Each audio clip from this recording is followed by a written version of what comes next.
the princess of the Seirode Kingdom Wall, and all ready to call off the wedding, and everyone is shocked. Now see, the Pendragon house is the strongest in the kingdom, not for its riches, land, or influence, but for the fact that they can make a pact with a literal dragon. Every Pendragon for generations has done it, and everyone assumed our boy Aaron would too, but then he didn't. So now the Seirodes figure he's now basically useless. Well, except for someone with a femboy fetish. Naturally, the Duchess is furious. She's about ready to demand heads when our boy walks in and immediately goes, "So you want this engagement gone?" One look at him and she's confused. Is this even the same Aaron she used to know? Because the curtain-hiding coward is gone. This new Aaron looks her dead in the eyes, dismisses her trashy knight, smoothly offers to escort her to her room, orders tea and gets straight down to business. "If you don't like the new me, maybe we should just cancel the engagement." She would have fired back if she weren't too busy sneaking peeks at our boy's body and having some very not safe for work thoughts. So what exactly happened to him? Well, to find out we have to rewind a bit. So it all starts with our boy Raven committing war crimes against the monsters. He casually packs up this giant demon wolf, and before he can even catch his breath,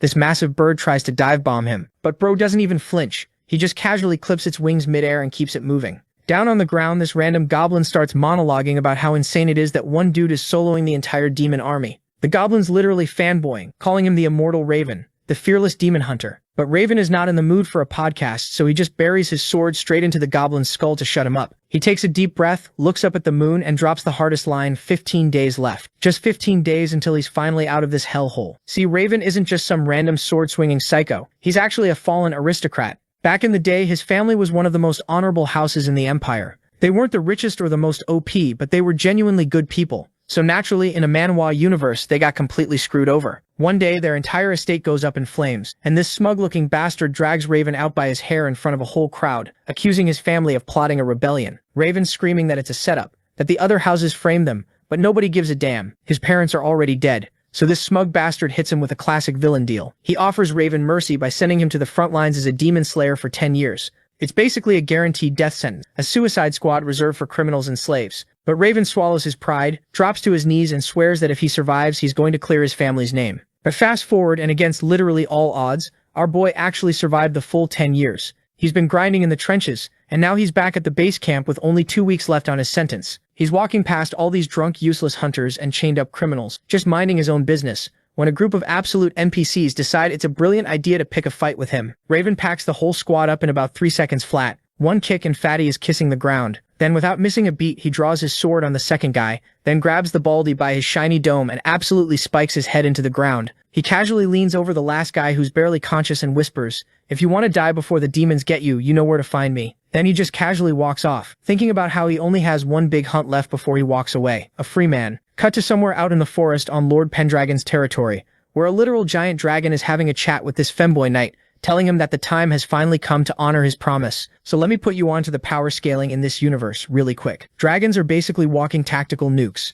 They are the ultimate weapon, and no demon is surviving a 1v1 against them. No contest. And the only people who actually have the cheat codes to tame these beasts? The Pendragon bloodline, hence making them the most OP house in the empire. Fast forward to 13 days before Raven gets to clock out of his sentence for good. He walks into his commander's tent to report that the front lines are getting absolutely cooked by demons, and they're about to get overrun. Meanwhile, this useless commander is just chilling, mid-mukbang, surrounded by slaves, completely unbothered. He just smirks and tells Raven to chill out because the cavalry is arriving tomorrow. And we're not talking about some random cannon fodder. The Duke himself is pulling up, and he's bringing a literal dragon. As he heard that, Raven's jaw practically hit the floor. Like our boy has been grinding in the mud for 10 years and thought dragons were just bedtime stories, especially since the rumor mill said the Pendragon family fell off hard. But the commander told him not to think about useless stuff like that, and just do as he's told, and then quickly hands him out his orders to protect the Pendragon brat. Raven walks out staring at the giant dragon banner flapping over the camp, completely baffled. Why would a top-tier VIP pull up to this trash-tier battlefield? Then the dread sets in. He actually has to babysit some spoiled, pampered rich kid while everyone else gets a front-row seat to watch a mythical beast nuke a demon army. But what can he do? So he shakes off the annoyance and heads over to the young lord's tent to introduce himself. But the moment he speaks, he freezes. The voice that answers back, it did not sound human at all. Raven drops to one knee anyway, trying to do his job, and says he's here for guard duty tomorrow. But this eerie voice just cuts him off, telling him to go pack it up because a bodyguard won't be needed. Raven, knowing they are about to get wiped out, politely pushes back like, "Look, with all due respect, if we don't have a giant fire-breathing lizard out there tomorrow, we're all dead."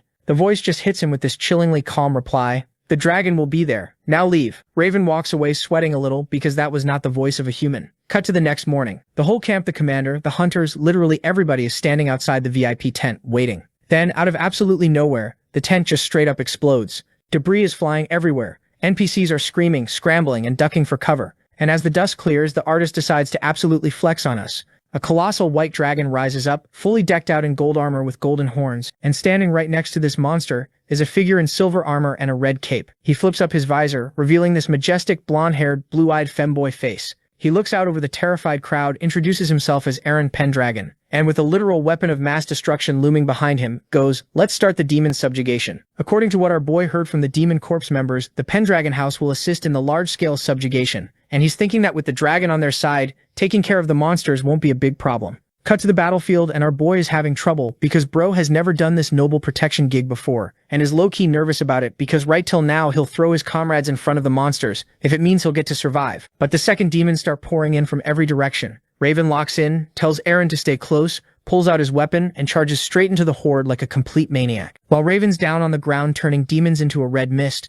the white dragon is up in the sky doing its thing. It opens its mouth, charges up, and unleashes this massive beam of blue fire that just scorches everything in sight. Raven looks up at all this destruction and thinks to himself how the dragon is genuinely terrifying, while Aaron watches in awe, saying she can't believe white dragons are actually real. Raven agrees, admitting he thought they were just bedtime stories. The dragon lands, Aaron looks shaken, and Raven reassures him everything's fine. The battle's basically already won. In his head, Raven's patting himself on the back, thinking this is the easiest campaign he's ever been on and what a legendary success this is going to be. Then everything goes sideways so fast it'll give you whiplash. Out of nowhere, the remaining demons stop fighting and start circling in the sky, forming this massive spinning funnel above them, and Raven's stomach immediately drops. He looks up and screams that the big ones have arrived. He grabs his weapon, spins to Aaron, and tells him to command the dragon right now. Aaron closes his eyes and the dragon closes its eyes too, connecting mentally, but before it can do anything, two demons come screaming directly at them and Raven scrambles to intercept, trying to buy some time to him. But just then this swarm of demons dives down, thinking the dragon's about to torch them all.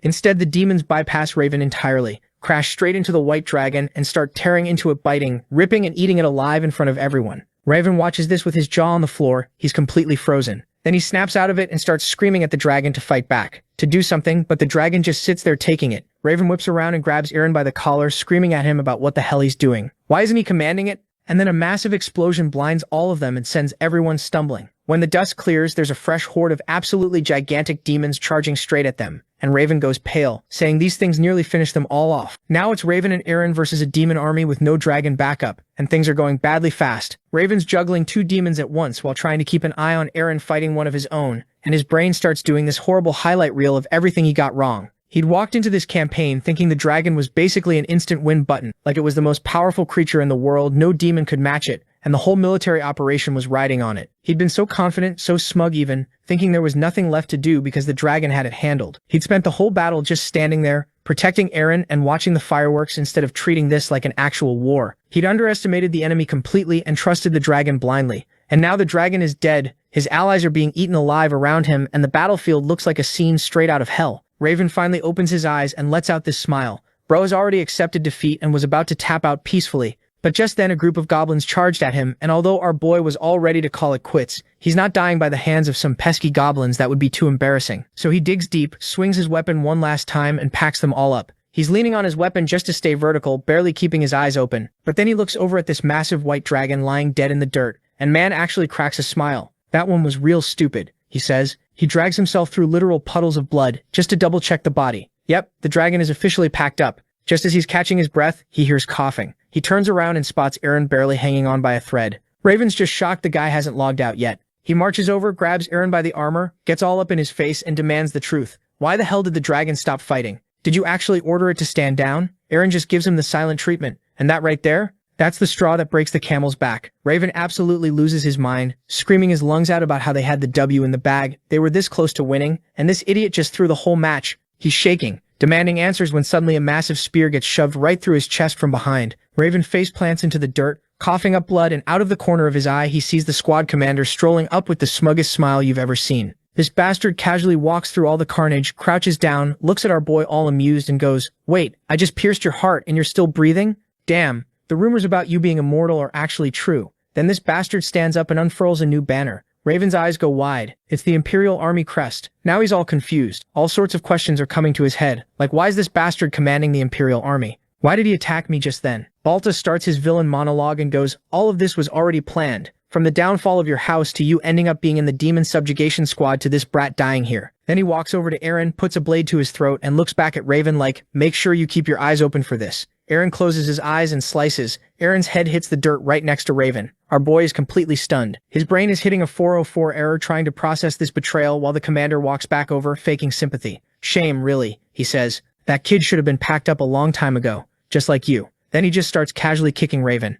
Repeatedly. Raven's eating dirt and spitting blood while this bastard twists the knife, giving him a whole lecture about how close he was to freedom. He yanks Raven up by the hair, looks him dead in the eye, and asks the most out-of-pocket question. So, if I chop your head off right now, does it grow back? Let's test that healing factor. And man, you can actually feel Raven's soul leave his body right here. 10 years. 10 years of surviving a hellhole death camp, fighting in brutal wars, and watching innocent people get slaughtered, all just to clear his family's name and finally get his freedom. He was literally inches away, and then the commander drops the final nuke. The treason charges, the exile to the fighter camp, his family's ruined legacy, all an inside job, set up from day one. Even the son of the Pendragon was in on it. Every struggle Raven ever went through was a rigged game from the start. The commander smiles, saying the only thing that didn't go perfectly to plan was that the dragon turned out to be a complete fraud. Goodbye, little Raven, he says and swings his sword. In the next moment, his head goes flying and lands close to Aaron. With their mission done, the army retreats. Cut to a few moments later, and the dragon wakes up and starts talking about how all of the required conditions have been met. In the next second, this portal opens up and starts sucking all of the blood. Then the dragon takes flight and goes for the blood of 1,000 humans, the blood of 1,000 demons, royal blood, royal dragon blood,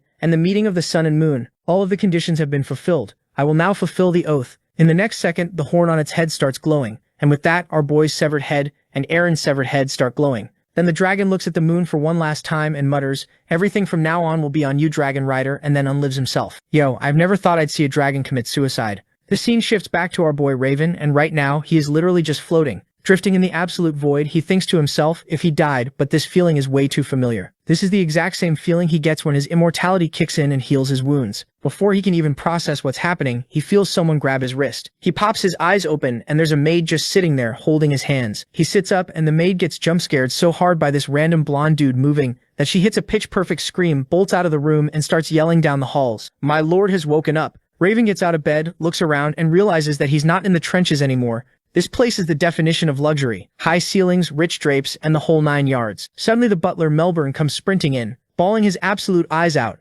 Man is crying literal waterfalls, asking if it's actually true that the young master is finally awake. He leans in frantic, asking Raven how he feels and if he remembers anything. Raven is looking at this guy like he's speaking an alien language. Young master? The butler sees the confusion, points out the massive window and tells him to look, and right there, towering in the distance, is the massive Pendragon castle. The butler looks him dead in the eyes and drops the lore. You own this, young lord. You are Aaron Pendragon. Raven's brain completely blue screens. Then, almost scared of what the answer is going to be, he asks, Aaron Pendragon? That's me? He jumps up, grabs the edge of a water basin, and stares into his reflection. And yep, that is Aaron Pendragon's blonde-haired face, staring right back at him. My guy got body swapped. The maid starts panicking, thinking he's got amnesia. But Melbourne shushes her, telling her to chill. The young lord has been in a coma for 3 whole years. Raven just stares at the wall, letting that sink in. 3 years since that absolute bloodbath. 3 years since he got his head chopped off. He knew his healing factor was OP, but waking up in the body of the kid who died next to him, inside a royal castle, yeah, that definitely wasn't in the patch notes.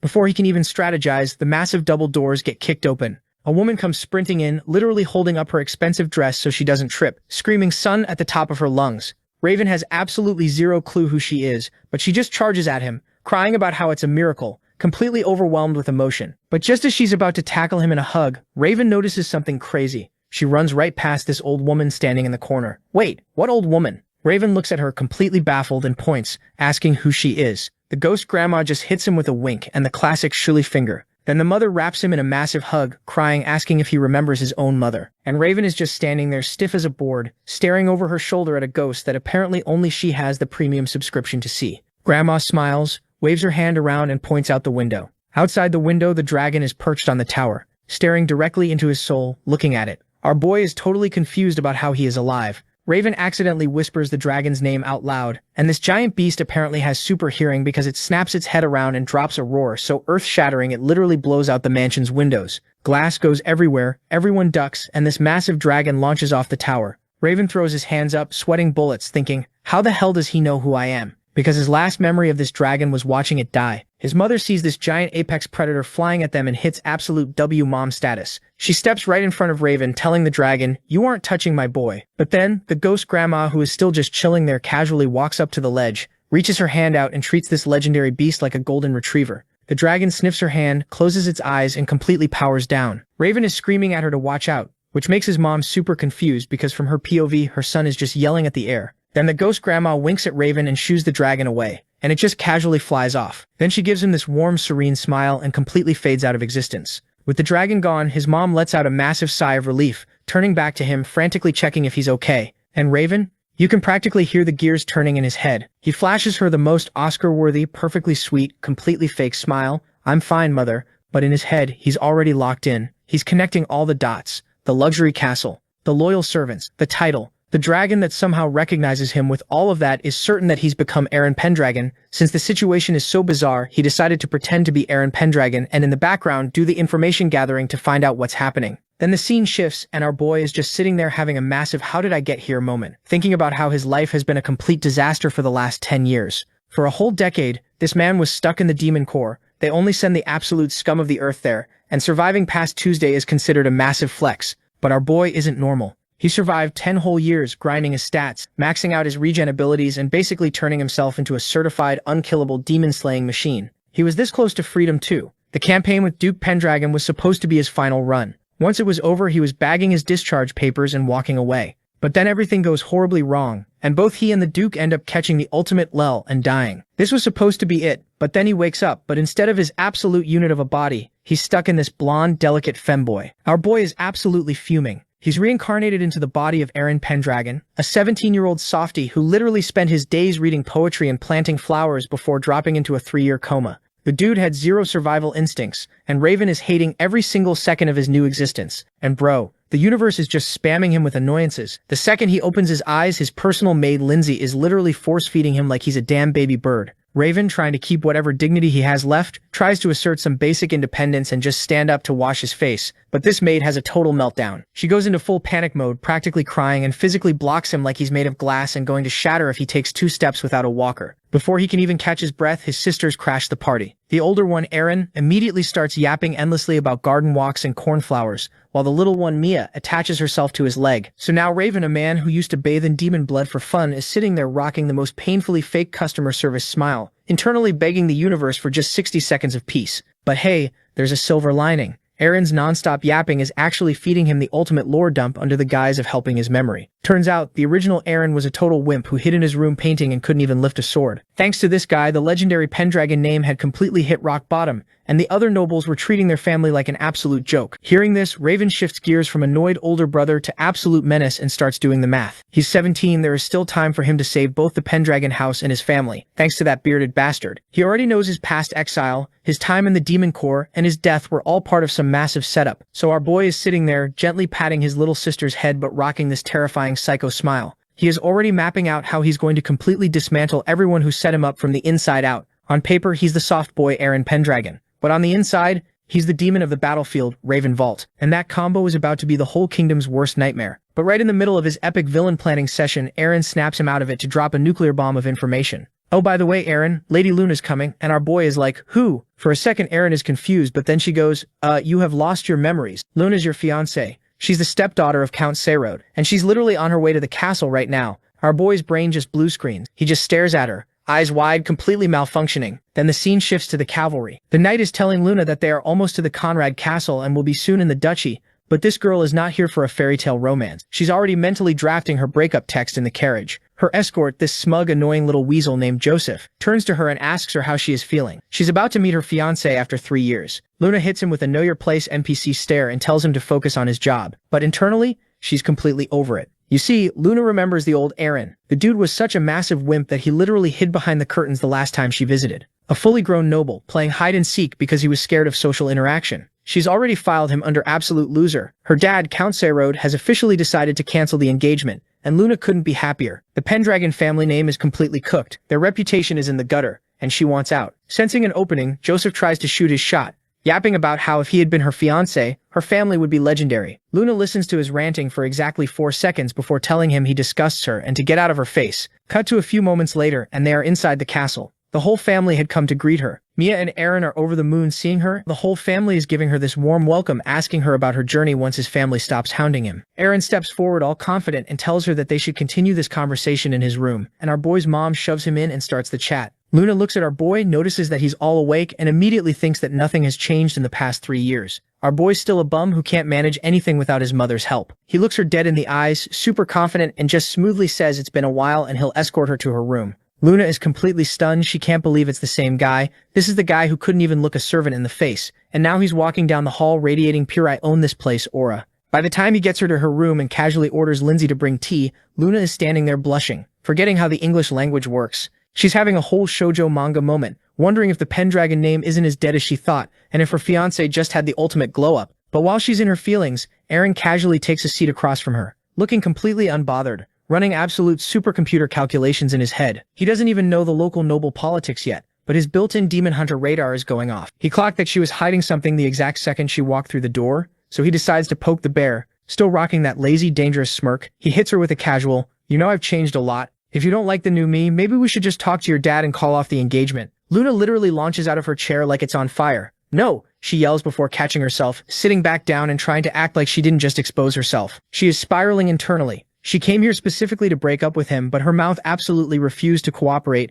because this new Aaron has her entirely too confused. Aaron is just watching her with half-lidded before he can interrogate her further. Lindsay bursts into the room to ruin the tense tea party. Turns out Joseph, yes, that ugly-faced bastard, stirred up trouble even after Luna had warned him not to do something stupid on the way here. But nah, this idiot didn't listen. He's outside starting beef. Luna closes her eyes looking like she wants to die on the spot. Aaron just stands up, leans across the table, points a finger right at her, and drops the nice guy act entirely. "I saw it on your face the moment you walked in. You might as well just tell me what you're plotting." Luna starts stammering, her eyes darting everywhere trying to play dumb. Aaron just nods slowly. "You can explain later," he says. Right now, he's got some knights to deal with. Cut to the throne room and this blabbering bastard Joseph is standing dead center, basically telling the legendary Pendragon family to take their pride and shove it. The dude is here to cancel the engagement, and he's got this slimy, highly punchable grin on his face, offering some gold deposits and forest land as a breakup fee. Melbourne is one popped vein away from losing his mind, pointing out how insanely disrespectful this whole setup is, but Joseph just doubles down, basically taunting them like, "Look,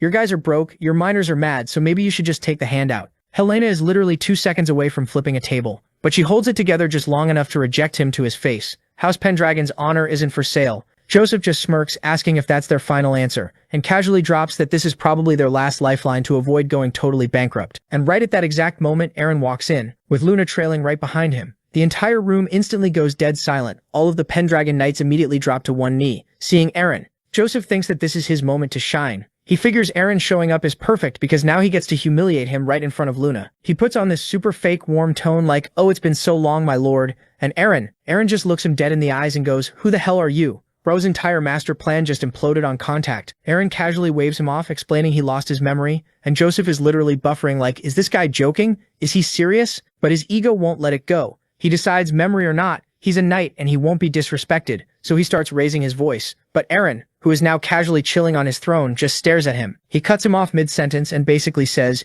"You barged into my house uninvited, acted like trash, and I'm telling you to leave. I won't say it a third time." And just like that, Joseph immediately folds. Luna is standing off to the side watching all of this go down, seeing the guy who was puffing out his chest 5 minutes ago suddenly look tiny next to Aaron's sheer aura. Then Aaron turns to her, flashes a smile and goes, "Look, we should have just led with the engagement cancellation. Come up here, I'd rather talk to someone who actually matters." Luna walks over looking like she's marching to the guillotine. Aaron takes one glance at the buyout offer, gold mine, crystal deposit, 2 territories, and without missing a beat goes, "Not bad, we'll take it." As he said that, the entire room exploded. Helena and Melbourne are throwing frantic hand signals, trying to get him to stop, but our boy is playing 4D chess. He stands up and lays out the facts out loud. House Pendragon is broke and needs rebuilding. Plus Count Sayrod has already made the decision, and it's highly unlikely that he's going to change his mind. He was never going to change his mind, and this engagement drama is just a waste of time. He looks directly at Luna to confirm it. Luna opens her mouth to argue, but she physically can't. She's standing there, looking at this dude who used to be a curtain-hiding coward, who is now sitting on a throne systematically dismantling her family's leverage, and she realizes with absolute horror that she is completely embarrassingly down bad for him. She's blushing hard, but Aaron's completely oblivious to the romance. He smiles and says it looks like he won't get an answer today, but her parents are making the call anyway. So if his answer is yes, then he officially announces the end of the engagement and strolls out of the room, leaving Luna utterly devastated and Joseph looking like he swallowed a lemon. Later, Aaron is walking down the hallway with Lindsay scrambling behind him, already doing the math in his head. Bro secured the bag. The gold and crystals alone are massive, and crystal deposits mean he can hire actual battle mages. None of that engagement drama was worth losing out on this kind of loot. But then he saw a picture on the wall and stopped dead in his tracks in front of a painting. It's an old woman petting a dragon, and he knows he's seen it before. He asks Lindsay what's up with it, and she replies, telling him that this is the picture of Atia Pendragon, his grandfather's older sister. Aaron whispers her name out loud, and a voice right behind him goes, "I heard you." He spins around, and standing right there in the middle of the room by the giant windows is the exact same woman from the painting. She hits him with a smile and goes, "I see you've summoned me, young Pendragon. I too have something important to talk about. Let's have a chat." So our boy walks into his room, and Ghost Granny has already claimed the couch. He shuts the door and is basically like, can I help you?" Ataya hits him with the ghost rules, explaining that saying her name out loud was basically the password to unlock ghost communication. Our boy takes a seat across from her, nodding along with her explanation and antics, but inside, his brain is doing backflips. Like the dude has spent the last 10 years throwing hands with demons, monsters, and God knows what else, but having a casual living room chat with Casper the Friendly Grandma? That's where he draws the line. But hey, ever since he respawned in this body, life's been a whole circus of curveballs, so he just rolls with it. Then Lady Atia completely kills the awkward silence. She points dead at him and goes, "Who the hell are you? Because you are not Aaron Pendragon." Our boy's heart drops into his stomach, but before he can even start sweating or coming up with a lie, she waves her hands like, "My bad. Didn't mean to be so dramatic," and tells him that Soldrake already told her everything. Realizing that there is no point in lying now, plus telling Granny the truth won't hurt either, because he's the only one who can see her, so Granny can't snitch on him, even if she wanted to. He tells her the whole truth, how on June 21st, both he and the real Aaron caught a massive L on the battlefield at Alton Prairie, and the next thing he knows, he's waking up in Aaron's body. Figuring out how and why he got hijacked into this life is basically his main quest right now. Attire processes this for a second and just goes, "Yeah, alright, I believe you." Raven is confused by how quickly she bought his explanation and asks about it, so she just shrugs and goes, "Whether or not I believe you doesn't change the fact that you are here. Plus, there is a high chance that the Aaron you met on the battlefield was a fake." Then she goes on to drop the explanation about the Pendragon family and the importance of making a pact with Soldrake and opening the mausoleum. Now, the mausoleum isn't just a place where the souls of the ancestors are enshrined. This place is basically the lifeline of the Pendragon family. Their fortune, knowledge, and most important of all, the familiar spirit of Soldrake are stored there, but every heir has to pass a test and prove himself worthy. If Soldrake likes you, you get the Dragon Pact and the house thrives. If you fail, you get benched and the family just has to watch their empire crumble while they wait for the next kid to grow up. Even absolute units from past generations barely scraped by, but the original Aaron? Dude was the weakest link in Pendragon history. Man walked into the trial, got absolutely folded by the dragon, and got sent to the Shadow Realm for a 3-year coma. That's why there's a power vacuum and the house is in shambles. Then Atia smiles and says something wild. She looks at our boy and says that is the reason why Aaron has a shot, because he's a brand new soul in Aaron's body. She gets uncomfortably close to his face and lays out the mission. He's got to pull up to Anona Forest, fight his way through the horde, reach the mausoleum, and prove to the dragon he's worthy. One chance to lock in the pact and unlock all the Pendragon VIP perks. Now, a normal guy would hear all that, start crying, and ask for a map. Our boy? He just smirks and goes, "Sounds like light work." Atia is stunned. He casually follows up by explaining that he's a veteran demon slayer, and hijacking House Pendragon's resources fits perfectly into his own revenge arc anyway. He figures he needs about 2 weeks to clean up the trash vessels and prep for his dragon speedrun. Then the scene shifts and Aaron is training for what's to come next. And even if life changes, he's still sticking to his motto of not trusting anyone and not relying on anyone. He's dead set on doing it alone. And while this is happening, his brain's doing this real-time tactical breakdown. Check the size, count the numbers, figure out how they attack. But then right in the middle of all this chaos, a memory flickers him on his knees, staring at a dead white dragon, completely spent. That image alone was apparently enough, because sparks literally start flying from his eyes and he just wipes out every remaining monster in a single blow. Lindsay is standing behind him watching all of this go down, and her reaction is basically, "Yeah, he's gorgeous." Aaron starts changing his clothes right in front of her. No warning, no shame.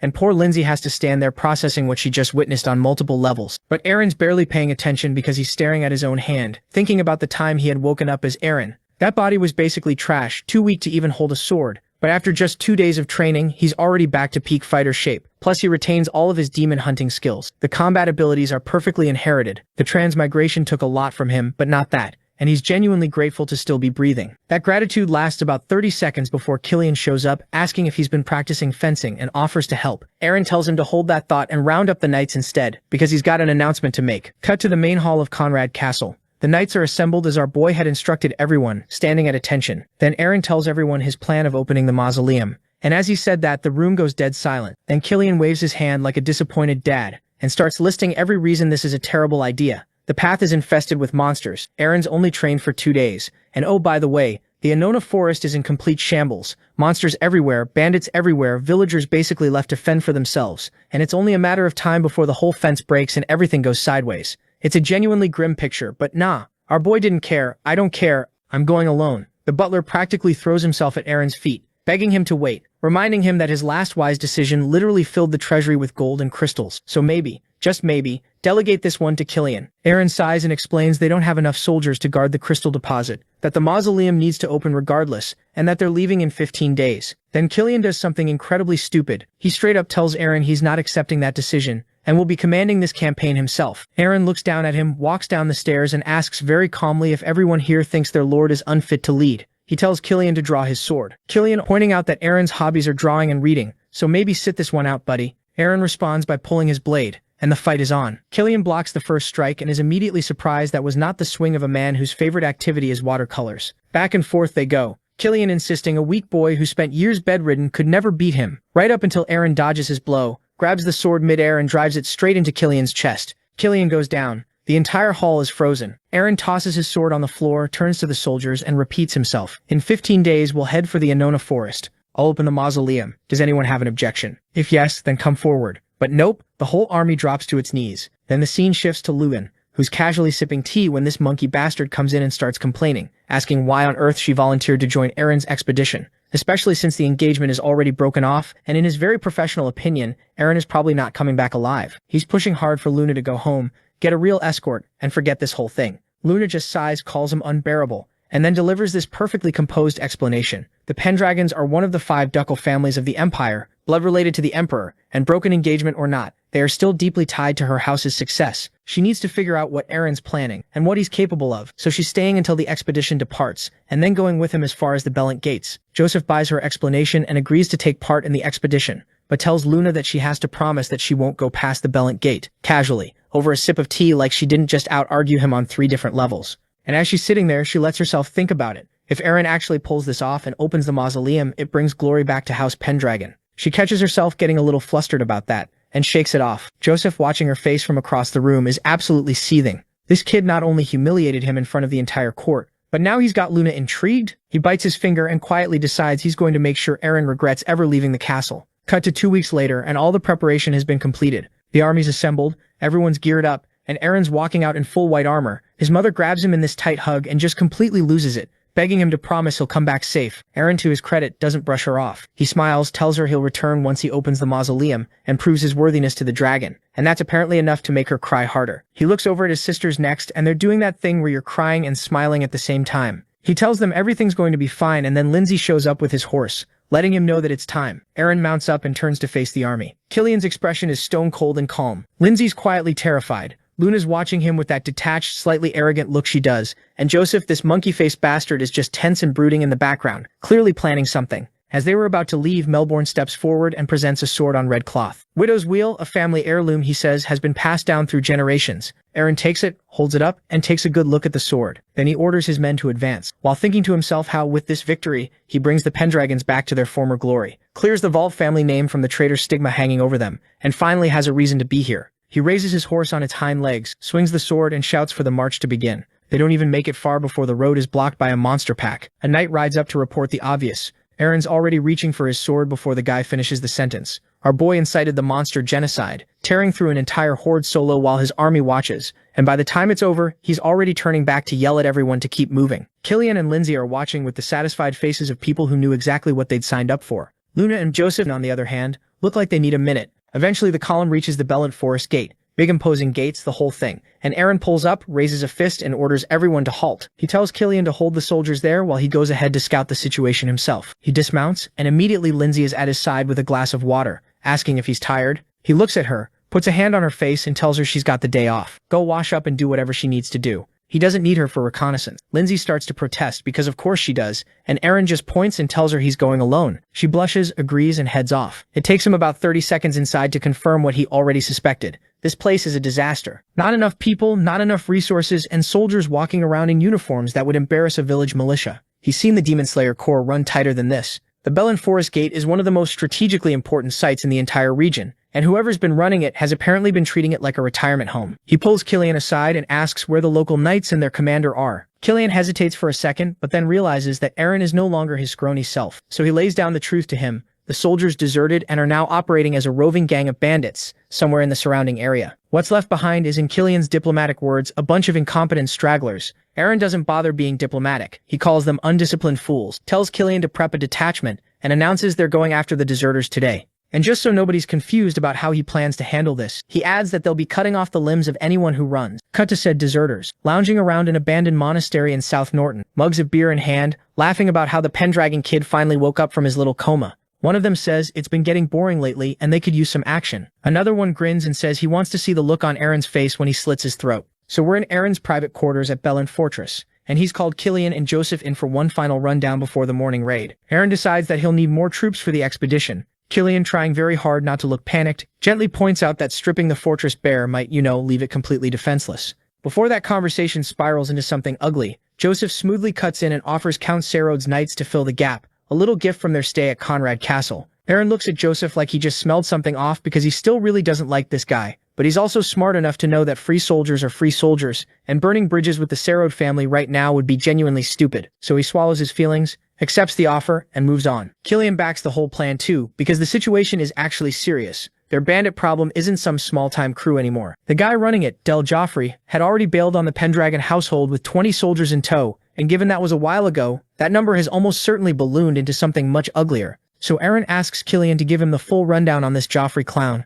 Apparently the guy used to be a Pendragon knight and was decent enough with a sword, but had an ego the size of a small country. After the whole dragon incident went down, he walked up to the Duchess with a straight face and demanded a royal title, plus a chunk of prime real estate near the fortress as his reward. The Duchess told him to get lost, so naturally instead of accepting reality like a grown man, Joffrey threw a full-on tantrum, deserted with a bunch of soldiers, and set himself up as a bandit king down in South Norton, terrorizing the locals ever since.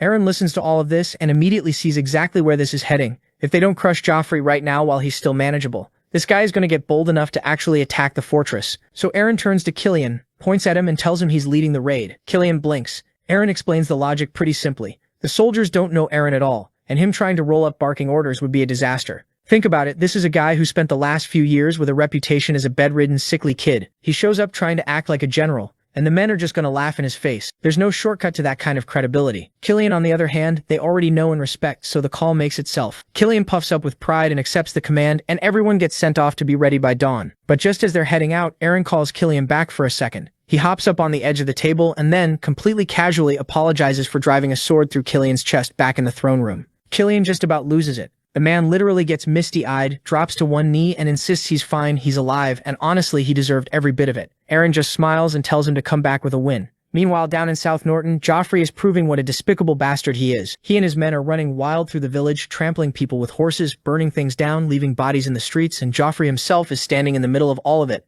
monologuing like the delusional little warlord he is. A terrified mother literally gets on her knees and begs him to spare her child. This man does not care. He goes on about how he's the rightful king of these lands and they failed to pay tribute, and then he executes her on the spot. Then he looks at the crying kid, gets even more annoyed, saying how he hates loud children, and swings. Then he turns to his men and goes, "It's time we should take the fortress, march to Conrad Castle, execute Eren in front of his mother, and then marry the Duchess to claim the throne." Robert has a thing for the Duchess. Honestly, I can't even fully blame him. Back to Eren and Killian, who are now standing on a cliff overlooking the ruined village below. Eren scans the wasteland and Killian tells him this is pretty much the norm. Demons have been cutting off supply lines for years and over 75% of their territory looks exactly like this. Eren sighs and you'd think he'd just be depressed about it, but no, his brain immediately starts running numbers.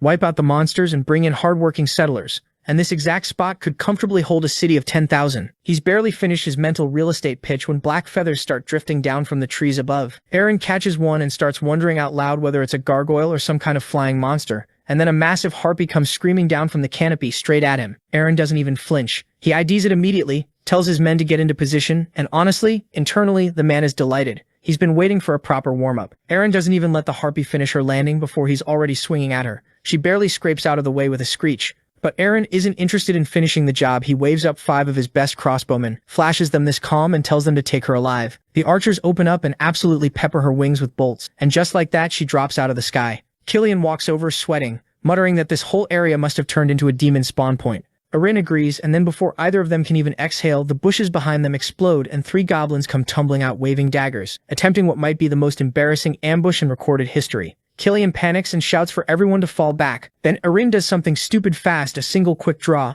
a flash of steel, the sword back in the sheath before anyone's brain even registered the motion, and the goblins completely lose their minds, screaming and scattering in every direction. Killian is just standing there, jaw fully detached from his face, having a quiet personal revelation about exactly who he's working for. He tells Eren they should finish the monsters off and move on. Eren says no, just a flat casual no. Then he looks at the cowering goblins and the pinned harpy and announces that these guys are being recruited. The knights look at each other completely shocked. Eren lays out the logic like it's obvious. Goblins have incredible eyesight and harpies can fly. That's a free aerial scouting unit. Killian practically gets down on his knees begging him to reconsider, saying he has literally never heard of anyone taming demons. Eren just shrugs and says he read about it in a book once, so Eren drops his sword in the dirt and walks right up to the group to start his little interview. He asks the biggest goblin what they're doing outside the forest, and the goblin, clearly terrified, explains that they got bullied out of their own territory by things way scarier than them. Wolves, ghouls, orcs, white dragons, the whole nightmare lineup. Fair enough. Then Eren turns to the harpy and asks her point blank if she eats human flesh.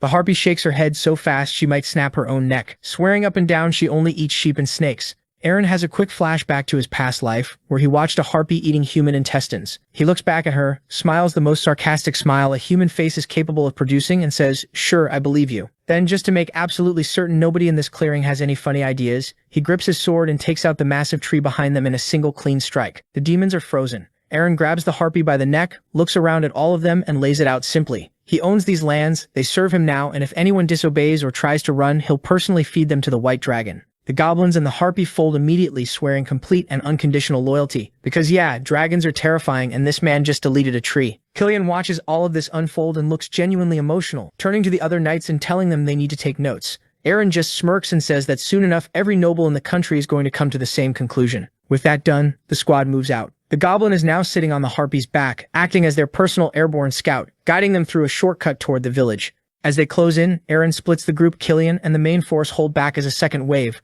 while Eren and Breeden push ahead to hit the abandoned monastery. Luna watches him ride off from nearby, dressed in black, doing a very bad job of pretending she isn't worried about him. The monastery, meanwhile, is a fenced-off den of absolute scum. Inside, one of Joffrey's guards has a woman on a rope and is dragging her crying kid by the hair across the dirt. The mother is begging, the kid is sobbing, and the guard is screaming at her to shut up and be grateful they're still breathing. The kid keeps crying. The guard gets annoyed, grabs the boy's head, winds up, and swings. And then his arm just leaves his body. This bastard then collapses in the dirt, completely in shock, slowly looking up to find out who just made him a one-armed man. It's Eren, standing right over him, sword out, not even breathing hard, looking at this man the way you look at something mildly inconvenient. The mother looks up at him like the sky just opened up and whispers, "Your Grace," and Eren doesn't even acknowledge it. He's already locked eyes with Joffrey. He rests his hand on his belt, lets a cold smile spread across his face and delivers the line cleanly. "We finally met, you piece of trash." So Joffrey's standing there with a shaking finger pointed at Eren, screaming at his guards, asking where this guy even came from.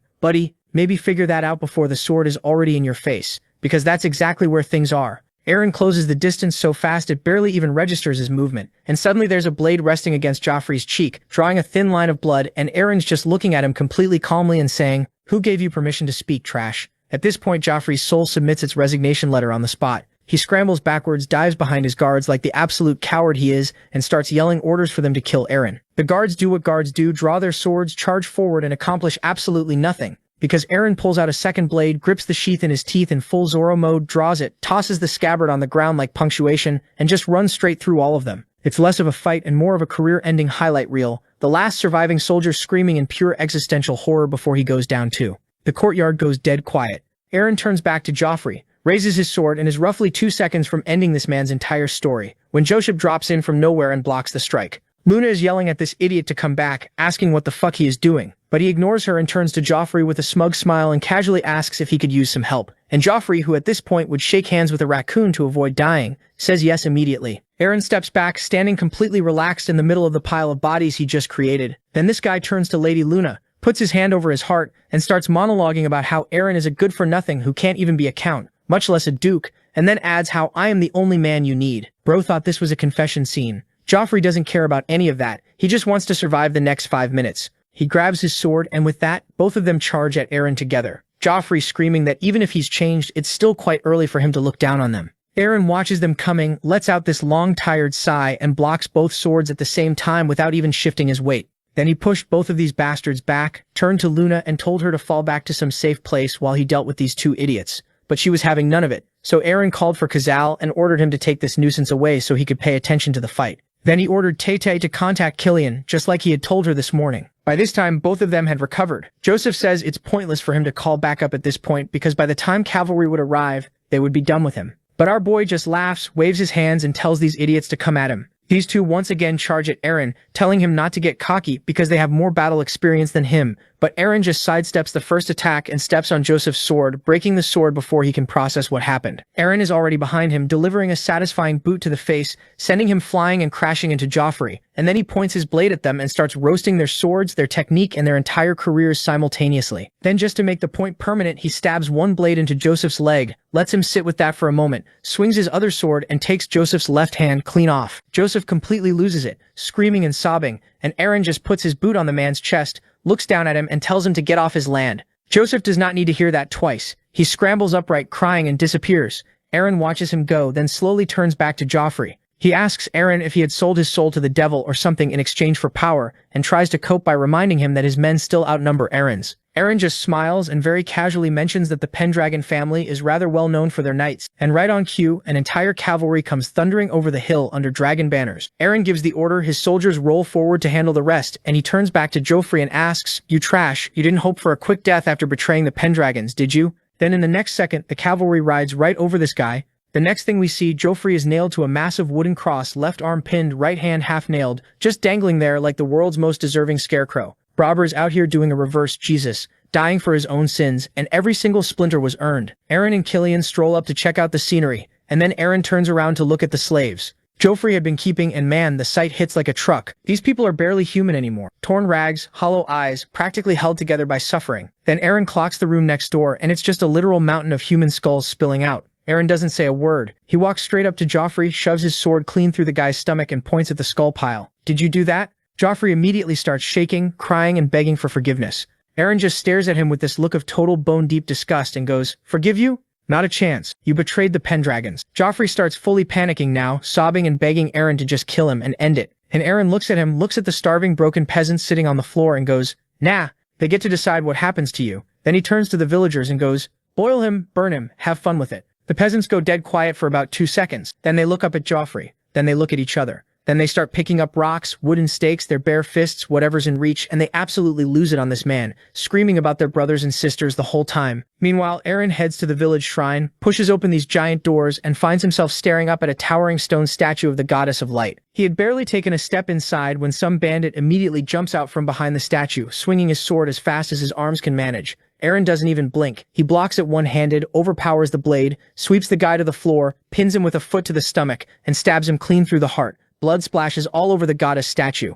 Aaron looks up at the statue and just starts talking. He says, "You'll not curse me for committing a cold-blooded murder in your house, will you? I got a second chance at life, and I'm not about to spend it playing by rules that protect evil people. Good folks get my respect. Evil scum get zero mercy." Then he rips off his holy medallion, tosses it into the donation box, and says, "This is my path. If you're going to damn me, at least wait until I'm done." Cut to the village entrance, and Aaron is getting the full hero welcome. A woman walks up holding her baby, practically in tears, thanking him for everything. Aaron plays it completely cool, tells her not to worry about it, and casually offers to send building supplies to help reconstruct the village. The crowd goes absolutely wild, waving and chanting, "Long live Aaron! Glory to the House of the White Dragon!" Our boy soaks it in for a second, then they head out. Once they're far enough from the village, his monster squad rolls up like loyal golden retrievers asking about their reward, with the harpy front and center complaining about being exhausted. Aaron laughs and promises them a good reward. Then Killian walks up smiling, pointing out that South Norton is finally free, and asks if they're moving on to Anona Forest next. Eren just shakes his head. Not yet. I've got one last thing to take care of first. The scene shifts to a few days prior. Eren is strategizing with Granny, and she hits him with a wild idea. Recruit the orcs of Ancona. Why? Because they're currently locked to the Pendragon territory, and their combat stats are way higher than your average soldiers. If Eren can get them on payroll, they'd be an absolute cheat code. Eren sits on the table looking skeptical. He replies, saying that he doesn't think that would be a good idea because the orcs care about fighting and killing. Why would they ever join me? Granny and the orcs drop the golden rule of orc politics. They only follow the alpha. Since Eren just got beat by the Soldrake, the orcs think he's weak. The only way to get their respect is to pull up and physically beat the respect into them. If he pulls it off, all of their might will be in his hand, but Eren still doesn't like the idea of seeing him hesitating. Atia asks him if he has fought an orc before. Eren closes his eyes and has a Vietnam flashback to his early days as a demon slayer. He remembers fighting just one of these guys, and it was an absolute nightmare. This orc was built like a tank. Eren literally shoved a spear and a dagger right into the dude's chest, and the orc just pulled the spear out like it was a minor inconvenience, and charged at him with a giant meat cleaver. It was a straight-up Dark Souls boss fight. Eren had to dodge for his life, wait for the orc to gas out, and then go full feral, jumping onto the beast's shoulders and manually hacking its head off with a sword. Coming back to reality, Eren crosses his arms and smirks. Back then, it was a grueling fight, but with his current stats, he's confident he can sweep them. Granny is thrilled and tells him that if he manages to be the orc leader, getting to the mausoleum and opening it will become way easier now. Eren is confused, but we don't get answers just yet. Cut to the present day. Eren's squad is riding through the forest toward the mountains, and his team's morale is absolutely in the trenches. Killian is sweating bullets, saying this is a suicide mission. Then his discount monster squad chimes in. The goblin is waving his arms, panicking that the orcs are going to slaughter them, and the harpy is literally crying, whining about how she doesn't want to die. Eren lets out a massive sigh. He tells his squad that if they don't stop whining and start strategizing, he's going to feed them to a dragon himself. Suddenly, someone starts screaming up ahead. Killian recognizes the voice. It's Joseph. The goblin peeks ahead and confirms it's orcs. Eren hits the gas and charges straight toward the commotion, while Killian screams at him to stop. When they pull up, the scene is just pathetic. Joseph is on the ground, shaking like a leaf, pointing a trembling sword at 5 massive orcs, yelling at them to not come close. Standing next to him, Luna is absolutely roasting him in her mind. As to how they got into this situation, let's rewind a bit. Luna was yelling at this idiot for plotting against Eren, and was telling him that if he doesn't behave properly this time, she'll make sure that he gets the boot for now, and if he fails to protect her, her family will exile his bum ass for good. Joseph is literally crying, begging her not to fire him, therefore he must have done something stupid and hence is in this situation. The orc chief looks down at Joseph leaning on a club the size of a tree trunk. He glares at this crying grown man and basically goes, "You are pointing your sword at me. Do you want to fight me, puny human?" Joseph looks like he's about to wet himself. Then Eren arrives on the scene, casually asking what the hell is going on. Seeing Eren, Joseph throws away whatever tiny shred of dignity he had left, sprints over to Eren, and begs him to save his life. Eren just looks down at him in pure disgust, wondering how this absolute fraud ever got knighted. Killian and the squad finally catch up, screaming at Eren to stay back. But the orc chief notices the Pendragon banner. He locks eyes with Eren, points at him and says, You're the one I've been looking for." The very next second, the orc chief flexes his aura and it is straight up Conqueror's Haki. This unbearable wave of fear magic washes over the area. Killian is instantly paralyzed. Sweat is pouring down his face. His throat closes up and he can't even move a muscle. In pure terror, he mentally begs Eren to retreat. But Eren? He is built entirely different. Unfazed by the pressure, he casually hops off his horse. Killian is having a mental breakdown, wondering how Eren is even walking right now. Eren tells his squad to stay put and keep their swords sheathed. He strolls right up to the orc chief, completely looks him dead in the eye and smiles. 1v1, me and you. The orcs are stunned, but the chief just gives a wicked smirk and cracks his knuckles and is ready to send Eren to the doctor. Then they have a stare down and Eren did what any reasonable person would. When an orc chief gets in your face with a headbutt so clean it damn near rearranges the dude's entire nose. Point blank, no warning, just pure disrespect delivered at full force. The orc staggers back and for a second everyone freezes. Killian's brain short-circuits watching his boss just casually assault the leader of the Ancona orcs, and then he glances at the wall of angry green monsters standing behind the chief and thinks to himself, we are fucked. But the orcs' homies, they're not mad. They're dying laughing. Their chief just got his face caved in by a human, and apparently that's the funniest thing they've ever seen. Chief, understandably, does not share the sentiment. He's back on his feet, absolutely seething, club in hand, ready to turn Eren into a stain. But Eren just stands there looking like he's posing for a painting. Sunlight and everything, and calmly asks why the Ancona orcs even left the forest in the first place. Didn't they swear a blood oath to House Pendragon? The chief's response is basically, actually bro, that's your fault. Eren got bodied by Soldrake, the creature the orcs worship as their sacred forest guardian. And in orc culture, losing to your own deity means you're a loser. And orcs don't pledge loyalty to losers. So they bounced, went rogue, decided to go conquer some territory on their own terms. Eren puts it together instantly. These guys don't care about politics or oaths or any of that. They just wanted an excuse to go wild and spill blood, and Eren handed it to them. So he does the only logical thing, he starts cracking his knuckles and walking straight at the chief. Eren points out he showed up unarmed, no sword, nothing, and then looked at the chief and asked him, "You know what that means?" The chief goes still, because even he knows what that means. Orc law is orc law. If your opponent comes without a weapon, you drop yours, and you never ever dodge a one-on-one challenge, because running from a fair fight is the biggest L in orc culture. So the club hits the dirt. The chief gets into his stance, and a half-second later they're both screaming, sprinting at each other like it's a Dark Souls boss fight and someone just hit the fog gate. The chief swings first, and Eren just vaults completely over his head like it's nothing. Mid-air, he's doing the math. If he were a normal human, his skull would currently be a fruit smoothie. The chief spins and tries to swat him out of the sky anyway, and Eren extends his leg to block it. The impact is so heavy the ground cracks apart under the orc's feet from the sheer force of it. Killian, Luna, the orcs, the soldiers, everyone watching has completely lost the ability to function. Luna's got her face covered. Killian looks like he's reconsidering his career choices. The dust settles and Eren's just standing there, unbothered, glancing down at his shoes like he's checking if they got scuffed. He does some quick mental math, insane strength and trash agility compared to the orc he killed in his past life. Then looks up and flat out disrespects the chief to his face. "Why aren't you fighting at full strength?" The chief steps out of the dust cloud grinning and explains it pretty simply. Normal humans are too weak. They die too fast. He only goes all out against someone who survives his first real hit. Otherwise, it's just not fun. Hearing that, Eren went, "Let's see it." And the chief absolutely lights up. He screams that Eren's about to experience the actual power of the Ancona orcs, and without another word, his fist rockets toward Eren's head at straight-up lightning speed. The wind pressure alone opens a cut across Eren's cheek before the punch even lands, and Eren has a very quick, very honest, "Okay, he actually is fast" moment. The chief's talking trash, telling Eren not to die of a heart attack from fear before they even get to the good part. They rush each other again. The chief throws a haymaker and Eren crosses his arms to shield his head, but the hit lands so heavily that Eren actually yells out from the impact. Luna immediately covers her eyes. Killian is screaming his boss's name across the battlefield, completely convinced he just watched Eren get killed. The orc was also convinced that he sent Eren to the afterlife, but then at the same time something feels off. He felt the impact, sure, but it didn't feel like squishing a guy, and then the dust settles and bro, Eren casually strolls out of the crater without a single scratch on him. Nutman is literally out here complaining that he's a bit rusty because he's only been fighting low-level mobs lately. Luna is standing there with her jaw on the floor, and even the other orcs are starting to crack smiles. Meanwhile, Killian is having a full-blown panic attack. He's looking at Eren like he's a ghost, thinking, there's no way a normal human just tanked a full-power hit from an orc. But then his bodyguard instincts kick in. Since Eren is the heir of House Pendragon, Killian hops on his horse and yells at his knights to charge in and save his boss.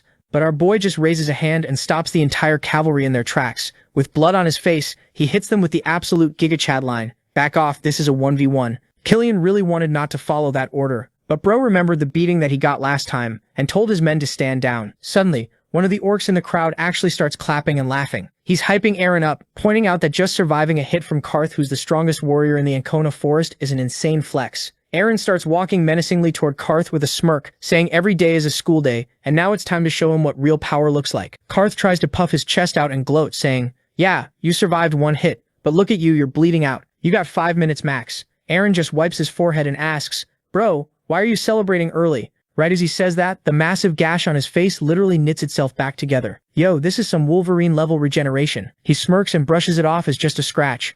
Karth is absolutely shook. "Wait, you can heal?" He loses his mind and charges at Eren, slamming his hands down to deliver a ground-shattering blow. In the next second, pieces of the earth are flying everywhere, but Eren smoothly dodges it. Our boy is already doing the math in his head. He figures out that these Ancona orcs are all brawn and zero brain, so he just needs to throw the big guy off balance. Eren decides to play dirty and starts trash-talking. He tells Karth that his whole tribe is just a bunch of brainless meatheads who only know how to swing their fists. Predictably, Karth gets triggered out of his mind. He screams that he's going to shove those words down Eren's throat and goes in for a massive full-power kick. Eren sees it coming and intentionally takes the hit, blocking it with his arms. Crack. His arm snaps like a twig. Killian starts screaming from the sidelines, completely losing his mind, while Karth starts grinning, thinking he's got the fight in the bag now that Eren's crippled. But then a crazy smile spreads across Eren's face. He reaches out with that same broken arm and grabs Karth by the leg with an iron grip. Karth's brain completely short-circuits. "Wait, didn't I just break that?" Eren grins and lets him know the arm is already fully healed. It was bait from the very start. Eren lets go of the leg and uses Karth's massive body as a stepping stone, launching himself into the air. Karth is caught totally off guard and can't even dodge. With a cold, dead-eyed stare, our boy delivers a devastating strike straight to Karth's dome. The giant orc hits the dirt hard, spitting blood. It's a clean KO. Killian and Luna are literally speechless, their brains unable to comprehend what they just witnessed. But the funniest part? The other orcs don't even care that their boss just got folded. They are absolutely losing their minds, jumping up and down and cheering, saying how Eren is surely a powerful human. So the orcs are scrambling to pick their boss up off the dirt, and Eren is just standing there casually holding his snapped arm. Killian hops off his horse having a full-blown meltdown, begging Eren to get a medic right this second. But our boy is just mildly annoyed. He sighs, thinking to himself that the pain regeneration is worse than the injury itself, and then he casually just flexes his injured hand. A magical light goes off, and boom, good as new. With his arm fully healed, Eren strolls up to Karth, who's currently kissing the dirt on his knees, and hits him with the ultimate ultimatum. You work for me now. Karth, respecting the law of the meatheads, accepts his defeat without complaining, but asks what the bossman actually wants from them. Eren drops the master plan starting today. They're prepping to clean out the Ancona forest to open a mausoleum. Karth is a little confused, pointing out that Eren is literally supposed to be the guardian spirit of the forest, so why are they raiding it? But Eren knows exactly how to manipulate this battle junkie. He essentially tells Karth, bro, by the time we reach the destination, there are going to be so many monsters in our way that you'll literally get sick of fighting. That was all Karth needed to hear. His eyes light up like a kid in a candy store, and he starts aggressively waving his arms, hyping himself up, screaming that no weakling monsters can stand in their way. Seeing that the big guy is officially on board, Eren decides it's time to make it official. A knight hands him his sword, and as Eren dramatically draws the blade, Karth and his orc buddies instantly drop to one knee, pledging their absolute loyalty and their lives to House Pendragon. Luna is standing there watching this like it's a movie, completely speechless, while Breeden is in the background looking bitter as hell. Fast forward to the evening. The sun is setting over the mountains, and our boy is ready to ditch the dead weight. He tells Luna he's leaving a few of his soldiers to safely escort her crew back home. Luna goes full submissive, bowing and apologizing for basically everything. But Eren isn't done. He turns his attention to Breeden. He looks dead in the eye and goes, if you ever point a sword at me again, I'm taking way more than just your hand. This bastard gets absolutely terrified and nods along. With that done, Eren orders the soldiers to ride off. Luna watches him leave, clutching her chest, completely flustered, realizing that our boy is actually going to pull off the impossible and fulfill the dragon's conditions. Cut to nightfall, and the newly formed monster squad arrives at the edge of the Ancona forest. The whole army looks insane. You've got an army of orcs marching, and even a little demon just chilling on a harpy's head. But the aura of this forest is no joke. Killian is sweating bullets, and even the demons are visibly spooked by the heavy atmosphere. Karth, of course, is just smiling like a psycho. Eren, meanwhile, looks at the forest and goes, it'll start from here, the battle I'm meant to fight. Cut to Soldrake, who is currently perched on a pillar, looking majestic as hell. Bro is staring up at the moon like Batman and drops this incredibly cryptic line, sensing that someone has arrived who doesn't have the soul of a Pendragon. We jump back to our squad in the Ancona forest, and it is an absolute bloodbath. They're stuck farming low-level snake monsters. Karth is just out here one-shotting these giant reptiles with his club, completely annoyed. Man's complaining that he can't even get a decent warm-up pump going because the enemies are actual trash mobs. But while the orcs are yawning through this, the regular human knights are fighting for their lives. Several snakes ambush the backline, and one knight is literally a millisecond away from getting his face bitten off. Luckily, Eren swoops in like a boss, cleanly slices the monster in half, and gets a dramatic blood splatter right in front of the guy's face. The knight drops to his knees thanking him, but our boy just casually tells him to fall back and get patched up. Speaking of patching up, Eren puts Karth in charge of treating the wounded, which is an absolutely hilarious visual. A giant, bloodthirsty orc playing combat medic. Killian jogs over, still stressed out as usual, but reports that casualties are low so they can keep pushing forward. Eren asks Karth how much further to Soldrake's domain. Karth points ahead, saying there's an abandoned quarry just up the road with a cave system that connects straight to the Guardian Spirit. Listening to this, Eren tells the squad they're going to push to the quarry, set up camp, and raid the cave at dawn. He adds that if any monsters try to jump them on the way, he and the orcs will handle the front line. Hearing this, Karth and his boys literally scream in excitement. They just love violence. By nightfall, they reach the quarry, and the vibes are immediately atrocious. The place is super creepy. Eren asks Karth why this whole mining operation was abandoned. Karth drops some spooky lore, explaining that the local goblins used to mine minerals here, but one day the entire population just vanished into thin air without a trace. Eren turns to Kazal, the token party goblin, to see if he knows anything. Kazal immediately starts sweating and completely snitches on his own race, shouting, bro, don't look at me. I live outside the forest. Plus goblins don't do hard labor. I'm way better at stealing than working. Everyone nods along. They're like, yep, totally believable. Since it's getting late, Eren decides it's time to hunker down. He tells the squishy human knights to hit the tents and get some sleep, while the orcs handle the night watch. Cut to the middle of the night. A lone knight is sitting on guard duty outside a tent when he hears some weird wind currents rustling nearby. And instead of waking up the giant, heavily armed orcs, bro breaks. Rule mantra 1 of horror movies is to go investigate the creepy noises alone. He follows the magical aura up some stone steps, and before he can even react, he gets absolutely skewered through the chest by a hidden monster. The knight hits the ground hard, bleeding out, desperately trying to muster enough strength to call out to Eren, but it's no use. Meanwhile, inside his tent, Aaron's gamer instincts are already going crazy. He's sitting there putting the puzzle pieces together in the dark. An entire tribe of goblins doesn't just pack up and disappear. There is really something creepy going on around here. Outside the camp, a lich is standing at the cliff's edge right where Aaron pitched his tent, waving his staff like he owns the place. The next second, rotting hands start punching through the dirt and skeletal goblins and two-headed zombie wolves are crawling out everywhere, all dripping in this gross purple necromancy glow. Aaron doesn't even blink. He dual-wields his swords and just launches himself straight into the chaos. A giant zombie wolf lunges at him, and our boy looks at him and goes, "Huh, a nice springboard," then uses it to bounce off one of its heads mid-air, does a full parkour flip, and buries his blade into the second skull on the way down. The monster's dying scream wakes the whole camp, and Killian, Karth, and the rest of the orcs stumble out half asleep, weapons in hand, completely dumbfounded to see Aaron already soloing half the graveyard. Killian just stands there for a second, completely confused, asking what in the hell is happening, and meanwhile Aaron is already back in it. Locked in with a half Cerberus, rams his sword through its eyes, hops back to the ground, throws out a few clean slices, and the thing just collapses.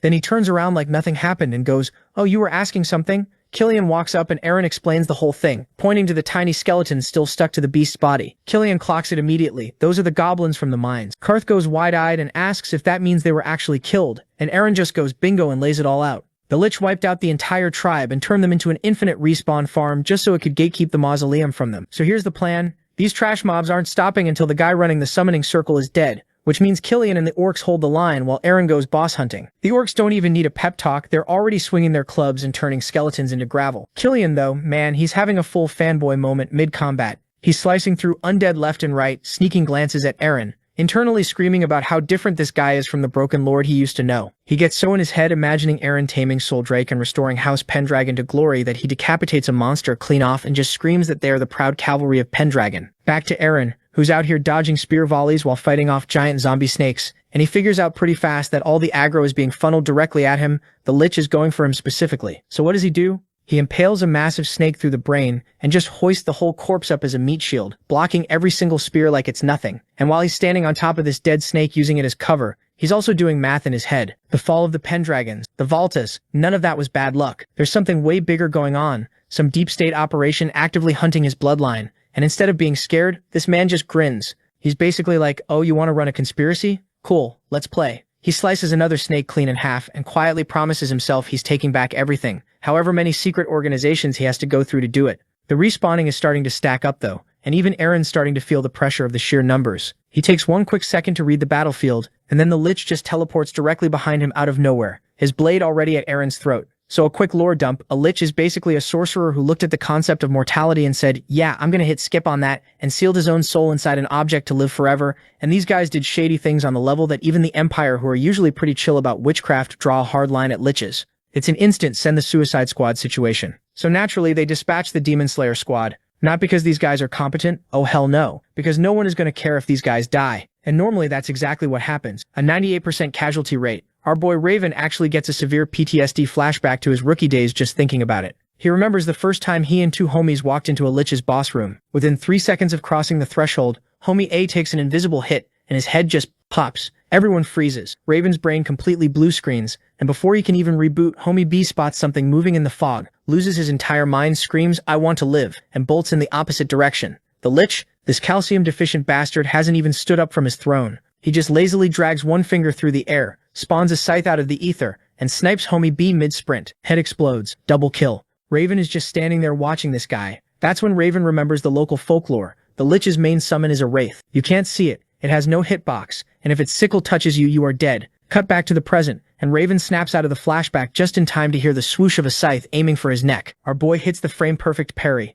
throwing his sword up to block it. As the weapons clash, the gem on his sword lights up, glitching the wraith into visibility for half a second. So now Aaron is standing there all confused, thinking to himself, what the hell happened just now? Just then Killian starts screaming that the soldiers are dropping dead out of nowhere. Raven spots a sickle coming for Killian's blind spot and yanks him out of the way, and then he starts thinking about the whole situation, how the wraiths have an unusual presence. Those who have never faced them will die before even realizing what hit them. Plus you can't kill the wraith. To kill him, you've to kill the Lich. Kill the Lich and the wraith goes with him. The problem is the map is swarming with these invisible bastards. The red shirts are dropping like flies, and if Raven pulls out now, it's guaranteed that the soldiers won't survive this. Right as things look completely cooked, the ground starts vibrating, the sky turns Mountain Dew green, and this absolute lunatic named the Orc Magical steps up with a massive stupid grin on his face. He pats Raven on the shoulder and goes, "My turn, Pendragon boy." Dude drives his staff into the dirt and the earth just gives birth to a hyper-luminous world tree. Massive glowing branches erupt from the soil, bulldozing through the entire skeleton army and catching the undead dragon from the bottom up. The entire battlefield is instantly transformed into a botanical garden of mass destruction. Raven stares at this majestic display of nature and asks, "Bro, why didn't you lead with that?"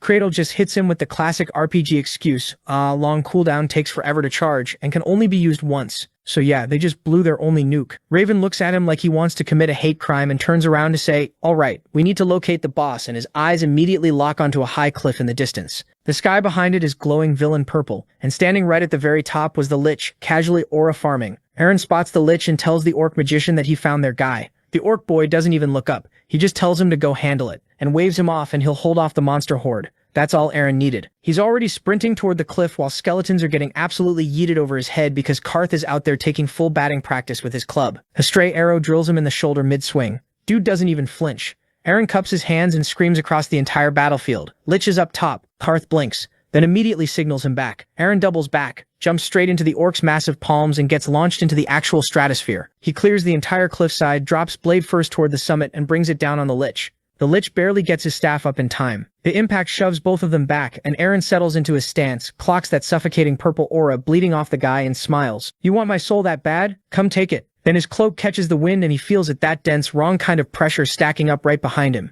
He glances back. The Wraiths didn't stay on the battlefield. They pulled back to the cliff to play Secret Service for their boss. Eren peeks over the edge. Karth's holding the line down there, but it's just skeletons left and the Empire boys are running on fumes. Human stamina has a hard cap. This fight just got a timer slapped on it. The Lich's eyes streak crimson as he starts channeling, and massive jagged bone hands erupt from the stone to crush Eren's legs. Eren glances at them, casually cuts them into confetti, and closes the distance with his sword already at the Lich's throat. Then every alarm in his body fires at once. He drops flat to the dirt as two invisible scythes whistle through the exact airspace his neck just occupied. He rolls out and exhales through his teeth. That was a bait. Classic pin and punish wraiths covering the caster. Swing on the Lich and they take your head clean off. Eren tells himself that he's not winning the fight as things are. He needs to separate them first, but he doesn't get the chance to reposition. The Lich jabs his staff forward and unloads a massive concentrated torrent of fire. Eren throws his guard up, but the sheer volume boxes him in no escape route. Right on cue, both wraiths dive into his blind spots. An invisible sickle gets within millimeters of his throat.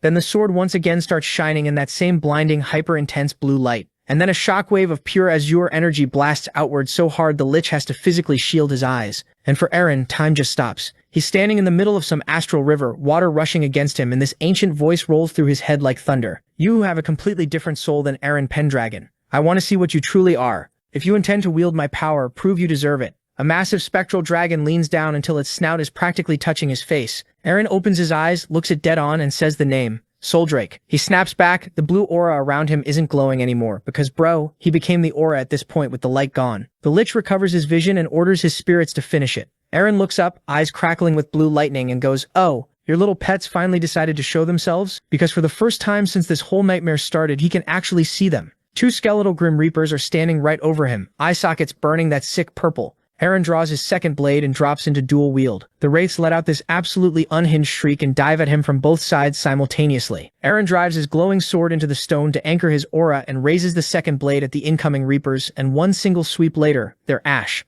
The Lich stands there completely frozen, watching his immortal summons stop existing. Eren walks out of the smoke, his entire gauntlet is wrapped in cold blue fire crawling up his arm. He walks straight up to the stunned sorcerer, presses the tip of his sword to the center of the Lich's forehead, and goes, "This is the end for you, you bastard." Eren doesn't even waste a frame of animation. Man drives the steel straight into the Lich's skull in the next second, instantly blue flames cooking this undead wizard from the inside out. The Lich doesn't even get to scream. He just turns into a vape cloud and his staff snaps in half. And down on the battlefield, the entire skeleton army stops moving. They freeze mid-swing and drop. Karth is standing there watching a skeleton fold like a lawn chair, and Kartul puts two and two together immediately. Yeah, Eren folded him. Then the rest of the Bone Squad evaporates into that standard black ice air freshener mist. Up on the cliff, Eren is watching the fog float toward the moon. Getting all philosophical like, he didn't die, he ascended. Bro, he got turned into atmospheric pollution. But let him have his poetic moment. Down at camp, the reality sets in. Some of the red shirt extras didn't make it, and the squad is genuinely going through it.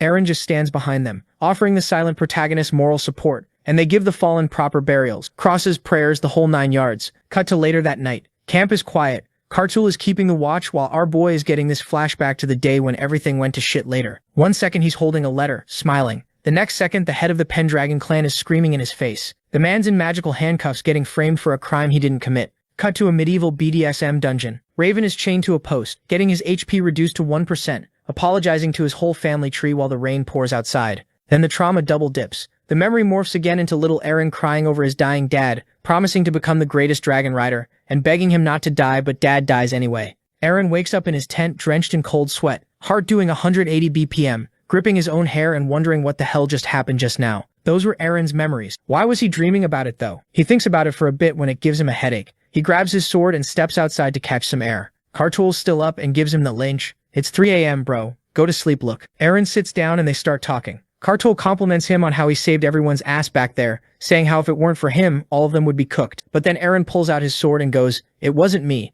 This sword saved me. This thing called Widow's Wail." Eren looks at the dragon engraved on the steel and realizes that the crazy blue power spike he got earlier. Kartul asks if this had something to do with the Guardian of the Forest. Eren nods and explains how the sword has Soldrake's power and Soldrake has it. But before he could complete that sentence, he remembered the conversation he had with Soldrake back on the battlefield. He remembers how Soldrake has ultimate power and could see through everything, and that is why he knows that Raven is not Eren. Then once again he remembers the dream, seeing him zoning out. Kartul asks him if something is wrong with him, and our boy immediately shoots him this annoyed look. Seeing Eren like that, Kartul was scared as hell and asked if he did something wrong. Eren puts a hand on his head, tells him it's not his fault, he just had a nightmare, and then goes back to the camp. The next morning, the sun comes up, everyone's awake, and Karth breaks the silence with the 6 scariest words in any fantasy story. I've got a bad feeling. Listen to me. When the resident demon tells you the vibes are off, you pack your bags.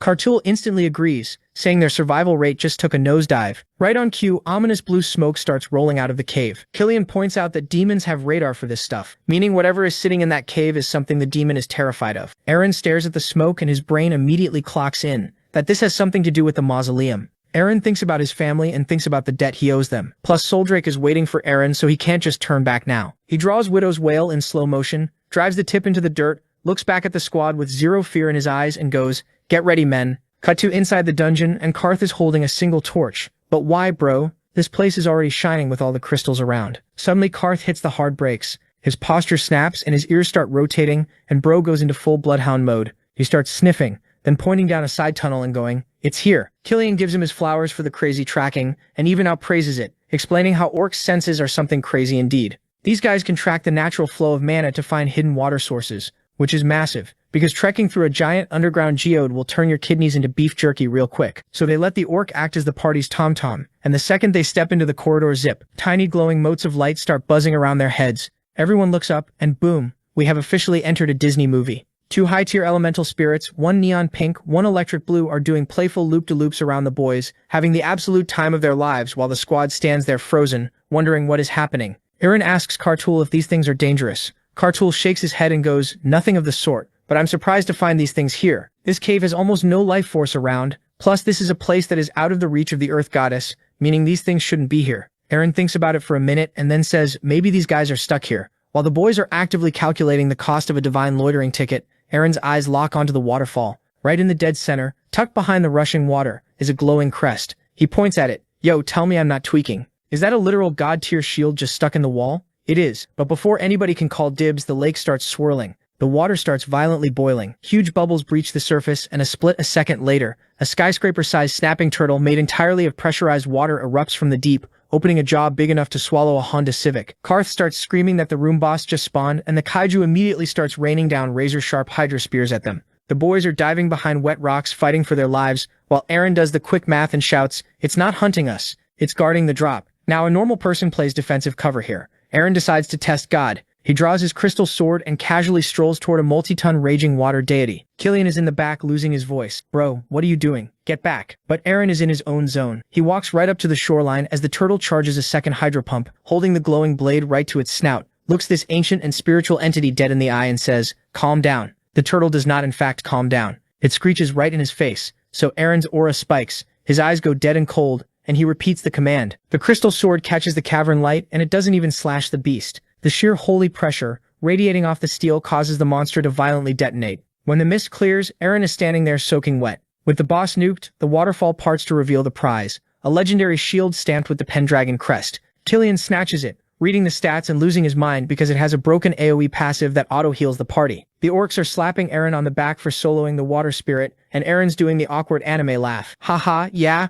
crazy reflexes, but internally, bro is sweating through his boots. He looks down at his hand because he didn't do that for that moment. It was like he was being controlled. The sword swung itself. As they take the long staircase out, the party starts arguing the lore. The orcs claim it was the blessing of the forest guardian, but Killian had another theory. He's dead sure that it's the Pendragon power. But the second Eren hears that last name, his brain immediately throws up the visuals of the dream he saw this morning. He reminds himself that he's not a Pendragon, he's Raven Vault. Cut to a few moments later, they hit the top of the stairs and step out into the freezing night. Killian points across the courtyard and starts celebrating. We made it. Standing in front of them is the Pendragon mausoleum. In the next second, Eren's sword starts going off again, and Killian's in the back screaming how the sword is doing the thing again. Eren grips it tight and goes, I feel something. He points it forward and realizes they're standing in front of a mausoleum. The tip of the blade is burning bright, and then this thick-ass fog starts rolling straight out of the doorway. Karth was the first one to see it, and he immediately started freaking out, asking where this fog came from. But Eren saw something that everyone else missed. Something's moving inside it. He starts yelling, something's coming. But in his head, he already knows two hooves punch through the fog first, glowing this wild galactic purple, and then the whole rider comes charging straight at them. Eren steps up to block for the squad, but the orcs behind him are absolutely shitting themselves, going, "Whoa, is that?" Killian loses his mind and screams, "That's Gordon." Eren locks in, sword up, and confirms it. Gordon Pendragon. And sure enough, there he is, the main character of the past era. Karth, the orc gang, finally recognizes the figure and goes, "That's the predecessor." Eren squints at the guy and notices his body is translucent and wonders if this thing is a ghost or something. But then Eren's brain does that thing where it spirals, wait, how do I even know him? Once again, memories start surfacing in his head that weren't his. Before he can sit with that, Gordon pulls out the sword. His thing also has the shining feature, a massive beam of light shoots from it to the sky. It's so bright the whole squad is covering their eyes, shielding their faces, and looking away. And then Eren peeks through his fingers and his eyes go wide, because flying right behind the mausoleum, heading dead at them, is a dragon. The whole squad looks up in unison, and the energy shifts immediately. This thing has enormous white wings stretching across the sky. Everyone is in awe to see this majestic being. Well, except Tata and Khazal. These guys are looking like they could shit their pants any moment. The dragon locks eyes with Eren. He lets out a small smile and goes, "So you are finally here, Soldrek." The dragon swoops low over the squad, the wind from its wings nearly knocking everyone sideways, and lands right behind Gordon. It curls its tail around him like a bodyguard and just stares at the group. Killian looks up and whispers, "That's incredible." The orcs go, "The guardian spirit." And Eren?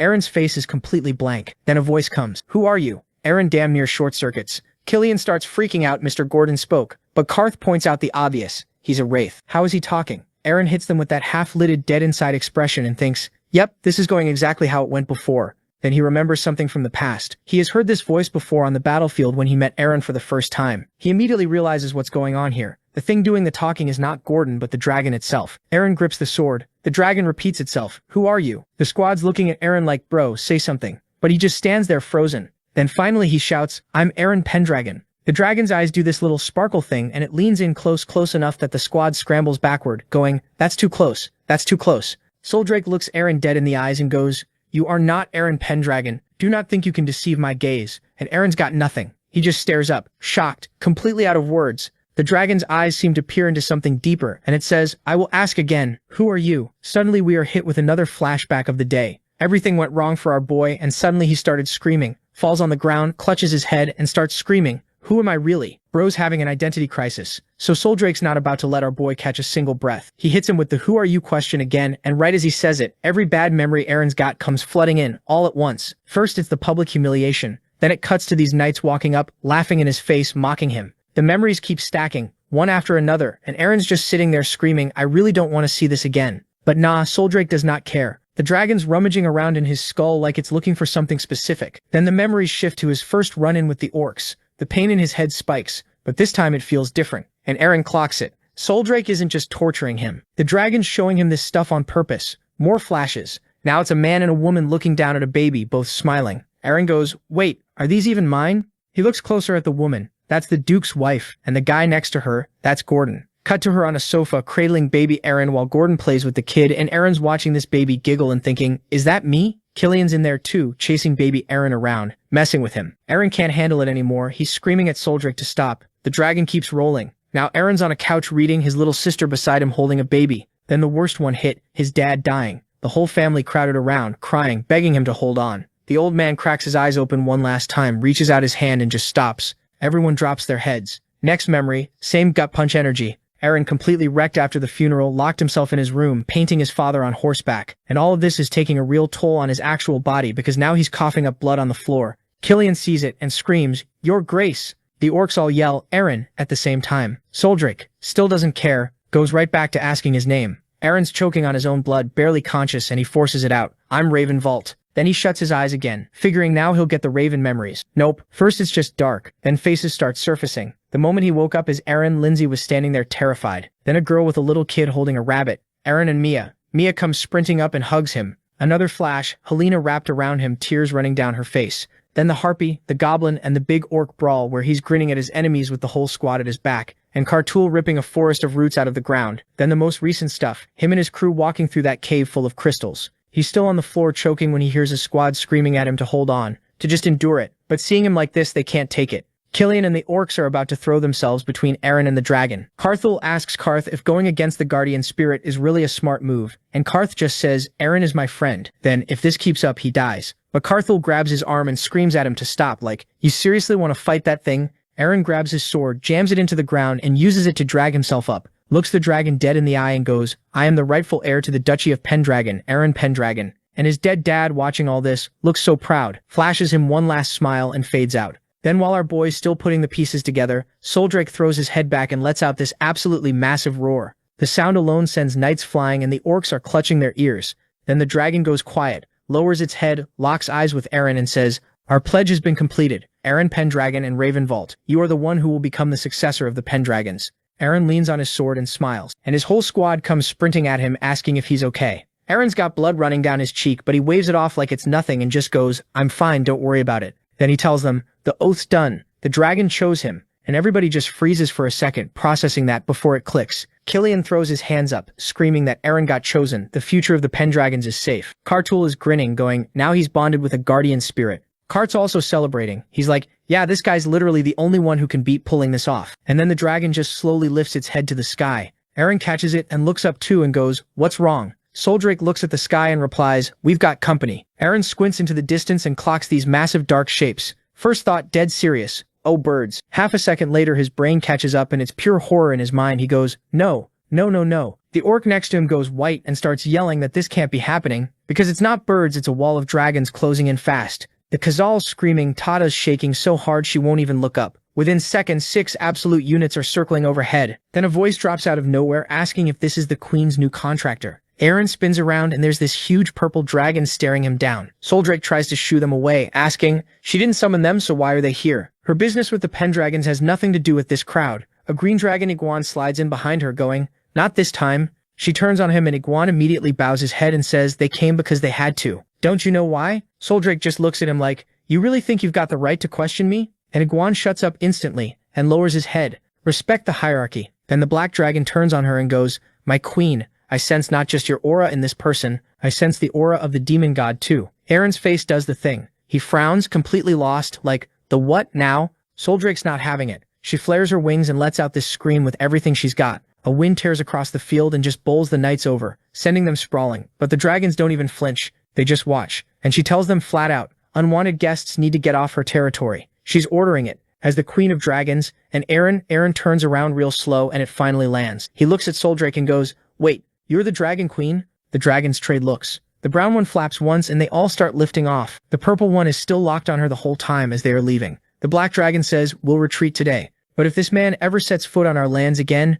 none of this stays a secret. Wings beat and all 6 are gone into the distance. Soldrake just watches the sky. The orc finally exhales like he's been holding it the whole scene and goes, okay, what the hell just happened? The goblin still parked on the terrified harpy says, it sounded like they were dancing around something. And the orc explains, a dragon's voice only reaches whoever it's talking to. They heard the first one a few minutes back through Gordon, but that conversation just now? Nothing. Silence. Which means Eren was the only one hearing all of it. He clocks that he's the only one who got the full exchange, and Soldrake only calmed down once the oath was sealed. He files it away. He'll figure it out later. Then he just stands there with his head tilted back, brain buzzing. 6 dragons, a god of dragons, a demon god. He goes, man, I don't know nearly enough about anything happening here. He glances at Soldrake, watching the sky, and thinks maybe she'll actually tell him she's the queen after all. He remembers getting reborn, still has no idea why it happened, and frowns at it all over again, so he turns to her. The queen turns back, and Eren puts on this little smile, raises a hand and goes, hey, Can I ask you something, and could you maybe lean down for it? My neck's kind of killing me. Soldrake smiles back, looks him over, and says she's got something better than that.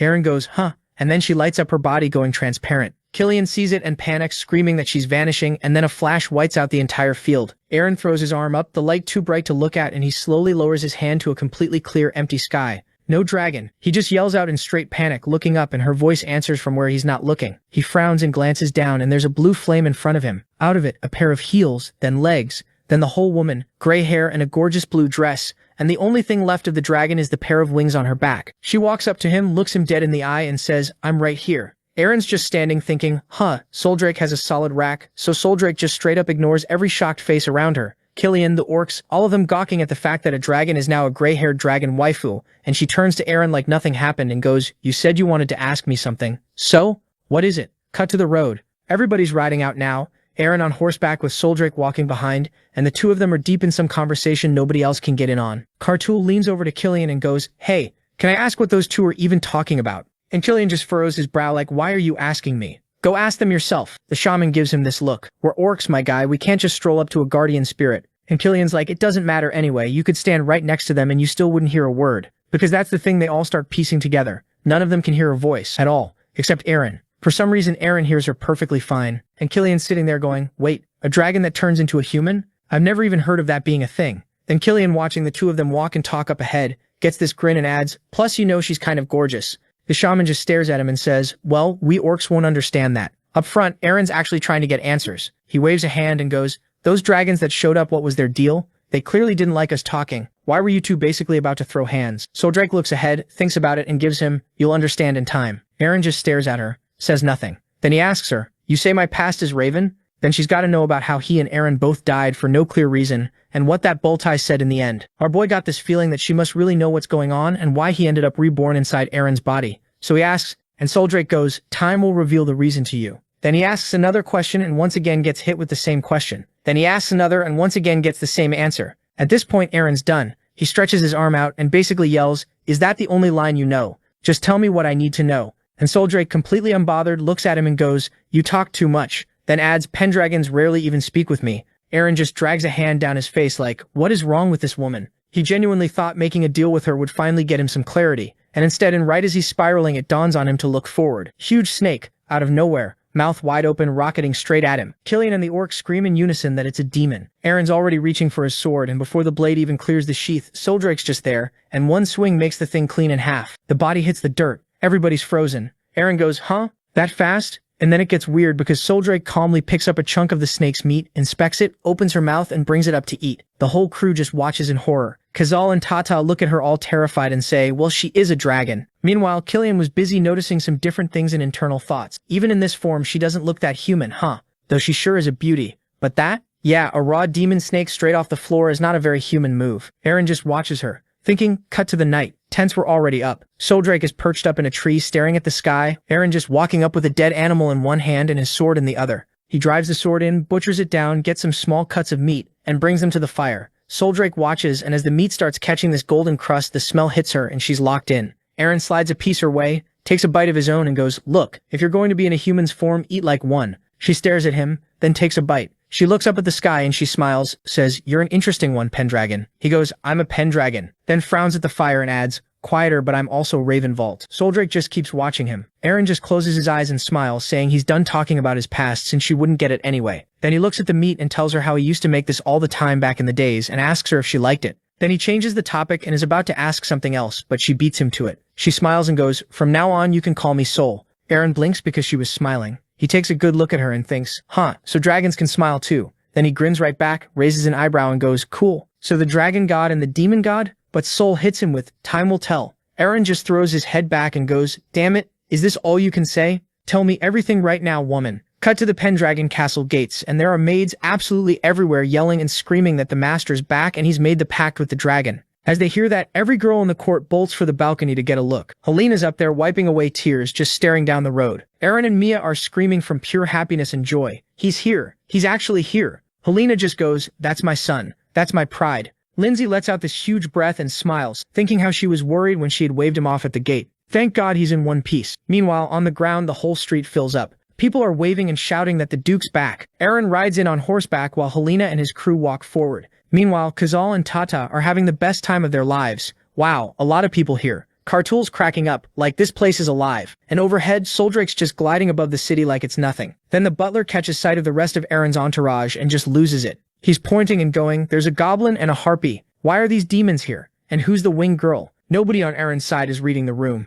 They're having a great time. Eren then pulls his sword out, points it straight up and shouts that the Pendragons have won. From this moment, they're back under the dragon's protection. Hearing this, everyone's like, where is the dragon though? Then the crystal in Sol's forehead lights up. Her wings blow up to full size. This massive blue flash of mana goes off in front of Eren's family. Sol's full form. She flaps once, lets out this menacing roar, and rises over the city. Then the scene shifts, and now we're at the banquet. Fireworks going off outside, men in expensive suits eating expensive food and discussing important rich people business. A girl sits at the piano and starts playing. The maid finds Eren and goes, what a banquet. This is my first one. Eren claps and explains they're celebrating the pact between her brother and the dragon. Then she looks around and adds, even lords from neighboring countries showed up, and big-time merchants. Lindsay spins around like, wait, where's Eren? Eren's in this white outfit, looking fancy as hell. He walks up to Sol and asks her what she's doing here. Why is she not at the banquet? She turns, laughs and goes, haven't you talked with me enough? Eren frowns. Sol goes, you're the heir. Shouldn't you be down there working the banquet? Eren sighs and admits hosting guests is a pain and he doesn't get human society that well. Sol says she's been with House Pendragon a long time and never once heard of a dragon showing up to a party. Eren's like, why not? You've got a human form. And she gives him this long look and says, yeah, he really is different from the Pendragons before him. Then she leaps off the roof, opens her wings, and just like that, she's gone. Eren watches her shrink into the sky and then he feels it. That prickle on the back of the neck. He turns around, a whole crowd of girls. Sparkling eyes are running towards him, yelling, we found him. They want the full story of how he made a pact with the dragon and they're charging. Eren clenches his teeth, frozen, no idea what to do. Down below, Lindsay brings a plate of meat to some rich merchant who immediately goes, you've got a great body. Be my mistress? She laughs it off, confused, and then hears the giggling. She turns and sees Eren completely swarmed. One girl's gushing. She's never heard of a man beating an orc in hand-to-hand combat. She introduces herself, Cecina, pure bloodline. One of the most important houses. Then a blonde raises her hand, 4 giant rings on her fingers, like I'm Mabel. House Goldman, we basically run the Empire's economy. Surely you've heard of us. The redhead next to her snaps that Mabel isn't even nobility, just a merchant. Mabel waves the rings again, funny. Coming from someone whose family can't even afford mithril jewelry. It's about to throw down right there. And Eren's done. He just thinks every one of them wants to attach themselves to me, and I do not have time for this, and physically peels out of the circle and walks off. Then he hears it from the weakest one in the building. He looks over and an orc is whacking Killian on the back going, 10 glasses and you're already gone? Killian dying goes, do not compare me to you. Off to the side, Cartool's doing little magic tricks for Eren's baby sister. This is called magic. She goes, my bunny's flying. The orc spots Eren and lights up. Come drink with us. Show us that human grit. Killian's yelling, he's busy, you idiot. But Eren just smiles, walks over, pats his sister's head and goes, actually, great idea. We're not losing this. Drinking contest. Go. Deep into the night now. The maid's helping Eren walk, and he's clutching his head going, it hurts. It really hurts. She asks if he's okay. He apologizes for being a handful, and she just smiles and says it's fine, then blushes a little and tells him this is the first time he's actually had fun since his father passed, so she's happy too.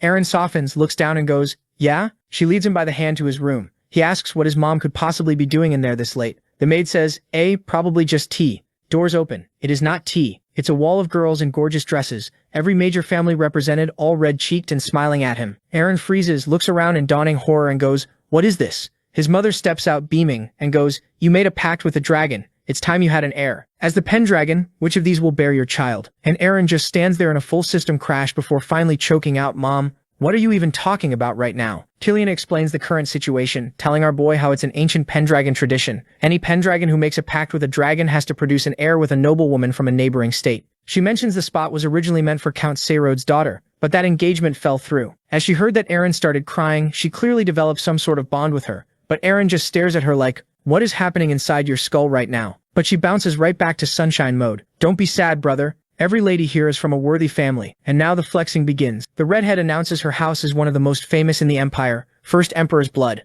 nobler than even the imperial family. The girl in pink counters that her dad's a general with 10,000 soldiers and overwhelming force, solves everything. Then the one dripping in jewelry just smiles and calls them both idiots, because the future belongs to whoever controls the economy. And then it's full chaos, all three screaming at each other to mind their own business. Eren watches this whole circus for about 2 seconds and goes, I'm deciding this. Now, he asks what exactly is going on here. His mom starts, "It's the Pendragon house," and he cuts her off. "I get it." Then he walks over, puts his arm around the maid Lindsay and goes, "I choose her." For a second it's dead silence. His mom froze, sister froze. Every rich girl in the room hits him with that exact frown of pure disappointment. And Lindsay has no idea what's happening, going bright red. She is about to decline, but Aaron covers her mouth and goes, "Sheet." Then he makes his case. This girl's taken care of him for years, sticking with him through every hardship and also on the way to the expedition. The horse wasn't the only thing he rode, so he'd figured for a while now that one day he'd have to take responsibility. After saying all that, he apologized to his mother for keeping quiet about it. Mom jumps in. No, that's fine. You are a man after all, but the whole point of choosing a bride, and Aaron's already nodding, is to strengthen the family. I know. Then he narrows his eyes at the noble girls and pivots hard. But you all came here to celebrate my pact with the dragon, right? He says allies like them could be invaluable if hard times come. And then he hits them with it. He's just like Lindsay, who took care of him while he lay unconscious for 3 years. The girls snap in unison. She's an ordinary maid, and Aaron told these bitches to calm down. There are only fools in this room, people with nothing of their own, who can only ride their family's reputation. Nobody's got to come back to that. And once again the whole room is silent. But our boy doesn't stop there. He adds that he already has comrades, Killian, who fought fearlessly for him. The soldiers who never abandoned the Pendragons at rock bottom, the orcs in their unbeatable strength, Tata the harpy and Kazal the goblin, who had his back, everyone who didn't run when he went to the mausoleum. Those are his real comrades. He takes his mom's hand and goes, "The Pendragons aren't weak enough to depend on allies anymore. Mom and sister are tearing up now." Then he turns to Lindsay, who immediately starts shaking and goes, "Whatever Lindsay says, she's becoming my lover." She whispers, "Of course, young master." He pulls her in and announces,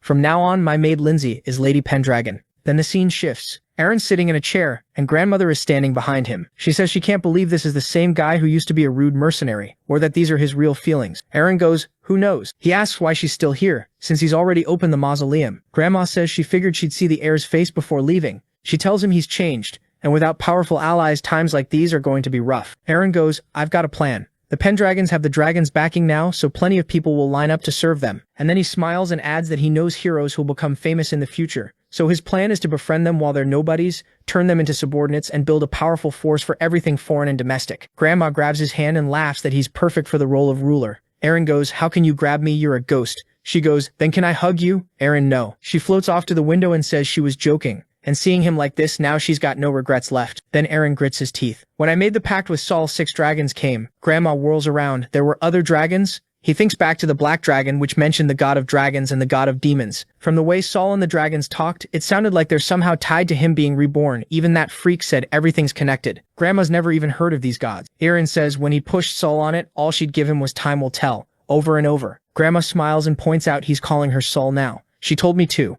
Anyway, I can't really talk." She smiles and says it's time for her to go. For a second, our boy couldn't understand what was going on. But when Granny's body started fading out, he finally got it. Adia reaches out, tears in her eyes, and tells him that whether the dream he's chasing is his own or Raven's, she believes he can pull it off. "To dear Pendragon," she says, and Aaron just loses it, screams Grandma, and hugs her while she's still got arms left to hug back. She closes her eyes, tells him to keep living, and then she's gone. He looks down at her portrait and quietly goes, "Yeah, this was always going to happen." Then the scene shifts and we're at a wedding. Lindsay's in the white dress, there are like 300 plus people packed in. The calendar reads year, and our boy is officially a married man. Cut to a smaller room after. Aaron's on the bed clearly chewing on something. When Sol's voice drifts in through the window, she floats in, takes one look at him, and basically goes, "So you picked this girl, huh? Why'd you marry a maid?" Aaron replies, saying that a real wedding with a noble house comes with a mountain of obligations he does not have time for. To whom does he make an heir? Doesn't matter. He'll speedrun that problem later. Sol's a little deflated and asks the question she actually came to ask. Why isn't he interested in her? Aaron says Lindsay took care of him for 3 years and he trusts her. End of story. Then he asks where Sol flew off to when they were talking earlier. Turns out she's been up at Rhea, a stone dragon statue on the mountain behind the castle. That's where she was back when she swore her oaths with the Pendragons. Aaron asks if it doesn't get boring up there, and Sol says it's the same everywhere, since nobody can actually hear her. Aaron points out the Pendragons. She replies saying that she never really talked to any of them. Not Gordon, not his ancestors. She looks up at this huge moon and says they never wanted this form anyway, and to respect their wishes, she stays in her dragon form. And you can watch Aaron connecting the dots. His grandma's whole "you're getting closer to her" line. Every time Sol complained that he talked to her too much. So Sol goes, "Look, whoever you are, you made a pact with me." And Aaron cuts in to say he can't get used to how she keeps addressing him. "Call me whatever," he says, "just not that." Sol thinks for a second and goes, "Fine, I'll call you Ray." And Aaron freezes because that's what his family used to call him. Sol catches the look and asks if he hates it. He smiles and says no, he actually loves it. and told her to call him that from now on. Soul's kind of floored by the whole thing, and then she just says it out loud. You're completely different from every other Pendragon. Then she looks up at the sky and goes, Alex, the first Pendragon. It looks like your promises will finally be fulfilled. Cut to this bird delivering newspapers across the kingdom. The headline reads, the Pendragons have made a pact with the dragon again, and the news has the whole country in an uproar. Some guy reading the announcement just goes, the Pendragons are insane. Baldy tells his buddy their territory is basically the size of a small country now, with only 5 knights. The green cloak mustache guy adds that if this works out, they're walking away with land and titles. They both turn around with greasy little smiles and ask a third guy what he thinks. Then we're at a port, a big ship rolling in. There's a guy parked in a chair reading the same report, and he notes it's not just the dragon who fell in line behind Eren, it's demons and orcs out of the Ancona forest, orcs too. He stares out the window. This Eren guy is not as simple as he looks. Over at the castle, somebody comes running in screaming that Eren made a pact with the dragon. Count Seirot is not happy with how all of this turned out, and turns to Luna and whines he can't even get a minute of rest. But Luna was busy thinking about Eren in her head. Then it gets darker, literally. Somebody snaps their fingers. A cloud of dark energy pops into the air, and a paper appears out of it.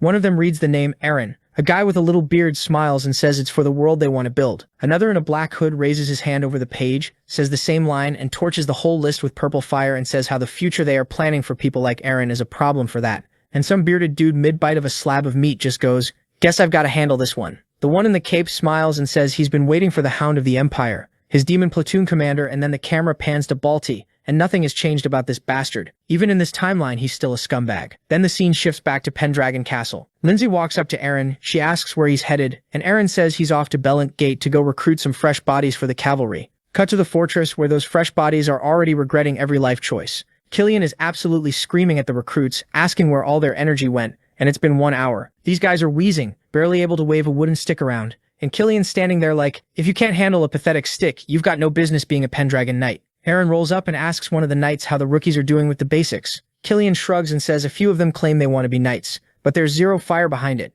Eren frowns and points out this is the first time they've recruited this many at once, so of course they're second-guessing themselves. Then he smirks and basically tells Killian that raising them isn't really his job, and promotes him to cavalry commander on the spot. And Killian lights up like a kid on Christmas. Immediately wheel on the recruits, yelling that the master expects greatness from them. Drill this into your bones for life, follow my lead and you'll be true Pendragon cavalry. The recruits, half dead, are just thinking, what is this mustachioed maniac even talking about? And isn't he like super weak? Eren folded him in like seconds when they fought earlier. Eren leans against a tree, watching the whole circus, and his brain starts wandering. Lately it's the same story every time. New blood shows up, grumbles, and drags their feet about the cavalry coming. And then the heavy stuff creeps back in. Those images of the demon god and the dragon god, he can't shake. It's exactly like those dragons warned him. He doesn't know what his enemies are capable of, which means he's got to make this cavalry as strong as humanly possible. Meanwhile, Kartul is just chilling under a tree reading his book while Mia is plopped down on him. Just then he heard these voices and turned to the tower where Sol was chilling with her buddies. Sol left Rhea to come travel with them, and Eren can tell she's having way more fun. He watches her staring up at the sky and figures, at least, she looks happy. Then she glances down, calls out to him, and tells him that a group of warriors is riding for the gate.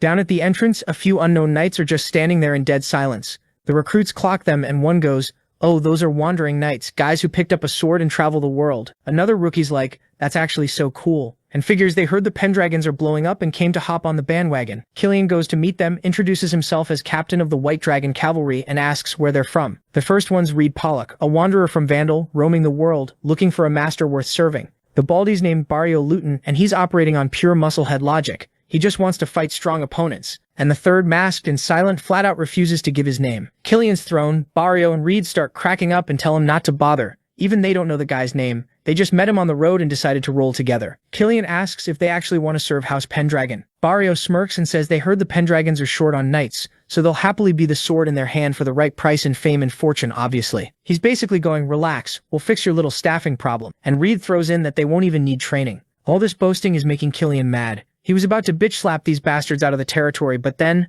Eren strolls over grinning and says if they're wanderers surviving on their own steam, then they've got the strength to back up all that talk, and he tells Killian to spar them. Killian, thrilled, takes Barrio first and the recruits are stunned. The captain can hang with this giant. Killian knocks Barrio's blade clean out of his hands, immediately wheels on Reed and asks if he needs a written invitation. Reed barely gets his sword up before Killian parries, disarms him too, and lays steel against his throat. The recruits are losing their minds. This is the best thing they've ever seen. Killian turns and asks Eren how he likes the wandering knights, and Eren goes, we're short on people, so we'll take them. Then there's the masked one, still standing there like a statue. Eren smiles and invites him to give it a go, and the guy just says, nah, don't want to. Killian's already decided this man is rude. Eren, full arrogant Duke mode, asks his name and the warrior turns away and says he doesn't feel like sharing. That's the last straw for Killian, who calls him a fool, grabs him by the cloak and demands to know how he dares talk to a duke like that. The masked warrior just drops Killian flat on the ground effortlessly and seeing this, thinks he's strong. I want him in my cavalry. So Killian's losing it now, yelling every insult he can think of at this wandering knight. He's ready to throw hands, but Eren wants this one for himself. So he tells Killian to stand down. He slides his sword out, rests the blade on his shoulder and goes, my turn. He squares up across from the wandering knight. The guy looks him over and asks if he actually wants to fight. Eren frowns and goes, isn't this how you challenge a knight to a duel in Valar? As he hears that, Killian's eyes go wide. Wait, he's a Valar? And one of the recruits turns to the captain like, who even is this guy? Quick lore dump time. Way back down south, a bunch of countries went to war over some disputed land, and one of them was basically a non-stop war machine, just massacre after massacre for generations. The warriors it pumped out got called Valar Knights, while Killian explains that growing up in that hell means each one is worth about 1,000 normal soldiers. They don't fear death, they sharpen their swords purely for the craft, and Killian's a little shook, because these guys were basically a campfire story to him the first time he's ever seen one in the flesh. Meanwhile, Eren's still holding his blade in the man's face, and Killian's like, how'd you even know that he's Valar? In his head, Eren had already run the whole checklist. The look, the southern accent, the 2 swords, one short, one long, it all clicked. The second he saw him, he's fought a Valar before, back when he went south with the Demon Slayer squad, and this guy's a carbon copy. His eyes drift to the horse, and yeah, there's a mace and shield strapped to the saddle, and a crossbow too. Man came packed for every possible scenario. So Eren smirks and lays it out. Valar cavalry don't bow to anyone but their master. Not money, not bloodline, not even the emperor. Nobody's putting these guys on their knees. They run on pure strength and technique, and they're proud as hell about it. Then he says, you came looking for a master worth swinging your sword for. Tell me I'm wrong. The knight frowns, looks up at the sky and goes, I'm not interested. The stars led me here. Barrio and Reed just blink at that. The knight nods at the two of them and adds that he's only walking with them because they gave him water. And here's where Eren's brain does its thing. Valvans are sea people. They navigate by the stars, but the one thing they physically cannot do is go without water. So Eren goes, see, the stars didn't let you down. They walked you straight to Eren, Pendragon. The knight's face goes serious, he pulls out his sword, and he goes, money, influence, bloodline, or power, nothing matters to him. Then he looks Eren directly in the eye and goes, if Eren wants him to serve, he's got to put his life on the table. Lose, and he dies. Eren just says he already knows how things work down their way. The recruits lose their minds. Reed squints, it's just a basic stance. Barrio's confused too. The sword's held like any random foot soldier would hold it, so why that style? And then Eren moves. He blurts in, swinging right at the knight's face, fast enough that Killian flinches at the speed and the knight goes too slow, parries it clean and starts driving Eren's blade down. The pressure forces Eren onto one knee. The valve swings at his face. Eren slips it at the last possible second, lightning quick, and the knight's genuinely surprised he got out of that. Eren launches up and tags him, a thin red line opening across the man's chest, but the knight clips him right back across the face,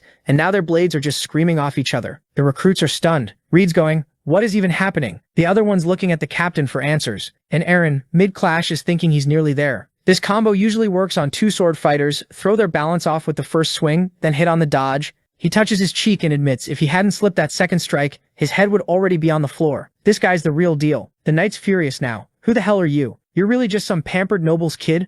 And Eren goes, nah, I'm the same as you. He's killed plenty monsters, demons, people, and never for fun, only to stay alive. I smell the exact same thing off you. As he said that, the nameless knight went into the dual-wielding stance and his face got all psychotic. Eren clocks it instantly and goes, you are using both hands now, huh? And asks if he's finally being taken seriously. Then the camera pans over to Karth and Bro's whole sleep routine is interrupted by these cheers, so he wakes up yawning his whole soul out, complaining that it's way too loud to nap. Karth will figure somebody's having a scrap nearby. So the orcs go wandering over to where a crowd's gathered. He walks up to Killian and asks what's going on. Then they see it. And both of them just go numb. Because Eren is out there throwing hands with this warrior and it is not a fair fight in the way they expected. It's terrifyingly even. Eren's blocking blows from this knight, and mid-clash the warrior suddenly glances away. Eren's eyes follow him. Some trembling guy in the crowd gasps that this swordsman is going toe-to-toe with the Lord. Karth turns to Killian like, who even is this guy? And Killian just goes, yeah, I'm trying to figure that out myself. Eren jumps back, swings, and the blow sails clean past the warrior's head. Then he drops the blade downward and Barrio goes,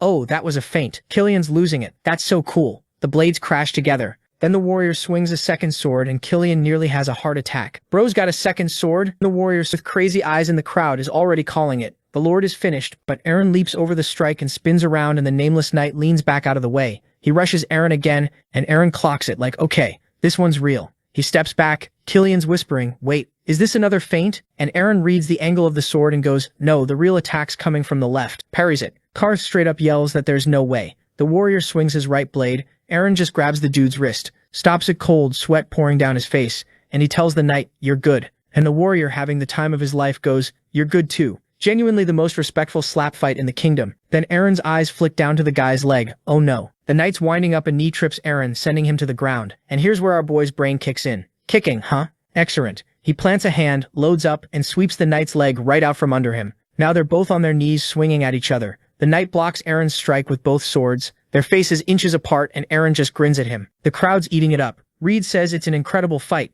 Barrio admits he genuinely can't tell which of these two is the bigger monster. Kartul nudges Karth, smiling, like, "Could you stand up to this guy?" And Killian pours stressed. Killian is thinking to himself, "I actually tried to fight this guy." Back to the battle. Both of the guys are in the zone now, and Eren casually asks the warrior, "Do you want to know the weakness of dual blades?" And the knight, still grinning, goes, "What is it?" So Eren throws a fistful of sand right into the guy's eyes. Kartul and the rest are like, "Sand?" Karth adds that Eren must have grabbed some when he got knocked down earlier. The knight slams his eyes shut and jumps back, and Eren goes for his blade. The warrior cracks his eyes open just in time to see a sword screaming toward him and lets go of his weapon. So Eren's strike whiffs, and Killian's stunned, like that wasn't the moment for it. The orc figures Eren ditched the swing because he's gassed out, and that's bad news. But the warrior, grinning, calls out an attack from the right, then shouts he's actually going straight up the middle. Except Eren's sword hand changes direction with absolutely cursed speed, and the blade ends up right at his neck, and no one can believe what just happened. Meanwhile, Eren, holding the sword steady, tells him, "Yeah, no doubt about it, your knights are strong," and adds that if he didn't have this sword, he might have more. The warrior's genuinely surprised he got beat, and Eren, still dripping sweat, says this isn't the first time this sword saved his life. The knight looks down, throws his sword to the ground,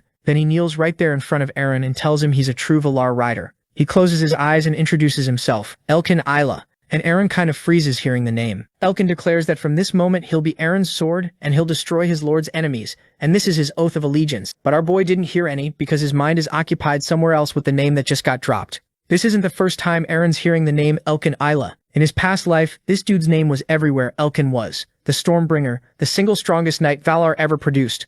And Eren's just standing there mentally pulling up the guy's entire future resume like he's scrolling a wiki. A couple years from now, this man becomes the Sea Dragon King of the North, Knight of the Duke of Arangi, and swings his sword in that name across 100 battles.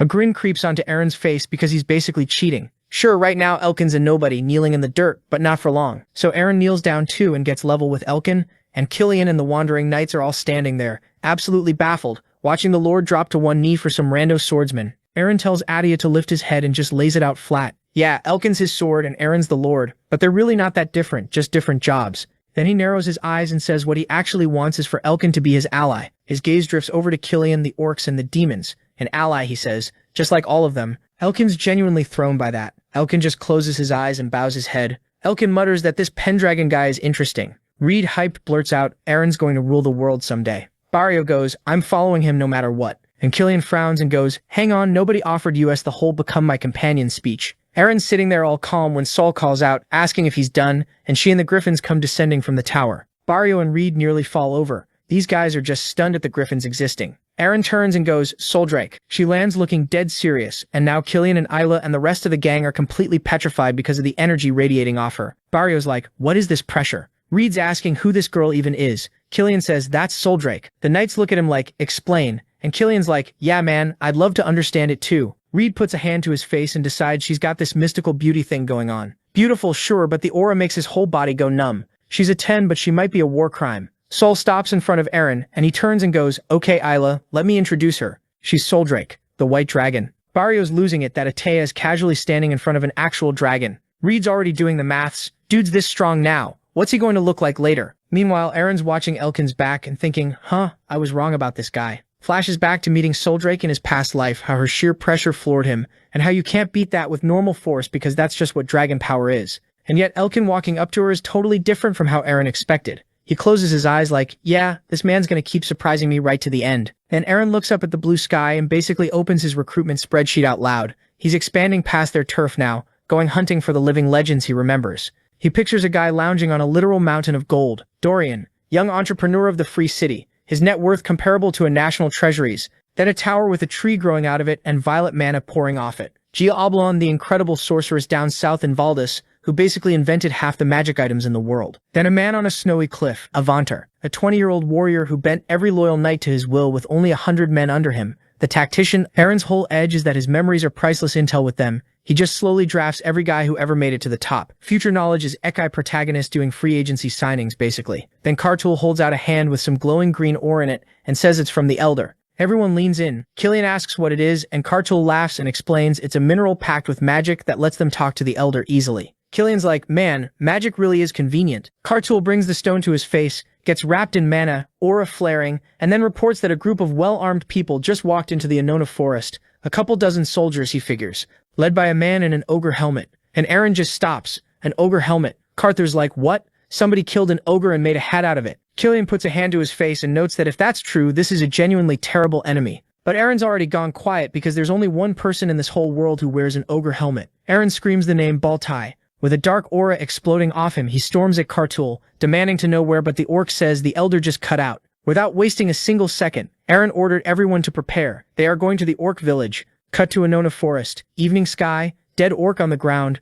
Baltai says the pursuers are handled. Strong, he'll give them that. Then he grins, taps his helmet, and says, yeah, the orcs were tough, but not as tough as the ogre he made this from. Cut to a few moments later. Now we are in the centaur's territory. He's reading a report and going on about how the Pendragons, juiced up by Soldrake's power, are out here recruiting soldiers and basically running the whole region like they own the place, and it's eating him alive. So he pulls out this creepy pink mirror, and inside it there's some hooded guy radiating this nasty pink mana. Mirror guy starts talking about the shield, the spear, and the bow of the Empire, 3 legendary pieces of gear, and he's basically saying as long as they've got those 3, their cavalry is going to be the strongest in the entire world. Then we cut back to our boy, and the scene here is completely different. A big peaceful tree, a whole orc village, and kids running around everywhere like it's a daycare. They're swarming Karth, climbing all over him, and yanking his hair out while he's begging them to stop before he goes bald. One of them parks itself on Killian's shoulder, and Killian, our cavalry captain, is sitting there genuinely shook that the scariest, most ferocious orcs alive produce these tiny, adorable gremlins. Karth just shrugs like, yeah man, even tiger cubs look like kittens, what'd you expect? It's all wholesome right up until one kid bolts toward Aaron, takes one look at the dark aura pouring off him and his eyes glowing blue like a final boss, and nopes right back the way he came. Killian quietly clocks that Aaron's been radiating doom energy ever since he heard the news. Killian thinks about the exact moment that happened, and how at that time the aura coming off of him felt like that of a dragon's. Then we get the funniest reaction shot,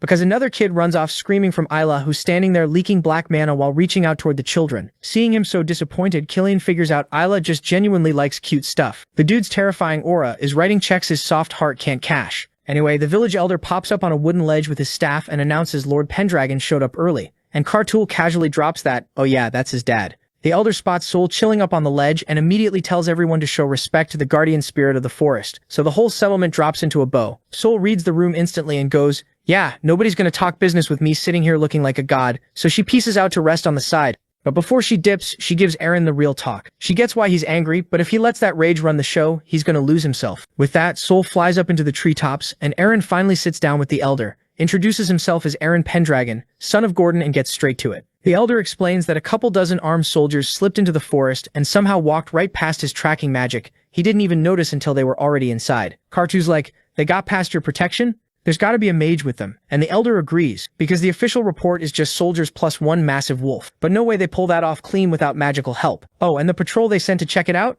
Yeah, none of them came back. Aaron's brain immediately starts connecting dots. A huge wolf, strong enough to wreck an orc, plus a helmet made out of an actual ogre, and now he has no doubt that it's Baltai. The guy's personally leading his demon slayers into the forest. The elder guesses they're heading for the centaur tribe, and that's where Aaron has to give us the history lesson. The centaurs have lived in the Ancona forest forever, and ever since the Pendragons rolled in and the orcs set themselves up as their protectors, the centaurs, who already hate humans with a passion, have been beefing with the orcs non-stop. Aaron's frustrated because, as an outsider, he can't just barge in and start swinging, while technically nothing's happening yet. And of course that's the exact moment Killian comes crashing through the door yelling that the centaurs are out in the streets attacking. Aaron's confused. The centaurs have stayed out of conflicts for ages, so why now? Why today? He gets his answer real fast when a centaur loses an arrow straight at his face. Aaron snatches it clean out of the air, looks down and freezes. Stamped on that arrow is the emblem of the Empire. Killian's losing it. Why do the centaurs have imperial arrows? And Aaron already knows. They teamed up. The centaurs, the Empire, Baltai, all of them are lined up on the same side. That's the snapping point. Blue mana starts violently pouring off Aaron. The air goes electric, and Killian calls out to him one more time. Aaron just says he's done holding back. He's held it in way too long, and gives the order, spare nobody and wipe every last one of them off the map. Up in the treetops, Sol watches the whole thing kick off. Okay, so Aaron's already done the math on this one, and it's simple. The orcs and the centaurs have been beefing for ages, So the second the centaurs smelled an opportunity, they shook hands with Baltai and the Empire to settle the score. And if that's the case, Aaron's more than happy to grant that death wish. He crushes the arrow in his fist, the air around him goes heavy, and Killian's standing there bug-eyed because this is the exact same monster aura Aaron gave off that time. With that, he charged into the battle and the squad was like, what is he doing? The centaurs answer with a crossbow volley, 3 bolts straight at him, and Aaron slices all 3 out of the air in a single swing, without so much as slowing down or even acknowledging they existed. Isla's surprised how quick Man parried a triple crossbow shot like he was swatting flies. Aaron closes the gap, lands a hit so clean the blood goes everywhere, and the squad is hyped. But here's the thing, the centaur doesn't flinch. It swings right back, Aaron blocks it easily, bares his teeth, and clocks that these guys aren't scared at all. The centaur's eyes are glowing red, drool is running down its chin, and it starts ranting that Aaron and his people are invaders who'll finally get wiped out this time for real with their new power. Aaron goes, wait, what new power? And that's when the whole field goes feral. The centaurs swarm in as one unit, fighting spirit cranked past the limit, all chanting the same line about defending their forest. Karth throws a fist. The centaur beats back twice as hard, and Karth's genuinely confused because every single one of them is moving identically, like they're synced. He yells over to Kartul, asking if these horse-faced bastards were always this strong, and Kartul had suspected that something was wrong, but now he's sure it's magic. The whole tribe's hypnotized. Their fear and their rage are being hijacked to puppet them, forcing them past their limits and turning them into mindless berserkers. Then it gets ugly. Killian sneaks up behind one, and the centaur just back-kicks him with both hind hooves square in the gut. Dude's coughing blood, armor caved in, and pretty sure his ribs are now gravel. The squad scrambles to him while the centaurs are out here cracking everyone's armor like eggshells with their kicks.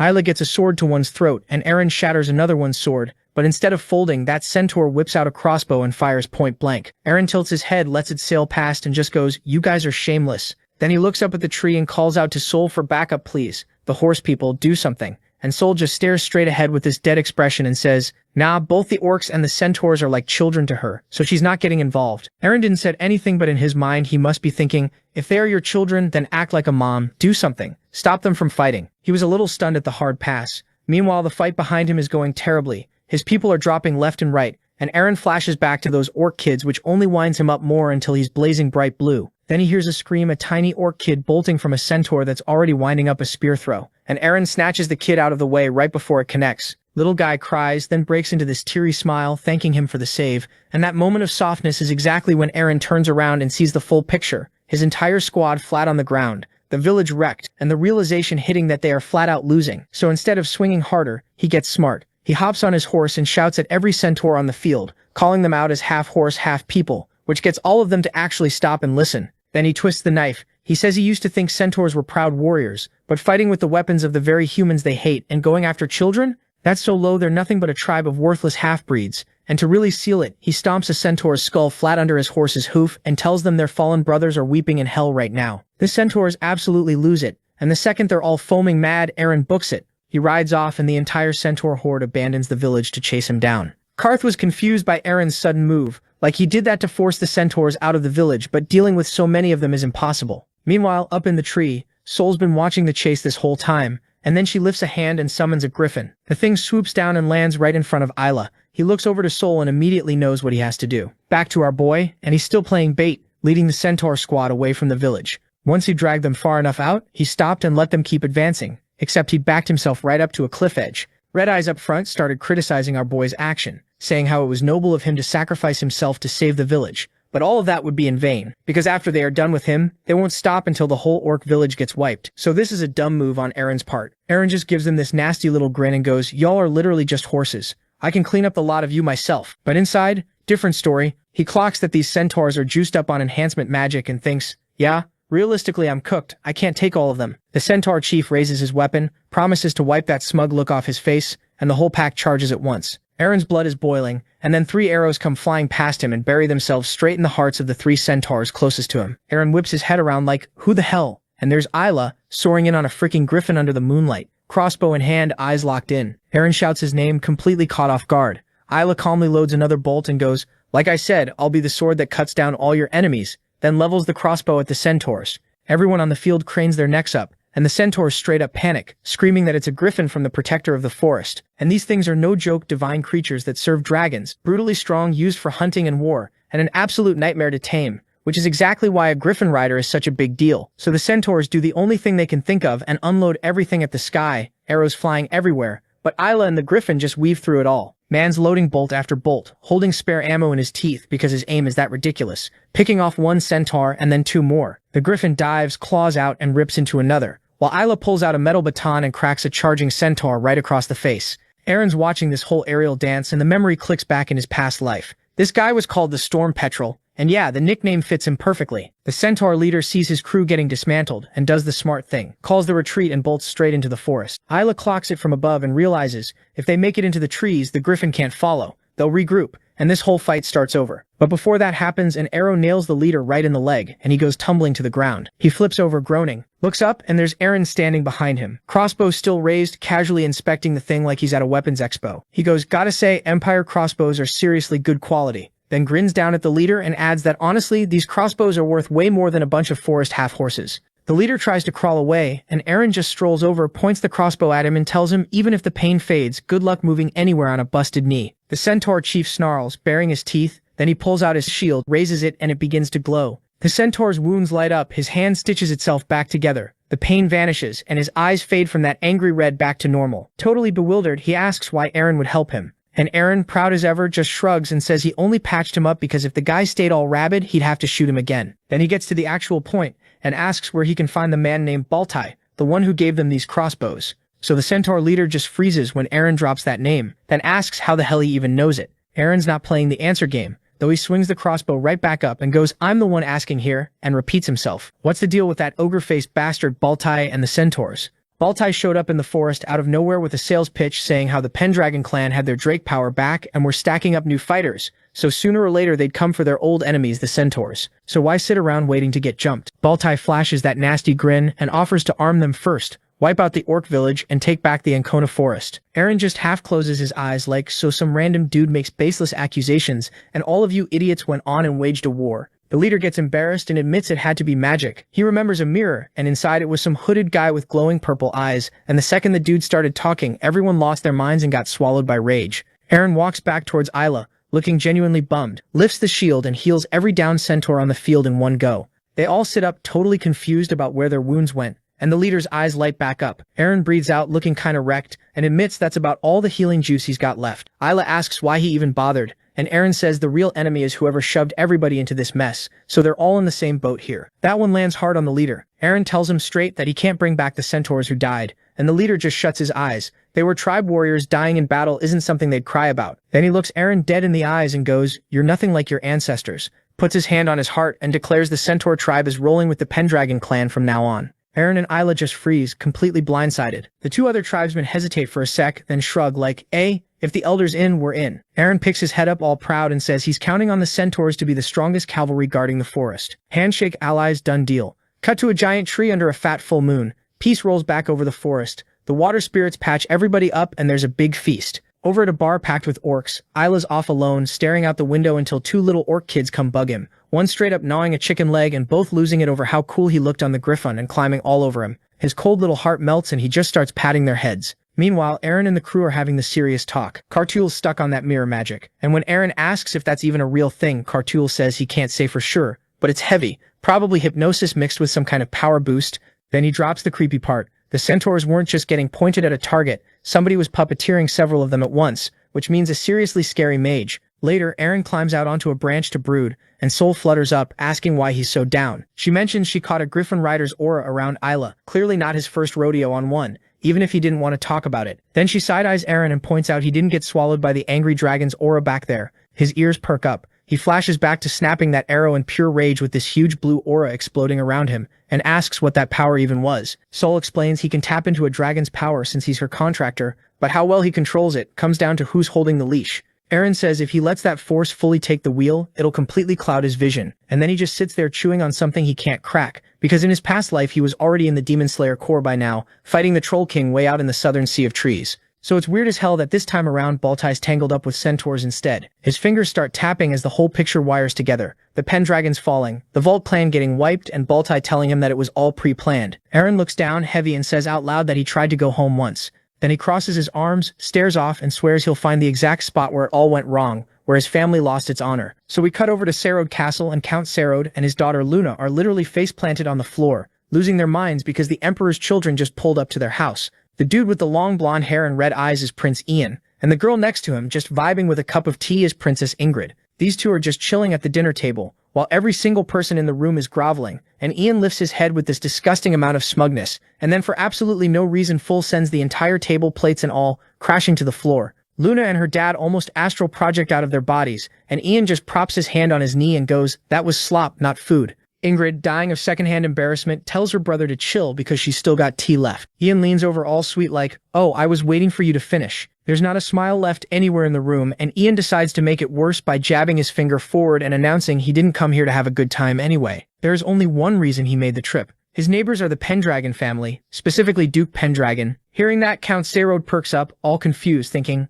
what's that got to do with him? Then this bastard lets his real self out, saying how, to him, Aaron's a pathetic little worm, and the idea that this dude woke up from a coma and somehow scored a pact with a dragon does not compute. So he turns to Luna and asks what she actually knows about him. Luna tilts her head and says she knew Aaron before, but it's like he became a whole different person. Then she goes full tomato red and adds that he's gotten strong and confident. Ian catches that blush instantly. He walks right up to her, fixing his hair, and hits her with, "Is Aaron better than me?" Luna's eyes are shaking because there is no correct answer here. A golden aura explodes around Ian and he starts giggling, then straight up cackling, and out of the aura a whole lion materializes behind him. Everyone watching thinks it's some Conqueror's hockey legendary pressure thing. He whips around to Ingrid screaming about how wild this is, then walks back to Luna, grabs her chin, yanks her face toward his, and tells her to follow him and that it's an order. His face here is genuinely gross. He adds that Aaron has officially crossed the line. Luna's shaking because her only thought is she literally cannot say no to the second Imperial Prince. Meanwhile, over on the Pendragon side, Aaron is getting the rundown from Melbourne. Aaron asks, kind of confused, if the Imperial kids are really coming to visit. Melbourne clarifies it's the second prince and his sister Ingrid, and Aaron goes, wait, what did you just call them? So the butler drops a quick lore drop. Princess Ingrid is Aaron's ex-fiancée. Ian broke the engagement off. Aaron basically screams, I had another bride, and Melbourne's like, you didn't know? Aaron stares into the void, remembers Aaron mentioning a second bride who was a royal princess, and it all clicks. He drops his head into his hand thinking what we're all thinking. This keeps getting messier. Quick time skip and we see Killian standing in front of a crowd of warriors. A month after the Centaur mess, a ton of new knights joined up, strengthening Pendragon's military. Isla chose some warriors too and assembled his own Griffin Rider squad, and our boy also didn't slack around in the past month. He was training hard and has gotten pretty good at controlling Soldrake's aura now. Plus it's almost summer. Pendragon is visiting Sisuk. Aaron is planning to use this trip as cover to recruit even more soldiers. So Aaron asks Melbourne if this visit is about hammering out the engagement situation. The guy says he doesn't actually know but warns him to be careful, picturing Ian standing with his back turned. He explains the second prince has been named future emperor, and across the empire he's known as a tyrant, so maybe this bastard is here to flex his new title on Aaron's face. Aaron tenses up a bit, and Melbourne adds the cherry on top. If Ian doesn't like one of your jokes, he might literally do anything. But Aaron cuts him off, asking why the second prince got bumped up to future emperor in the first place. The guy goes quiet, and Aaron leans back as the answer hits the eldest prince's health tanked hard. Aaron throws his head back and goes silent. Then his eyes snap open because something doesn't add up. He remembers holding a letter in his past life where the next emperor was supposed to be some guy named Goofy. He asks Melbourne if the eldest prince's name is Goofly, and the guy says, nah, the eldest is Sean, never heard of a Goofly. This stops Aaron cold because that name doesn't belong to either prince. Total unknown. He flashes back to fighting the Troll King and realizes the future has officially gone off script from his previous life. Then Aaron beckons with one finger and a dragon with a blue aura rises up right above him. He looks up all half-lidded and confident and says, now he's got a reason to meet this prince. Cut to the royal arrival, Ian's blazing with a golden aura in the main hall, and everyone bowing is getting crushed by this raw pressure because he's royal blood and they physically can't lift their heads. Then Ian looks up and sees Aaron walking straight at him. Seeing our boy was fine, Ian cranked up the pressure even more, but nothing happened. They stop face to face and Ian extends a hand asking why Aaron's holding his head so high. Aaron just asks why he wouldn't. Ian's not even emperor yet. Ian's face twists and he says, we'll see about that. At this point, our boy had enough of his Loftsley show, so he pulls out his dragon and lets this bastard know that he's still playing in the minor league. Ian was very surprised to see our boy's dragon, and he immediately started comparing. He's thinking how he's got first emperor blood. His conqueror's haki is on the same level as his old man's. Ian starts yelling about how Aaron wouldn't dare, then immediately cuts himself off and glances at his sister. Ingrid's standing there with her hands on her belt looking completely over it. Ian says her name, and she just hits him with the most bored expression humanly possible, and tells him not to start problems for no reason. Aaron clocks that she called him brother, and puts it together. Okay, so she's a royal princess. Got it. Then his eyes slide over to Luna, who's just standing there blushing, and clearly has no idea why she's even in this scene. Ingrid does a little curtsy, introduces herself properly, and says she's glad to finally meet him. Aaron raises a hand and says, likewise. They start walking through the hall together, and Ingrid's waving her arms around, explaining that the two of them were engaged before they were even born,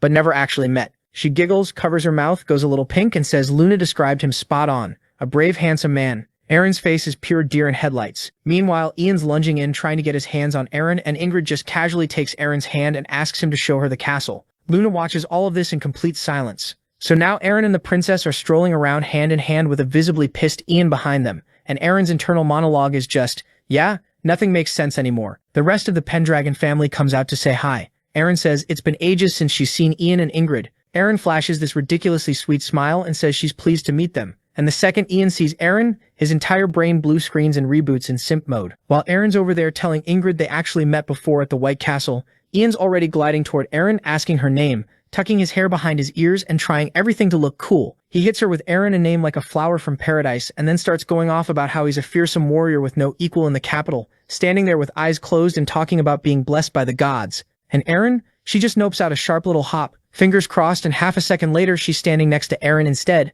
telling him he's positively glowing today. Ian is cooked. He's a whole prince and he's still catching strays. Then little Mia walks up to him and gets completely overwhelmed by his aura and his big angry energy, bursts into tears and runs over to grab Isla's leg, looking back at Ian with the most devastating watery eyes. Ian rounds on him, demanding to know who he is. Isla, being Isla, goes, "I don't have to give you my name." Ian looks at him with pure murder in his eyes and starts screaming about disrespect. "Say your name right now." Isla rushes over and explains he's a Knight of Vale, and Ian side-eyes her like, oh, so he's one of the weird ones. Isla just goes, "Can't," and leaves it at that. That one word cracks Ian wide open. He bares his teeth and raises his fist, and Ingrid looks over and says, for the millionth time, knock it off. Ian freezes mid-swing, and Ingrid calmly tells him if he causes one more problem, he doesn't get to open his mouth for a full year. The three dudes in white uniforms start whispering to each other, because back in the Imperial cities, this man is the tyrant, nobody breathes wrong around him. And yet from the second he walked in here, he's been getting absolutely steamrolled. Ian rubs his fingers together and turns back to Aaron and goes, "Hey, White Worm. Let's go somewhere private, we need to talk." Aaron shoots him this annoyed look and asks what's with the nickname, and then gives him a nickname on the spot to make things even. Cut to a few moments later, and now they're sitting across from each other, and Ian opens with, "You've changed." He swirls his glass and says, last time they met, Aaron was a pale, weak, pathetic little worm, which is exactly why he broke off the engagement with Ingrid.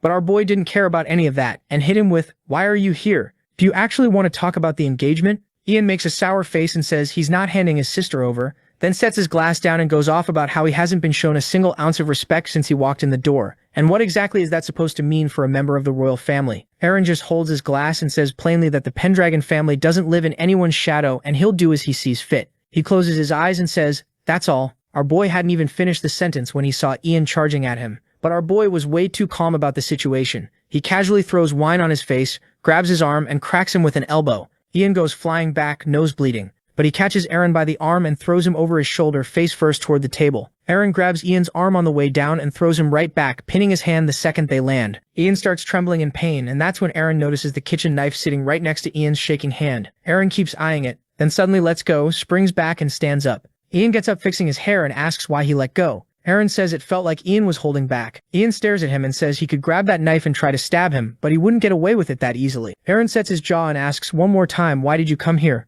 Both of them flare up with blazing auras. Ian wipes the blood off his face and then slowly starts laughing. Aaron has zero clue what's happening, just staring in total confusion until Ian finally says it. Aaron backed him into a corner, and he likes it. He sticks out his hand and asks if Aaron wants to join him, and if he says yes, he'll make him the very center of the empire. Since Aaron's not biting, Ian keeps pushing. He needs Aaron's strength, his military power, the whole pitch. Aaron's sitting there with those bored, half-shut eyes, internally clocking how different this dude feels now. That scary tyrant energy from earlier, gone. Different person entirely. So he asks what join me actually means, and Ian hops off the table and explains the imperial family is in a full-blown civil war over the throne. Multiple princes, secret noble alliances, the whole political mess. Then he points at himself and goes, "I'd love House Pendragon on my side," and starts sweetening the pot. Gold, silver, the empire's riches, hell, even help building an independent nation. Aaron tilts his head, thinking this guy becoming emperor just doesn't add up. The terrifying aura from before and this calm dude standing in front of him are two completely different people. The whole empire knows Ian is a bloodthirsty tyrant, but that's obviously not who he actually is.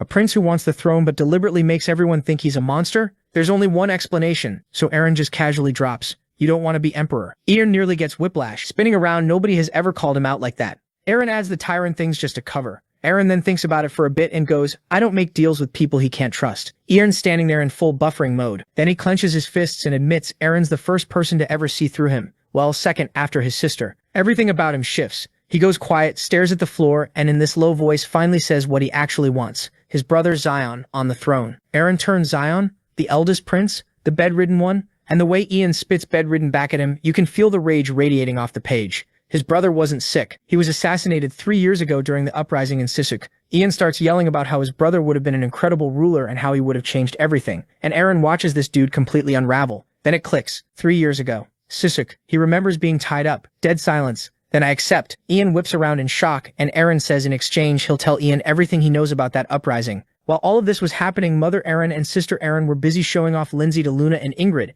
and both of them can't believe that our boy got married. Cut to them sitting across from each other over drinks. Ian lays out everything he knows, and Eren stares into his glass, catching his own reflection except it warps into his past life. He remembers the letter becoming a Night Lord Sisuk. Everyone involved had their own angle. Ian raises his glass and says the real problem is they still don't know who actually started the uprising. Eren throws out the obvious one of the princes making a power grab. Ian agrees but says there are too many suspects. Then Eren, rocking the most bored face imaginable, just drops. You know who Goofly is? Ian has to actually think because this dude's apparently a nobody, son of a concubine, prince in name only, with zero real pull. He asks how Eren even knows that name, and Eren's sitting there, hand on his face, thinking about how wild it is that this irrelevant prince somehow ends up next to the throne and eventually becomes emperor. Makes no sense unless you know what he knows. So he asks about the concubine's background, and Ian says Baroness Eren, his father, mentioned she came from a coastal city, probably from, and the second that sentence starts forming, they both freeze. Sisuk. Ian shoots up, slams the table, and starts yelling about how even if he took Goofly out, it wouldn't put his brother on the throne. Eren stands, leans on one arm, and hits him with never say never. Halaxi flashes back to Baltai dragging him by the hair, and everything clicks into place. It's all connected. His blue aura starts swirling, and Ian's watching like, what is happening right now? Remembering the elbow to the face and the dragon aura, and finally realizing what Eren showed before wasn't even close to half his actual power. Right as Ian's trying to process all this, Soldrake just casually appears outside the window.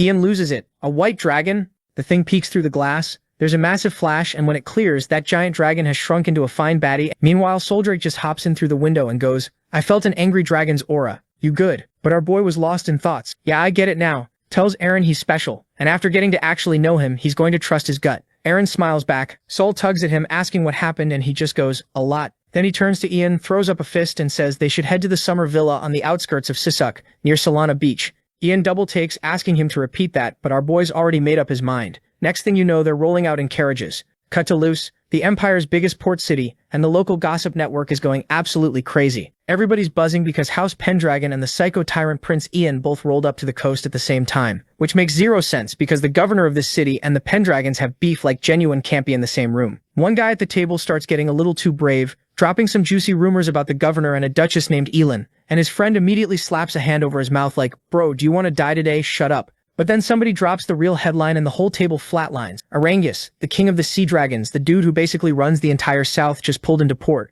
Everyone's sitting there imagining this massive blue dragon chilling off the shore with his personal attack dog, Viscula, on standby, and someone mutters that Arangus might actually rival the Empire someday. The mood's getting real heavy until some rich businessman named Ron leans over from the next table, all casual-like, and says, relax. When this many powerful people show up in one spot, it just means more money for everyone. Meanwhile, at the beach, the sun's doing its thing on the water, and Princess Ingrid pops up from under her sun hat, going full main love interest mode on Eren. She whips the hat off and asks what he thinks of her swimsuit. Custom made and shipped in from the capital by some famous tailor, and our boy just completely blue screens. Worst possible timing too, because now Eren and Lindsay show up in matching fits. Lindsay is all shy, saying how she hasn't seen the ocean in forever, and Luna is standing behind him with a face that could curdle milk. There are way too many women here. Eren's just sitting there like, we didn't even come here to have fun. What is happening right now? Then Ian struts up, jabs both thumbs at himself, and tells the girls to forget about Eren and come hang with actual royalty. Every single one of them takes one look at his swim trunks and just starts dying laughing. Ian standing there completely lost.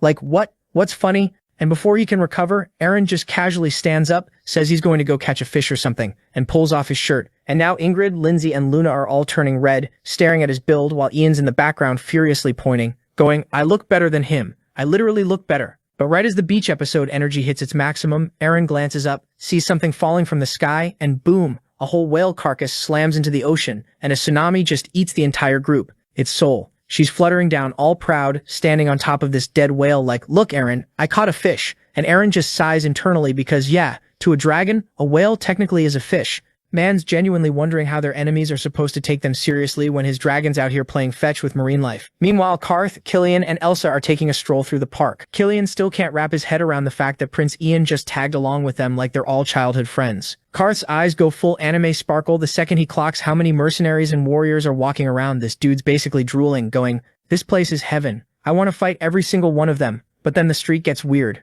Everyone starts staring because a pack of orcs is dragging a chained-up griffin through town, and these aren't regular orcs. They're the Malt, the most psychotic pirate orc tribe from the deep south, rocking actual skulls around their necks like accessories. The lead pirate grins and talks about how people are already shaking just seeing them walk by. Then he spots Karth and goes, "Look at this guy. Went soft, huh? Rolling around with humans now." And that sets Karth off. He's ready to go full Hulk smash on them, but Killian grabs him like, "Not here, not in front of everyone. You're a Pendragon now, remember?" The pirates just laugh harder. A proud orc playing house with humans from the weakest orc race on the planet, too. The disrespect is unreal. Karth's shaking with rage, and Killian glances over only to catch Isla's hand already on her sword, fully ready to start an international incident on what was supposed to be a beach trip. Killian's internally screaming because he just wanted one relaxing day, and instead he's babysitting a rage-fueled orc and a sword-happy maniac. But he's also got that main party member instinct kicking in because something about this whole trading city feels off, too quiet, too convenient, and too many powerful people in one spot for it to be coincidence. And he's right to be suspicious, because over at the governor's mansion, old man Segunda's watching everything from his window, asking his guy Vincent where Aaron's crew wandered off to. The two of them start quietly scheming about something involving a baroness, a hidden beach spot, and old debts. Segunda admits all these cats and snakes crawling around his city piss him off, but then he hits this creepy little smile and shrugs it off. The Dark King will clean up the mess for him anyway, so the Pendragon crew wraps up day one at the Cybele coast, vibing over some scenery and stuffing their faces with whale meat. And by nightfall, Aaron's just posted up on the balcony nursing a glass of wine in peace, which naturally means Ian comes strolling in to ruin it. Man pours himself a drink and goes, "Toasting to your sleepless nights or what?" And you can already feel Aaron's soul leaving his body. Ian's in his usual mood, which is to say, insufferable, whining that he invited girls over and these clowns keep cock-blocking his entire evening. Aaron's just sitting there like, "Bro, it's like this every single day. You are the problem." But then Ian pivots and starts poking at something real. He's like, "You don't even care about your concubine, huh?" And brings up Soul, dropping this little grenade. "Wait, are you that dragon?"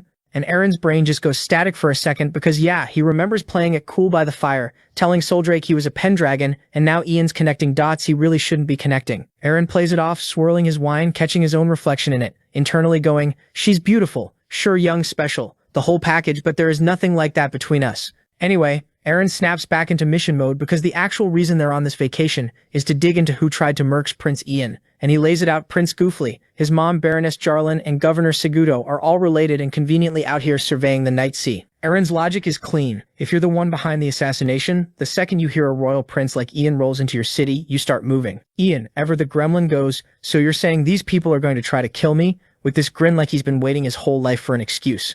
Aaron's basically holding his leash like, "Not yet, we need them to take the bait first." And Ian just sinks into thought. But here's the thing. The dude's actually impressed. He's watching Aaron piece together the enemy's entire playbook from basically nothing, remembering that crazy aura Aaron gives off sometimes, wondering if it's pure instinct or something way deeper than that. He's looking at Aaron's serious face like he's trying to figure out what he's even dealing with. Really, is this guy even human? Cut to the List dungeon, some grimy mercenary den near the Orc archipelago. And there's a bar with a busted-up killer whale on the logo, packed with orc pirates who clock this random man walking in and immediately go, "Lunch just arrived." But homie's just calmly downing his beer, unbothered, and one pirate's like, "Okay, he drinks like a real man, respect." He sits down across from this pirate. There's an orc named Puck, the same bastard from this morning, snoring in the corner. The messenger tells the request to this tame Jack Sparrow and gets to business. The governor wants the snake and the cat handled. The pirate's intrigued and asks if he means kill, and the stranger's playing it mysterious, dropping cryptic lines, mentioning something that went down in Sisak 3 years ago, and warning the pirate not to stick his nose in his business. The pirate loves this saying, only Elle and the orcs ever talk to him with that kind of spine. Vincent slides over a paper with the plan, 3 days. The target invites the snake and cat over, and since the cat's a show-off, just bait his ego a little and he'll come running. The pirate's all in, crushing the paper in his fist, gleeful about getting to mess with that little tyrant from the imperial capital. Then the stranger goes, "Can I ask you something?" And the air just drops as a dark aura starts leaking off him.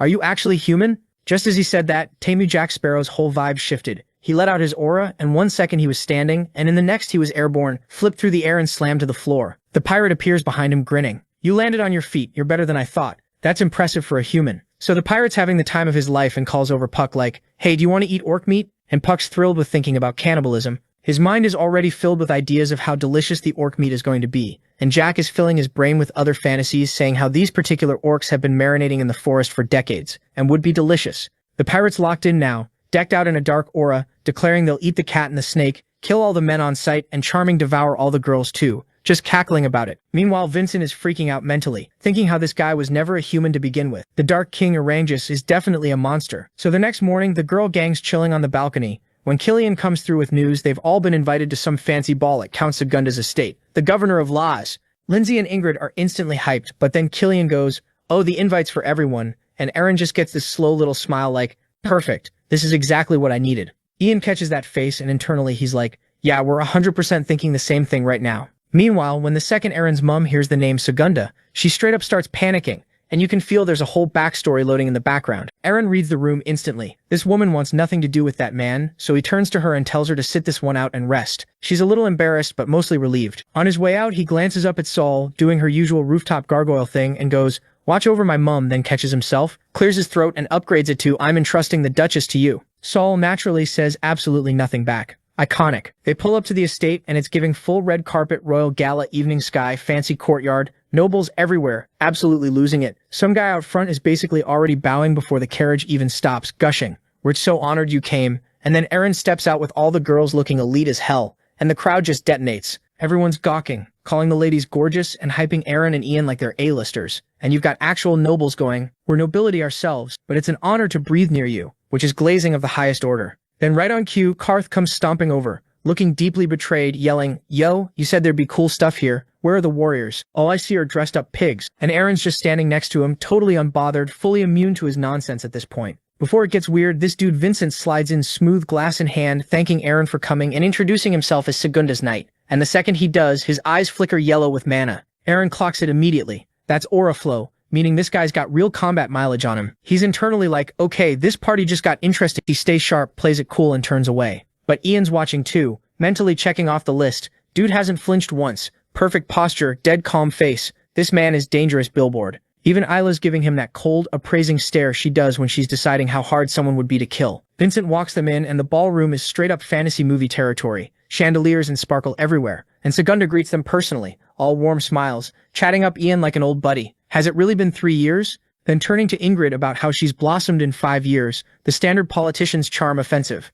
But then he gets to Lady Aaron, and something about the way he looks at her makes Aaron tense up on instinct. Finally, he turns to Aaron and brings up everything he's heard about the young Pendragon. The pact with Soldrake, leading Griffons, and leading orcs, calling it truly magnificent, except his eyes are doing that dead killer thing that tells you he's the opposite of impressed. He asks where the Duchess is. Aaron smoothly lies that she's ill, and resting back at the estate with her sister, and Segunda runs the whole oily "oh how unfortunate. I'll send healers, maybe I'll visit personally," which Aaron shuts down instantly with a polite little threat. "I appreciate it, but no, and if anything happens tonight, it's on you." Segunda's smile glitches for half a second before he recovers and tells everyone to enjoy the evening. Once they're clear, Ian's like, "Is this guy always this much of a creep?" And Aaron fills him in. Turns out Segunda proposed to his mum like 20 years ago, got rejected, and has apparently been marinating in that obsession ever since. Ian adds that Vincent, the Count's most loyal attack dog, showed up 2 years back and clawed his way to the top, handling all the dirty work, and Aaron files that away, wondering how the guy ties into whatever's brewing in Isak. Ian tells him to relax and not drink too much. Aaron hits him with "that's my line." And meanwhile, outside the estate, a guard stops some sketchy weirdo asking why he's dressed like that, and this pirate-looking MF just shrugs. Heard there was a party. The guard tries to stop him, gets dropped in one hit, and the pirate calmly peels the dead man's outfit, pops the hat on, and goes, "Perfect, now I'm dressed for the occasion," and strolls right in, ready to set the whole night on fire. Back inside, Segunda's doing the thing slimy politicians do best, scheming in a back room. He looks at Vincent and goes, "So what's your read on our boy Aaron Pendragon?" And Vincent admits the kid could actually see his aura, which is no small thing, but Segunda just waves it off, smirking. Please, he's a small fry. Vincent's not letting it slide though, pointing out that the brown-skinned guy is the real deal. And when Segunda asks how Isla measures up against him, Vincent just sips his wine like, "No clue. I'd have to fight him to find out." Then he goes quiet, and you can tell Isla rented space in his head, because internally he's like, he's a Valor's knight. Those types are narrow-minded but absolutely fearless. And then he pictures Aaron and genuinely cannot compute why someone of her caliber would serve this little thing. Segunda couldn't care less about the character study. He just tells Vincent that Isla's his problem to handle, and even if he can't put her down, reinforcements are basically already here. Then he flips over the big card. The son of the Sea Dragon King is rolling in to deal with the cat and the snake. He asks if Vincent ran into him at the dock, and Vincent immediately starts sweating bullets at the memory, plants his hands on the table and just goes, "That thing is a beast. Nobody can stand against it." Segunda starts cackling like a villain who just top-decked his win condition, because if even Vincent's shook, then everything's going to plan. He butters him up, calls him the smartest and fiercest guy he knows, and promises him anything he wants if tonight lands, and Vincent does the humble closed eyes "I don't deserve such honor" bit. Then Segunda strolls out onto the balcony over the ballroom, slaps on his innocent face and goes, "Remember, I had nothing to do with this. I'm just an ordinary victim like all those carefree fools down there." Eyes landing right on Aaron's girls as he says it. Vincent just sips and agrees. These two are genuinely disgusting. Then everything goes to hell at once. The ballroom windows explode and pirates come crashing, smash through the glass and start racking up damage instantly. Temu Jack runs a guest straight through the chest, another swing takes some dude's head clean off, and a body gets yeeted into the chandelier. Temu Jack just tells the orc to kill everyone and take everything, and the pirates aren't even just killing, they're eating people, because of course they're that kind of monster. Up top, Segunda watches the slaughter and complains that the pirate overdid it, and now the blood won't come out of his floors because naturally that's his concern. Vincent notes the job's clean on their end, no heat lands on the governor, then ruffles his hair, says it's his turn to clock in, and vanishes. Meanwhile, Ingrid's herding the girls up a staircase trying to escape. Lindsay's screaming about how nobody can run in heels, and Aaron's telling her not to fall. And then Temu Jack lands in front of the girls, takes a good look and lets out his aura, and it's so overwhelming that no one can move, and the freak starts pointing at them one by one, picking who to eat off the buffet. Lindsay, Aaron, Ingrid, Luna, back and forth before settling on Luna with an "I choose you." Luna's frozen solid, flashing back to when Aaron's orc-level killing intent paralyzed her the exact same way, just thinking internally, "Oh no, not this again." Temu Jack swings, laughing, and Luna can only cover her face because there's nothing else she can do. Aaron's just there, blocking the swing with two swords, planted right in front of Luna like he teleported in. Lindsay and Aaron nearly hit the floor from relief. Luna's staring at his back as he glances over his shoulder, going, "You okay?" And she's so flustered she can't even string a sentence together. Temu Jack just grins and calls him a fool who got a little strong and got way too cocky off it. But then Ian rolls up in the doorway, takes one look and hits him with, "No matter how I look at you, you're just a giant pig." Then casually asks if the pirate really thought he'd only be dealing with one opponent. Ela and Karth appear behind too, Karth with his axe slung over his shoulder, grinning ear to ear, going, "Now we're talking. This is finally getting good." And just like that, Temu Jack's boxed in from every angle, Aaron in front, Ian at the door, Isla and Karth at his back, and for 1 second it actually lands that he's the one who walked into the trap. He looks around at each of their faces, slowly, one by one, and then starts laughing. "Fools never change," he said. "No matter how many mice show up, they can't take down a cat." So Aran just takes one look at our boy squad and goes, "Hey, 4 people? That's barely a snack." But fighting 4 people at once is still annoying, so he decided to clear out the small fry first. He winds up, packs a bunch of dark mana into his fist, and Aaron immediately clocks it, "Oh, that's not good," and yells at everyone to move. Dude slams his fist into the floor and the entire staircase just gives out. Isla and Karth got the worst of it and crashed all the way to the first floor, landing right in the middle of the rebel crowd. The governor's just chilling up top, watching the whole thing come down in a giant dust cloud like it's dinner theater. Karth comes crawling out of the rubble, plops down next to Isla and goes, "The hell is wrong with that clown?" And of course, the second they catch their breath, orc pirates roll up behind them. So this one orc, Pax, struts up running his mouth about how he's tired of eating pigs and now he wants some orc meat, doing the whole first come first served, and Card is like, "We'll see who eats whom, you idiot." Meanwhile, back upstairs, Temu Jackins posted up with his sword on his shoulder. Orang just looks around, does a head count, and goes, "Alright, just the cat and the snake are left. Finally, I can actually enjoy this." He points at Ian, calls him kitty cat, and grabs his blade. Ian goes, "Yeah, your strength isn't going to cut it against me, you pig." And Ian lights up in this orange aura and hits him with the classic, "You really think raw strength is all that matters in a fight?" Off to the side, Ingrid is in full fangirl mode. "OMG, that's my brother. He's literally the best technique fighter in the capital. I've never seen him lose." The girl's about to pull out a foam finger. Ian goes off, lunges in and starts chaining attacks so fast. Aaron's watching like, there's no way the pirate's keeping up with this. Except, Aaron's quietly going, "Yeah, no, he is." Because Orangus is parrying everything without breaking a sweat. Every time the swords connect, Ian gets nothing back, and it's slowly dawning on him. Wait, is he reading all of my attacks? Then Orangus, looking almost bored, just casually taps Ian's sword down to the floor. Ian standing there completely dumbfounded.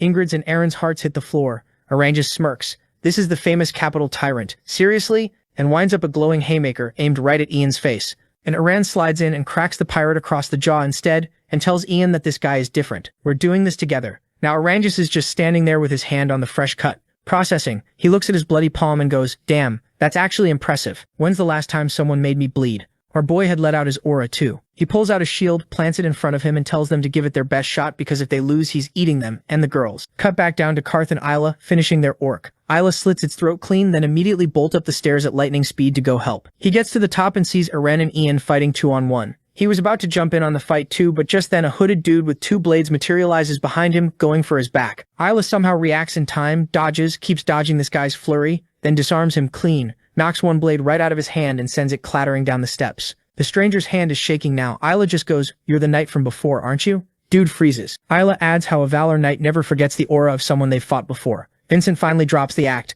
points his blade forward and goes, "Up till now I had no reason to go all out. Guess I have to actually kill you." So Ian's already got a plan ready. He tells Eren, "I'll make an opening, and the second I do, you finish him." Eren just gives him this side eye with his one good eye like, did this show-off prince really just say that out loud? And Ian's not thrilled about it either. He basically admits through clenched teeth that yeah, he's one of the capital's best, but after trading blows with this monster, he knows there's no way he's winning. Only Eren can, because Eren's the stronger of the two. Eren catches what he's getting at. Oh, he thinks I'm stronger than him. Then looks up like, you really think I'd just let you die down here? Ian flashes this little villainous smirk. Nope, and they both bolt straight at Arrangus. Meanwhile, the main hall's a mess. Isla's going blow for blow with Vincent. Karth's stuck wrestling Puck, and the backup squad is having a terrible day. Karth's running the math in his head and hating it. He's pinned by orc pirates on floor 1. Some masked weirdo is bullying Isla on the stairs. Eren and Ian are getting cooked on floor 2, and there's no way to get up there and help. Just wonderful. Isla goes for a gut stab, but Vincent slips it, leaps into the air, lands behind him, raises his sword and goes, "Yeah, you're not making it to the second floor." Then Arrangus comes crashing back in screaming. Arrangus blocks with both swords. Ian jumps him from behind, and Arrangus just throws up his shield and stops it cold. They hit him with everything, and somehow this guy still wins the exchange. He's got one eye lazily closed, like, that's it? That's all you've got? Then a sword nearly takes his head off, and Ian's furious he even dodged it, thinking, how is he moving that fast? Arrangus full on screaming now. Arrangus pops up behind Ian and swings. Ian tries to block, but his sword just gives out and shatters. One weapon down, only one more to go. But that's the whole setup. Ian chucks the broken hilt and grabs Arangus's sword hand. Eren sees it lock into place. This is the moment. And Ian's screaming, "Kill him now." Eren charges. Arangus sees him coming, lets go of his sword, flips Ian over and launches him straight back into Eren. They both go down, and Eren clocks it too late. Arangus was airborne, shield wound back. The shield comes down on his arm and the bones just go. Eren spits blood but does not let go. He cracks Arangus in the face, hard enough to knock him off, but Ian takes one to the stomach so hard he's coughing blood and flies clean through a table. The sisters are screaming for their brothers. Arangus looks completely unhinged now. "You people are just food to me," and starts cackling. Isla watches her friends get scattered like bowling pins and loses it, screaming Eren's name, but Vincent just thrusts his sword, nicks her cheek and goes, "You really thought you could look away mid-fight?" Up on the first floor, Arangus launches into his villain monologue, eyeing Ian bleeding out and Eren on the ground going, "Both the cat and the snake are down," and then turns to the 4 sisters and casually asks which one he's eating first. But our boy's not done. He stands right back up, completely busted, arm hanging useless, katana in the other hand. The girls all scream for him at once. Arangus can't even process it. How does a man take all that and get back up? Eren steadies himself and goes, "Arangus, you're definitely strong. Yeah, it's true, you've got me beat on strength and technique both, but if that's all you've got," then the line lands, "He's killed plenty of guys just like him." Arangus is completely thrown off by what our boy just said, and he asks our boy again, for real this time, if he has actually killed someone like him before, or did he go crazy after all that beating and start making up things in his mind? Eren just closes his eyes, gives him this little smile and goes, "Trust me, you wouldn't get it even if I spelled it out for you." And while he's saying that, Eren's sizing him up, thinking, yeah, you're strong, dude, but you're not even in the same area code as the guy who wiped out half the Demon Slayer Corps. And that's when we get a quick flashback to him throwing hands with the Troll King, this absolute nightmare of a creature with its tongue lolling out, the most twisted, vicious thing he'd ever seen. Blood's dripping off Eren's hand right now in the present, but then the hand just moves on its own, because this is the same body that came out of that fight. Back when he was Raven, the moment he put the Troll King down, he walked away with a full-on immortal body. Arangus's eyes go wide. Eren slides into his stance and levels the katana at him. And over on the side, Arangus is just staring like, hold on, how is his right arm even moving? That thing should be snapped in half. Cut to the peanut gallery for a sec. Ingrid leans over to Eren and asks if there was ever really anything like this in his past. And Eren goes, "Nope, my brother never got himself into messes like this." Lindsay tilts her head like, okay, are we all just hearing this wrong? And Luna gets this flashback to the first time they met, thinking there's no way the guy she remembers had this kind of strength, this kind of backbone. Back to the fight, and Arangus drops the surprise, gives Eren this nasty grin, and tells him to quit trying to look cool when he's already half dead. Then he lights up red and swings that cutlass straight at him. Eren slips it, ducking right under his arm, and Arangus is genuinely shook like, you should not be able to move like that right now. Eren swings back. Orangus throws up his shield and blocks it clean, and now it's Eren going, "Huh, how'd you catch that?" And before he can think too hard, Orangus just shield bashes him across the room. Eren goes flying but drags his feet to slow himself down. Then Orangus comes barreling in behind the shield, and Eren can't see a thing past it or find an opening, so he ducks his head down low so he does a 200 IQ move and watches the sword's shadow to anticipate his next move. Seeing how the shadow was coming straight at him, Eren was sure that a stab is coming, and he was 100% ready for it. And yep, Orangus did a stab attack and Eren dodged it effortlessly, and then Eren just goes, "Like I already told you, I fought guys at your level and put them in the ground." The sword pointed right at him, but in his head he was thinking how clean the coordination between his sword and shield was, and that technique. It has to be Rachuan. Quick lore drop time. Rachuan was this city the ancient dwarves built straight on top of the ocean until the orcs rolled in a few decades back and took it, and now it's the biggest orc kingdom on the map. The orcs fought planted behind their shields, and somewhere along the way they took the sabers from the archipelago, bolted them onto the court shields, and cooked up this one-of-a-kind fencing style. And Eren clocks it because Orangus used the same technique Isla had used on Killian. And also this bastard seems to be well-versed in the southern technique as well, meaning that he's either a famous warrior in the south, or he's the byproduct of some orc-chasing noble with a weak pull-out game. Meanwhile, Orangus was thinking how Eren has clearly regenerated and also how he's reacting to his Rachuan style. This is not normal. His skill folds anybody, even that royal brat, so now he's thinking if what our boy said about defeating opponents like him was true, and Orangus is the best there is at strength and technique. He knows it, but he can't figure out what's off about this kid.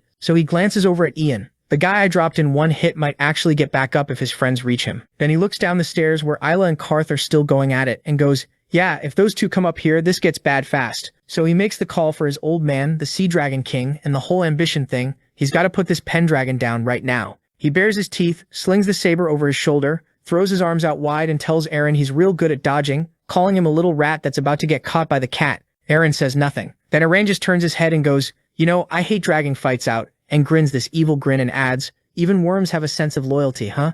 And Eren's eyes shoot open because he knows exactly where this is going. Orangus spins and books it the other direction, straight for Ian on the table, and Eren takes off after him. Orangus grabs Ian by the leg, hauls him up into the air, and starts cackling, like, "Since you keep dodging, I'll just turn your buddy into a smoothie." And there's Ian hanging upside down, eyes absolutely murderous, and in his hand a broken bottle. He whips it into Orangus's face with everything he's got, and it punches straight through his cheek and into his eye. Orangus grabs his head, screaming, teeth bared, howling that Ian just blew out his eye. Then he lands on his feet and says that Worm doesn't know how to run away. And he's also good at counterattacking, and as Orangus was busy cursing Ian, our boy comes in from behind. But somehow this slippery bastard senses it at the very last second, and dodges. Then he parried the follow-up attack, and Ian, seeing all of this from the background, was freaking out, thinking, how the hell did he just block that fast? Problem is, the katana in Eren's hand picks this exact moment to shatter into little pieces. So now our boy's standing there with no weapon. Does he panic? Nah, Eren just grabs Orangus's arm, climbs straight up him like he's free real estate, and slaps a leg around his neck,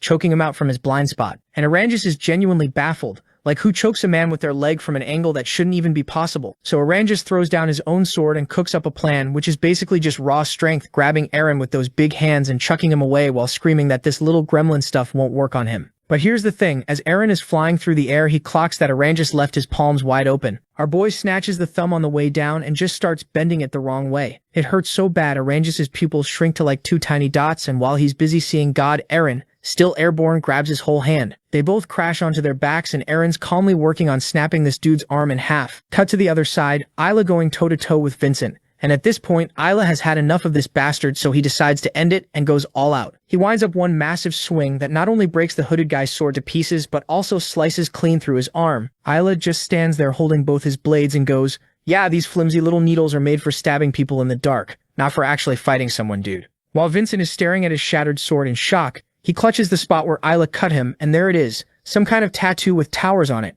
Right as Isla clocks the tattoo, a heart-shredding scream rips down from the floor above, and both Isla and Vincent turn around to see who's screaming. As Vincent clocks in, it's Agris. He's shocked for a second, thinking, no way that monster got defeated, as he was dealing with it on the second floor. Karth has wiped out those pathetic excuses for the orcs, and now he's standing there, swinging his axe and his arms around, yelling that the orcs from the Ancona forest are the strongest, all while a literal mountain of corpses is piled up next to him. Vincent is now thinking about bolting out of there because his plan is falling apart. The entire orc squad got wiped, looking at Isla and Karth like he has no idea what these monsters even are, with sweat just pouring down his face. So he does the smart thing and bails, jumping off the staircase and booking it. Isla watches him go for half a second, then snaps his head toward where Eren is and rushes off to help. Back with Eren, Arangus is now standing there with a busted finger, and our boy's facing him holding a sword, grinning ear to ear. He goes, "Things have kind of changed, huh? Annoying, isn't it?" And Arangus instantly got offended by that. He started screaming how one broken finger isn't enough to take him down. That's exactly when Isla and Karth come sprinting up behind him, and Eren starts straight up celebrating, calling them by name just to rub it in, which makes Arangus even angrier. So Arangus loosens his shield, winds up and chucks it right at Ian as a distraction. Eren manages to boot it away but drops to one knee doing it, and by the time he looks up, Arangus is already climbing onto the window, turning back with pure venom on his face, promising a rematch where he'll break all their necks. Eren bolts for the window, but the guy's already gone, whistling for his pet. And just as he's plummeting through the trees, a griffin swoops in under his feet and carries him off. The boys are at the window losing it, yelling that this coward jumped on a griffin and flew away, and they will not be forgiving that. Eren just looks down and goes, "I jacked up his eye so he won't be able to come at us for a while." Then Isla drops the bomb, saying the guy who attacked him earlier was the knight Vincent. The boys are like, "Wait, what?" And Ian gets all heated, remembering that name, going, "So this whole thing was planned from the start." He scratches his chin and admits that alone isn't enough to actually prove anything, then asks Isla if this Vincent was strong. Isla thinks about it and says, "Yeah, that fight was dead even. This Vincent was no ordinary knight." Then he looks back at Eren, points at his shoulder and goes, "You know you've got a tower tattoo right there too, right?" And Eren is genuinely thrown by this. He clearly knows something about that tattoo. But then the scene shifts to where Sol and the rest of the Pendragon family were. Right now, Helena's sitting there reading a book out loud to Mia when she turns her head and spots somebody flying across the moon. Cut back to Angus, who's still booking it away from our boy and the crew, when this old bastard comes flying at him, screaming his real name and calling him a useless piece of crap who couldn't even finish a simple job. And Arangus is like, "Didn't you promise you'd never call me that?" To which the governor fires back, "You really expected me to keep my word to a guy who broke his end of the contract?" Then Segunda fully loses it, flailing his arms around, chewing Arangus out for wrecking his estate, and failing to take out the targets. Arangus just looks at him all smug and goes, "Hey, the snake's still in one piece, but the cat caught a whole lot of wounds," and then his eyes go wide and he adds that he'll tell the witch doctor to finish the job. This sets Segunda off even harder, shaking with rage, demanding to know what healer he's even talking about. So Arangus hops off his griffin and explains that he wanted to snatch Eren's mom. That's why he sent the orcs over there. Then, with this nasty little grin tacked on, he says that this witch doctor specializes in brainwashing and murder. As he heard that this bastard's legs gave up on him, he was trembling head to toe at this point. And Arangus said if the guy were here, there'd be zero problems before suddenly turning it around on Segunda, snapping that he's the one who sent him to the villa. That's why everything went sideways here, all because of his lust. Segunda, still shaking, tells him to shut up since he bragged so much about his skills and then did absolutely nothing. Arangus flicks him in the face so hard that the man spits out teeth and his monocle goes flying. Segunda hits the floor clutching his mouth while Arangus goes, "Yeah, I should have just done that from the start." Then he starts kicking him, explaining he's doing this so nobody suspects him of organizing the whole thing. And after that he strips Segunda down, swipes his cane and his stuff and calls it his reward. So now Segunda is just lying there, beaten and butt naked in the dirt. Cut to the villa, it's full-on chaos here. Griffins are fighting in the sky while the Pendragon Knights are busy slapping the shit out of these orc bastards. The green orcs are tearing through the blue orcs one after another, and the blue ones are screaming that this is impossible. They had the numbers advantage, but it doesn't matter because these green guys are just stronger and pissed. Two of them come charging with that green glow around them, and Killian winds up and drops one of them in a single swing. Barrio and Reed are standing behind him, absolutely shook, yelling, "Did you just one-shot that thing?" Helena looks at Killian's sword glowing green and goes, "That's a shamanic enhancement skill." And sure enough, there's Kartul standing there casting buffs on everyone while griffins swirl around him, looking dead confident and chuckling to himself, saying that after the whole centaur incident he had every reason to go learn this spell. Meanwhile, somebody's watching this entire orc beatdown through a magic ball. There are a couple of guys staring at the screen. One guy goes, "No way, the most famous orcs of the archipelago are getting pushed back." The second one adds, "Yeah, and by Pendragons, no little armies either." Then there's a third dude with them holding some kind of centipede, going, "It's all because of that enhancement spell," before just casually chewing on the centipede and adding, "Looks like I'm not the only one who can pull this off, but mine's a whole different tier of magic." Then he grins like a complete psycho and a red aura flares up around him as he says, "Naturally, every single one of them is weaker than me." And the other two are straight up terrified, feeling this ominous aura roll off the medicine man, realizing this power could wipe out hundreds of knights and mercenaries, no problem. Galota, that's our skull-faced freak's name, says this is nothing, just small fry until the worms get dealt with. The worms being the family whose mom they want to kidnap. Then this Boda guy turns and reminds everyone the Dark King personally gave the order, starts pouring dark magic into the ball, and asks in this frantic voice where their lady is right now. Cut to Helena, hugging Mia tight and shaking with fear. They're all locked in a room, crammed into the corner, with Todd whimpering that he's scared and doesn't want to die, while Kazal insists he's not scared. Helena tries to hype everyone up even though she's terrified out of her mind herself, saying there's nothing to fear because their soldiers are fighting right outside, and she stares ahead and adds that she really wants to believe that. That's exactly when the door, the one thing keeping them safe, starts glowing bright red. They're all so stunned by the light that they forget to even be scared until they realize the door is melting, and Helena fully short-circuits, because that's a thick metal door. Behind it stands Galota and his squad, casually pulling the flame off his finger. He goes, "Hey, how are we doing?" Then orders her to tie herself up so they can leave, pointing at everyone in the room and warning that if she resists, all of them will turn to ash just like that door did. Mia bursts into tears and the kids start trembling again, crying that they don't want to die. But Helena stares him down, then stands up and walks right at him and asks if this was the governor's order, and Galota just waves his hands like, "Enough chatter, or I'll make you," before the bandage on his hand unwinds on its own, shoots out, and ties the princess up in seconds, even gagging her mouth. She drops face first onto the floor as the maid screams her name. Galota gestures to his brothers, the guy behind him watching it all with this smile, thinking how stupidly easy it was to kidnap a duchess,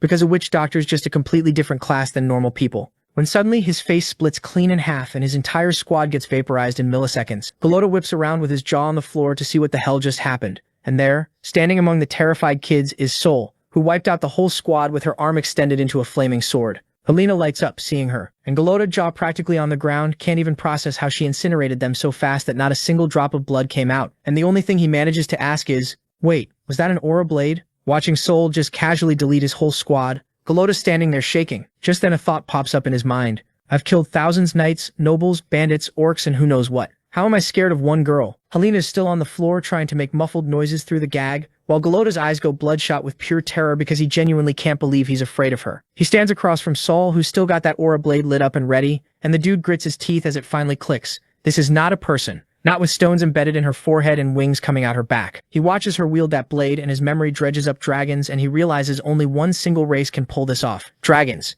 But bro couldn't even finish the sentence, because in the next second his head just hit the floor. Sol strolls right past him, not even glancing at the body. Cut to Isla behind the wheel of the carriage, driving the crew back to the villa. Ian's stomach starts growling, so he slaps a hand on it, and Ingrid turns and asks if he's doing okay. Ian goes, "Yeah, way better actually. That shield's healing ability works absolute wonders," then tilts his head and squints at Aaron like, "Hold up, what's the deal with your body?" He leans in all confused and adds, "That monster's shield slammed straight into you, and you just got back up and kept fighting like nothing happened." Aaron lowers his head and says, "That's all, thanks to Soldrake's power," and Ian just leans back in her seat like, "Man, Soldrake's power is on a whole nother level." Cut back to the villa where Gryphons are still doing laps overhead, and Killian throws his sword forward with this huge grin, yelling for everyone to look, pointing at the pile of defeated orcs on the ground and going, "We completely wrecked these Lin orcs." And the whole squad erupts at once, chanting that they won, that they're the invincible army of the Pendragons. Cart's over there petting a griffin's head. Griffins are everywhere and Sol just quietly watches it all. That's when Helena comes out to Sol and thanks her for the save, tilting her gaze away and crossing her arms because she's a little embarrassed. Sol, still stroking the griffin, goes, "I was ordered to protect you." Helena gets a little embarrassed and tells her that she knows that Sol didn't really have to protect her.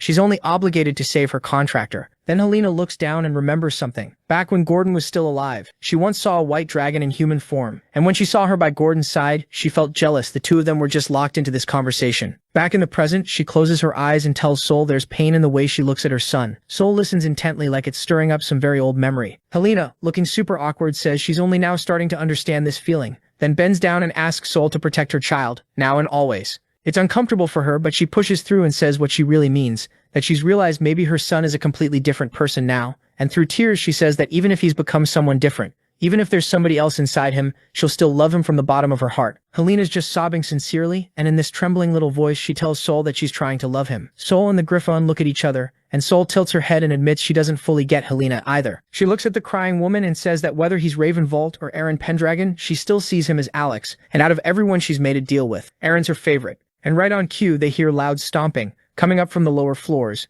Aaron and the girls come sprinting in, our boy completely winded, gasping out a question to his mum, "Are you okay? I heard you got attacked." Helena wipes the tears off her face and says she's fine, all thanks to Sol, then asks if everyone's alright on their end. Aaron waves his arms and goes, yeah, everything's totally fine, nothing happened to us at all. While Aaron is giving him side eyes, she's like, "Bro, you were 2 steps away from being dead." Helena folds her hands over her chest and thanks him for coming back safe, then reaches out and pulls him into a hug like they really are mother and son. Then she goes to hug her daughter, asking what happened, while Aaron tips his head back and starts pondering the meaning of life, staring up at the moon and goes, "Mother." Cut to a few moments later, and now it's bedtime. Aaron's standing by his door with the girls lined up in front of him, his mum and sister wishing him good night with a smile. Then Aaron's eyes drift to his wife Linda, and she gets all flustered, while Luna watches him pull her in for a hug and call her his dear wife, the poor girl turning bright red. And just as Aaron starts to leave, Luna calls out to him, saying there's something important she needs to talk about with him right now. Then the scene shifts outside and there are a bunch of dead orcs scattered all over the floor.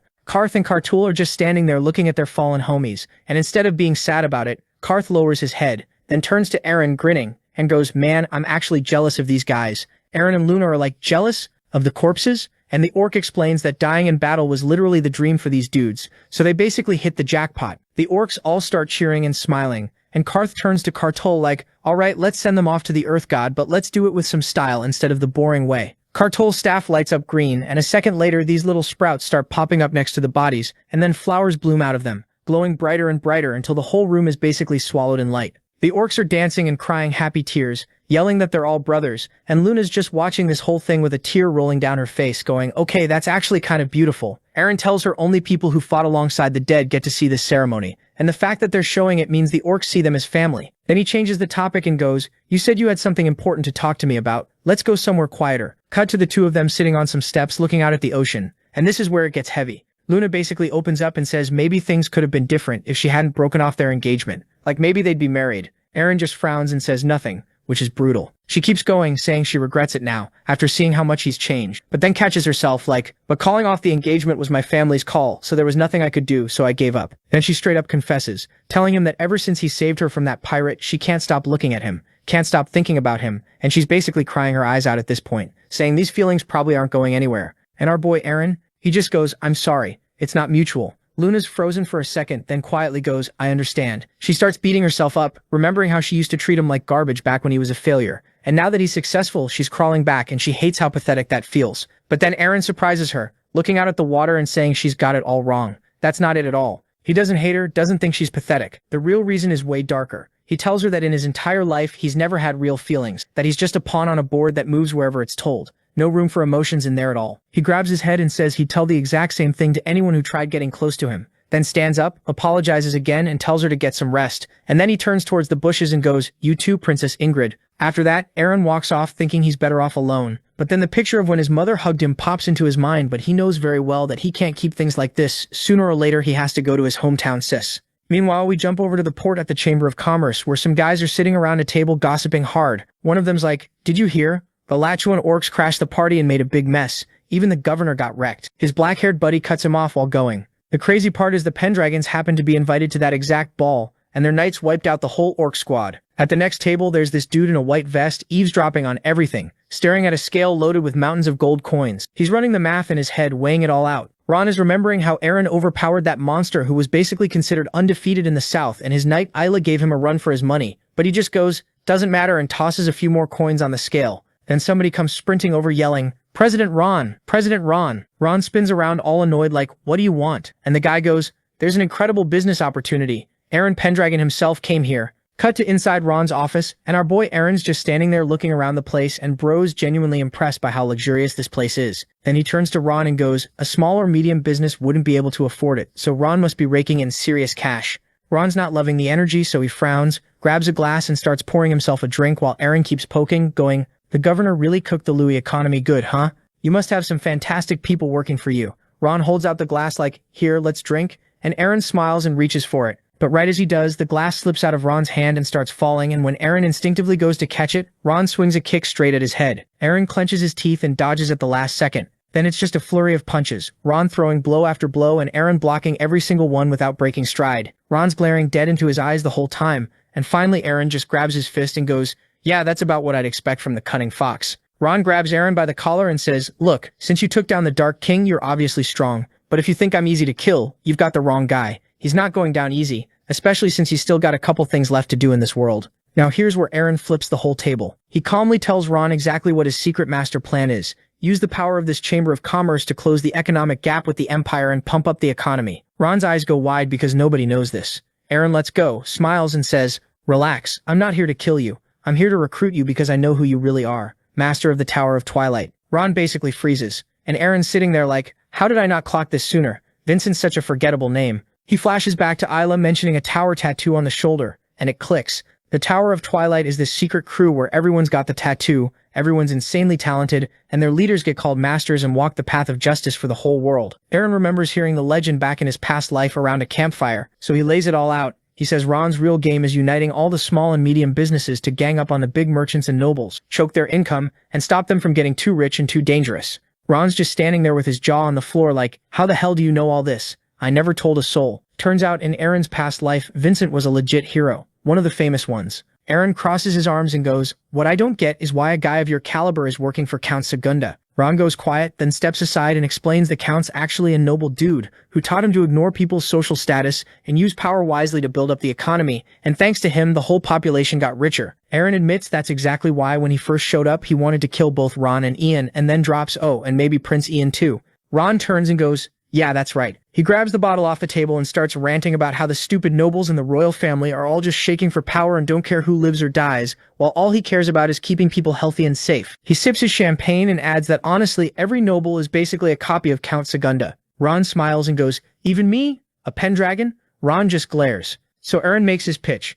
Come swing by Pendragon territory sometime and stay with us. See for yourself. And if you decide it's better for the people to cut our income or straight up kill me, go for it and do whatever you want. Ron, stumped, takes another sip, and figures if he allies with Aaron, he gets to learn all of Count Segunda's teams, and Aaron just smiles like, yeah, that's one of the perks. Everyone at the table grins, and Ron finally goes, alright, I'll try working with you. Aaron says he'll be waiting. On his way out, he flicks a couple gold coins onto the scale, and they land with such a heavy thud the whole thing crashes down. Ron stares, confused, and Aaron waves over his shoulder going, that's for the special beer you scared me with, my treat. Ron turns to the scale, looks down, smiles, and goes, Aaron Pendragon, you really are something. Cut back to the castle, and Aaron and Ian are just chillin', sharing a drink, talking about the battle they just had. And then Aaron asks Ian if his wounds finally closed up. Ian's like, yeah, all good, thanks to the healer. And then he stares off at the sky going, man, that was one hell of an adventure. Ingrid's probably scarred for life after that one. And Ian instantly gets heated, jabbing his finger at Aaron like, you're not taking my Ingrid anywhere. That's final. Aaron just closes his eyes, smiles, and goes,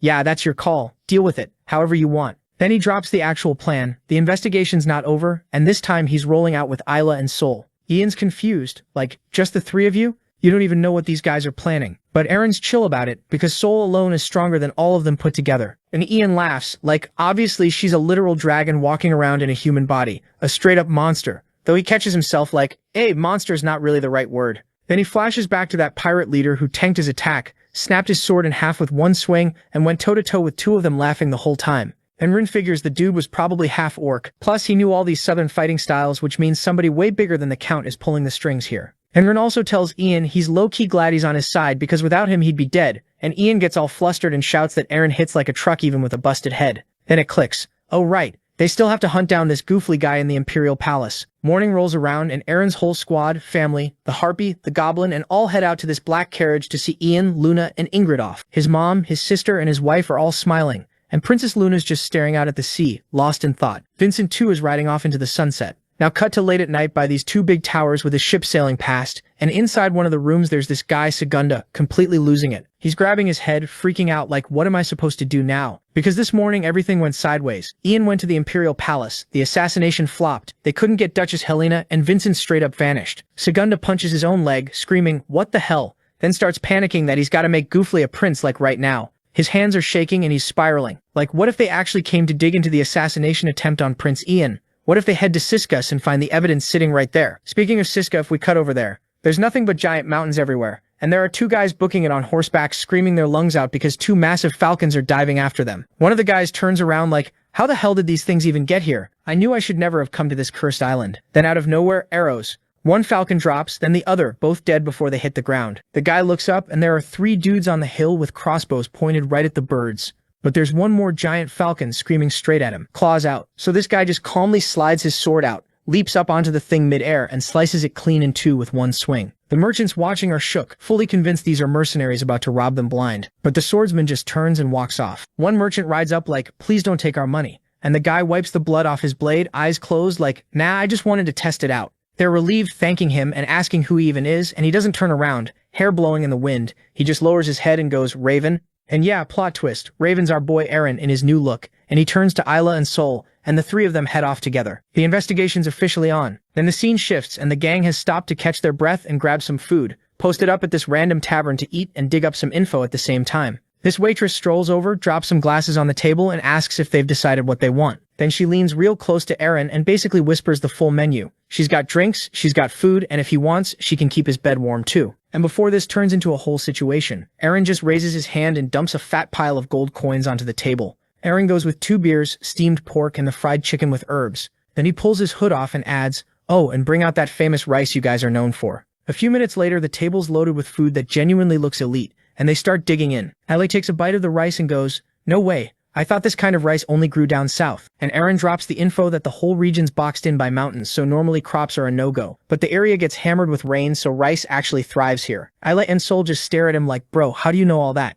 Isla even says it out loud. "You know a suspicious amount about this place." And Aaron just kind of shrugs it off in his head and goes, "Probably." Meanwhile, Sol couldn't care less about any of this, just calmly chewing on a chicken leg. Now the tavern's loud as hell, everybody yelling about something, and right on cue, one of these adventurers grabs the waitress by the butt and tells her she's cute, while other dudes are squaring up and staring each other down. Aaron clocks the whole vibe and thinks, yeah, these cursed mountains are crawling with mercenaries and demons, and starts wondering why the place even got its nasty reputation. Cue the lore drop. About 10 years back, the local count paid an absolute fortune to buy the rights to this whole territory. And since he rolled in with this massive private army, the imperial troops packed up and went home. Problem is, he blew half his fortune just buying the land, so he couldn't actually afford to keep the place protected. So naturally, bandits and demons moved in and made themselves comfortable. And now it's one of the most dangerous spots around. Since the Lord had spent half of his fortune, he had no choice but to lean on the locals for defense. And he is burning his leftover cash hiring mercenaries to plug the gaps. Then his thoughts shift. He's thinking about how his own vault family trains soldiers to protect their people either. And that cracks open the trauma vault. We get flashes of his past life, a huge building going up in flames, him on his knees chained, his family getting executed. And just as the man's having his villain origin flashback, a body comes flying across the room and slams straight into their table, sending all the food and the table itself flat onto the floor. And listen, Aaron just watched his whole bloodline burn in his memory. But Isla watches his plate of rice scatter across the entire tavern, and you can see his soul leave his body. The adventurer who got tossed gets up talking trash to some red-haired girl, calling her an amateur who's playing with fire. The girl that Skyla slaps her hand on her belt and fires back that he's the one playing with fire, grabbing at places he's got no business grabbing, and if he wants to touch, he better pay up. The guy goes for his daggers, lunging, screaming that she's his, and that's when Isla stands up to teach this bastard the lesson that you never ruin a southerner's time by ruining their rice, bro. He couldn't forgive the rice crime. The whole tavern just erupts in laughter. Then the boss of this circus walks over, pats Skyla on the head, and apologizes to Aaron's crew for his rude employee. Dude just invites himself to sit down, slings an arm around the girl and waves at the table like, "Please help yourselves." Sorry again. He points to himself. "My name's Jonathan Barson, but call me Jody." Points to the guy with the split eyes. That's Gus. And the short red-haired menace is Skyla. Then he looks at Aaron like, "And you guys are." Aaron's instantly like, "Is that really necessary?" But Jonathan's all, "Come on, we're mercenaries. Connections are everything." So Aaron goes, "My name's Raven," and Jonathan just chuckles like, "Yeah, that's obviously fake, but it'll do." Aaron introduces the other two as his relatives, Elkin and Sol, and casually mentions Sol's his wife, which gets a hun. Don't see a whole family of mercenaries every day. Jonathan figures they're here for the monster work since the place is overrun and nobody, not the locals, not the government, has a clue how to fix it. So skilled mercs are in crazy demand. Then he adds, "You know, if you're actually strong enough," and Aaron and Isla just give him this dead, unfriendly stare. Skyla, meanwhile, has zeroed in on Isla, telling him he's so cute, totally her type, and he should come with them for some pleasant bonuses. Gus just sighs like, "Here she goes again." She gets more unhinged every single day, and Jonathan waves it off like, "Yeah, they're always like this, ignore them." Then Aaron leans in and gets to the actual point. "So this lord, he's the one hiring?" Jonathan says, "Yeah." Aaron, head down, asks if it's the guy who runs this entire region, and when the name surfaces in his memory, the one who mocked him, he looks dead at Jonathan and says it, Tylan. And the temperature in the room just drops.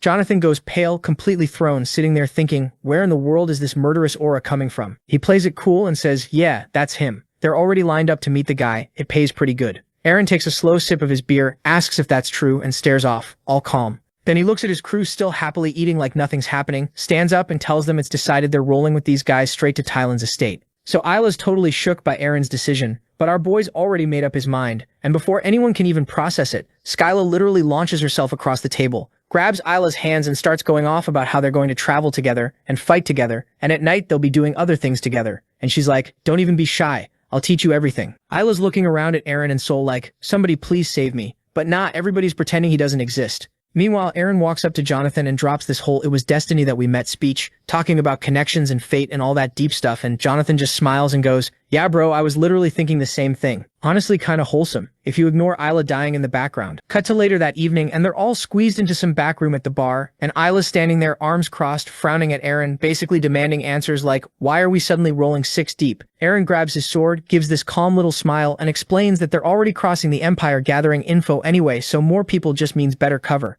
Then he looks right at Sol and goes, "Especially because she stands out way too much." Cut to a few moments later, Isla has left the room, so Sol finally got the chance to ask our boy the question that she wanted to ask. This man is Ruv Tylan. Is he the one who framed Raven and destroyed the entire Vault family? At this point, our boy is all depressed and sad. This brought back some old scars. Flashback time. Little Eren is standing in front of Tylan, all bright-eyed and excited, yelling about how he's going to become a knight in the Brescia family. Tylan's there nodding along with his son Jeff, who's holding a letter and telling Eren his skills are crazy good and that's why he got recommended. Eren takes the letter, grateful as hell, and Tylan tells him, since he's the one who put Eren's name forward, he just needs Eren to deliver this letter to some guests staying in the country. Simple errand, right? Eren rushes home, bursts through the door screaming at his dad and brother that Lord Tylan recommended him for knighthood, and he just needs to do this one last thing, and he's in. His dad smiles and says that's huge because Tylan is the Count's most trusted man, so his word basically means everything. Life was perfect for about 5 minutes, then it all went straight to hell. Knights with yellow horse crests rolled up to their house, swords out, screaming traitors and pointing blades at Eren's whole family. Eren's watching in horror, thinking this has got to be a mistake. There's no way. Turns out that letter Tylan gave him to deliver was addressed to Prince Zion, and when the prince opened it, the ink was laced with poison. Dude dropped dead on the spot and the letter burned itself up with some kind of magic built into it. And since Eren was the delivery boy, guess whose family became suspect number 1? Cut to the dungeon and Eren's tied to a pole, beaten half to death after days of torture, when Tylan walks in with his hands in his pockets and a smile on his face like he's visiting an old buddy. This man tells Eren that his father confessed and says he was paid 5 gold bars to have Eren swap the letter with a killing device. Eren's looking up at this dude he used to respect like a second father, and Tylan just keeps twisting the knife saying his dad forced his worthless younger son to do the dirty work so his older brother could inherit the family name. Then he hits Eren with the coldest line, who's anyone gonna believe, the Count's most trusted knight or the second son of some nobody family? Even an idiot knows that answer. Eren is shaking with rage, blood on his hands from gripping the bars, calling Tylan everything under the sun. But Tylan's not done. He tells Eren a deal's been made. Eren gets shipped off to the Demon Slayer Corps, and if he somehow survives 10 years in that hellhole, his crimes get forgiven. Then he smiles and tells Eren to thank his father for confessing, basically admitting the old man only took the fall to save Eren's life. Eren completely loses it, slamming the bars, screaming that he'll survive every single one of those 10 years and rip Tylan apart with his bare hands. Tylan just walks away without looking back. Back in the present, Eren's sitting in a chair with his head in his hands. He tells Sol his father lied to protect him, that the whole family got branded traitors and everyone except him was hanged. His hands are shaking as he says this time they're not just putting on disguises to get close to Tylan, they're going to find the right moment, capture him, and force him to confess everything. Then this dark energy starts radiating off our boy. He clenches his teeth and in the most terrifying voice goes,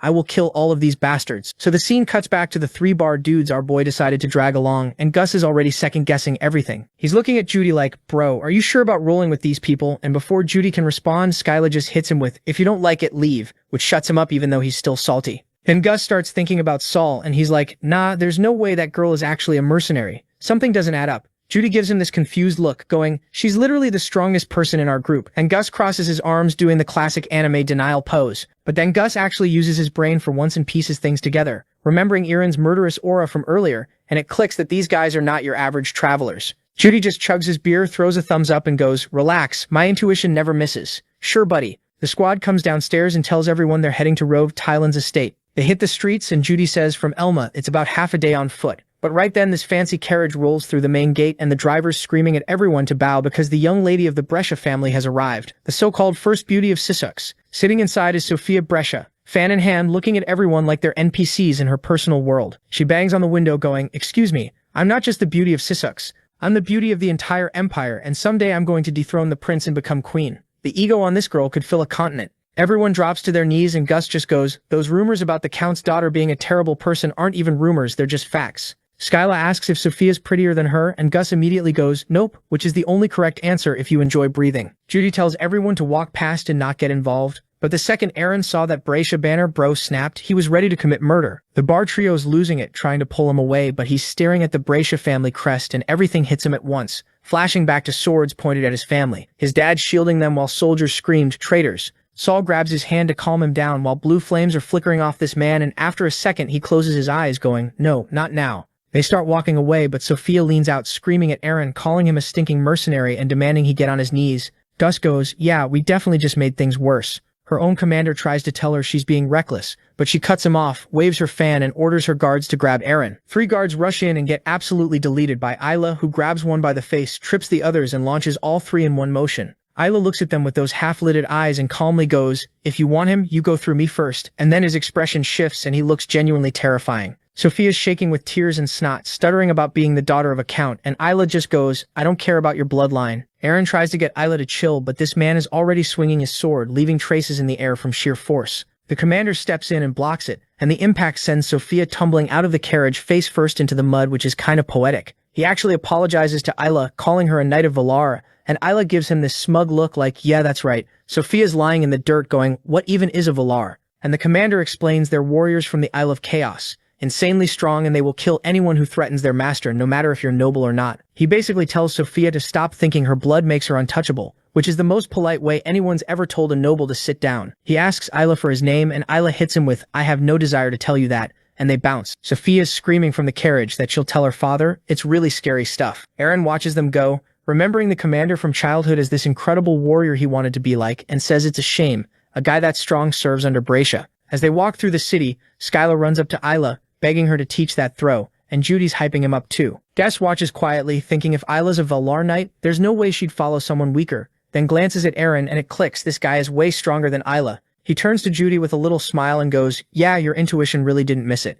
Meanwhile, Skyla had shifted back to waifu mode, grabbing Ayla and showing him around. She points her finger at the castle and goes, "See, we are almost there to the Tylan's estate." Cut to inside Ruve's castle, and the whole crew's standing in front of this smug bastard who leans back and goes, "So you guys want to work for me or what?" Judy steps up like, "Yeah, we've got combat experience for days," and Skyla's just grinning going, "Look, as long as there's money on the table for every enemy we drop, we're in, but we're nobody's lapdogs. Got it?" Ruve props his head on his hand, kind of impressed these guys actually have some bite to them, and then his eyes land on Eren, Ayla, and Sol, and he's like, "And these 3? Because even he can tell they're different." Eren, meanwhile, is so done with this guy, he just closes his eyes so he doesn't have to look at his face. Robert does the whole half-lidded smug villain thing, waves his hand and goes, "Alright, consider this a tryout. Go clear out the monsters on the edge of my territory, a little place called Monza." And the second that name leaves his mouth, Eren's whole face changes. He's baring his teeth and the crew clocks it immediately. Like, what's his problem? Because Eren knows that name. That's his hometown. The rice fields, the village, the whole thing. That's the land the Vault family ruled. Cut to Monza, and it's basically a bad day for monsters there. It turns out these 3 randos could actually pull their weight. They are pretty good at fighting and well coordinated. But our boy and the gang decided to aura farm today. Ayla pulled out this beautiful spear and thrust it straight through the boar. The knights can't believe what they just saw. But just as he was done, this giant bear was winding up to turn him into a chew toy. And before Ayla could even react, Eren was already airborne, landed on the thing, and drove a katana straight through its skull. He hit the ground with blood gushing everywhere, pulled out his second sword, and one swing later, the bear's head was just gone. The knights have fully checked out of reality at this point. And then there's Sol. She doesn't need to aura farm, she is aura herself. She just casually turns all of these monsters into meat cubes. One little drop of blood on her cheek, cold stare down at the pile. The knights are looking at this girl who just meal prepped a pack of beasts, and you can see them rethinking their life choices. Cut to the squad kicked back at a table with rice fields full of workers behind them. Skyla's a few beers deep, cackling about the soldiers' faces. She's the only one laughing, going on about how they were so shook they couldn't even speak. Judy points out the trio did all the heavy lifting, and nobody expected that out of Sol. Gus closes his eyes with a little smile like, "Oh, we're getting hired for sure." Judy's glad they teamed up. Judy notices and asks what's eating him, and Eren brushes it off, saying it's nothing, just thinking. But he's watching the workers dragging rice out of the water, all of them in clothes that are basically rags. And he finally goes, "Why are the farmers here so poor?" Judy just says they're not farmers. That stops Eren and Ayla cold. Judy lays it out. These people have no money and no freedom. They're serfs. Eren is floored. Gus picks it up from there. When House Bracia bought this territory, they tanked most of their fortune. So to claw it back, they jacked up taxes, and when that didn't work, they just stripped these people of everything except food and turned them into prisoners who've never known anything but work. Gus takes a long pull of his beer and adds that Bracia got so blinded by money that this is what they became. Skyla leans over annoyed, telling him to keep his voice down because the soldiers can hear, and Gus just waves her off. Ayla says it flat out. These people are rotten to the core. Eren's sitting there shaking and he slams the table with a trembling hand because none of this is how it used to be. When his father used to manage the estate, things weren't this bad. At times he would himself join in on monster subjugation, his father defending the village from monsters. Things weren't perfect, but they were happy. The village was happy. Back in the present, a single raindrop lands on Isla's head and Aaron's eyes drop. Then the sky just opens up, a full downpour soaking Skyla and everyone at the table. Aaron stands up into the rain and starts walking off, and Judy reaches out like, "Hey, where are you going?" But our boy gets all sad and tells the team to leave him alone. Then the scene shifts and our boy is standing in front of these ruins. So Aaron's standing there staring at his family's old vault banner, lying in the dirt. And you can tell the guy's in his feelings. Then Sol comes up behind him and is like, "So this is what happened to your hometown, huh?" Aaron gets all startled for a second, but then immediately switches to annoyed mode, going, "Didn't I literally tell you to give me some space?" And Sol hits him with, "I was worried about you," which completely throws him off because he was not expecting that. She tells him he's been acting off ever since they got to Sissik, and Aaron just goes quiet, closes his eyes, and walks over to these 3 graves sitting in the middle of the town square. Sol follows him and asks if those are his family's graves. Aaron reads the names and confirms it, but then he's like, "They got labeled as traitors though, so there's no way Thailand put these here." Right on cue, this beat-up-looking old man in torn-up clothes comes shuffling over, with a long beard, glasses, and rain dripping off his hat, asking who they are. Aaron's about to brush him off as just some random villager. But then he takes a closer look and it comes to him, it's Romelda, the Vault family butler. Romelda walks up to the graves, all bitter, and basically asks if they showed up just to disrespect dead traitors. Then he gets all sad and mumbles about how he served this family his whole life, and his master never changed. Aaron, running on pure emotion at this point, tells Romelda he heard Grey Vault was a proud warrior who protected his people, and that he doesn't believe for a single second that this family was traitors. Romelda starts shaking, barely holding it together, asking if Aaron really means that. Aaron gives him a small, genuine smile and asks if Romelda made these graves himself. The old man says, yeah, he just wanted them to have a proper send-off at least. Then Romelda just completely breaks down and starts telling them everything. He says Lord Grey always believed there was no real difference between a lord and his people, just different roles they had to play. His son Reed was the same way, a brave dude who put his life on the line fighting off wild animals to keep the village safe. Aaron's just soaking all of this up with this warm, nostalgic look on his face. Romelda keeps going, saying Grey's wife Shino used to share her own food during famines and even went out to the fields herself to help with crops. A genuinely good family through and through. But then Romelda's whole mood shifts and he says something changed when Reed went to the state of Brescia to deliver a letter, and that's when everything went to hell. Aaron freezes, like completely freezes. He goes real quiet and asks, wait, the one who delivered that letter wasn't Raven Vault? And Romelda just stares at him confused, going, Who? Who is that? And Aaron snaps. He grabs the old man by the collar, screaming, they had a second son named Raven. How do you not know your own family's kid? Romelda's yelling right back saying there was no second son. It was only Grey, Reed, and Shino, 3 people, and that's it.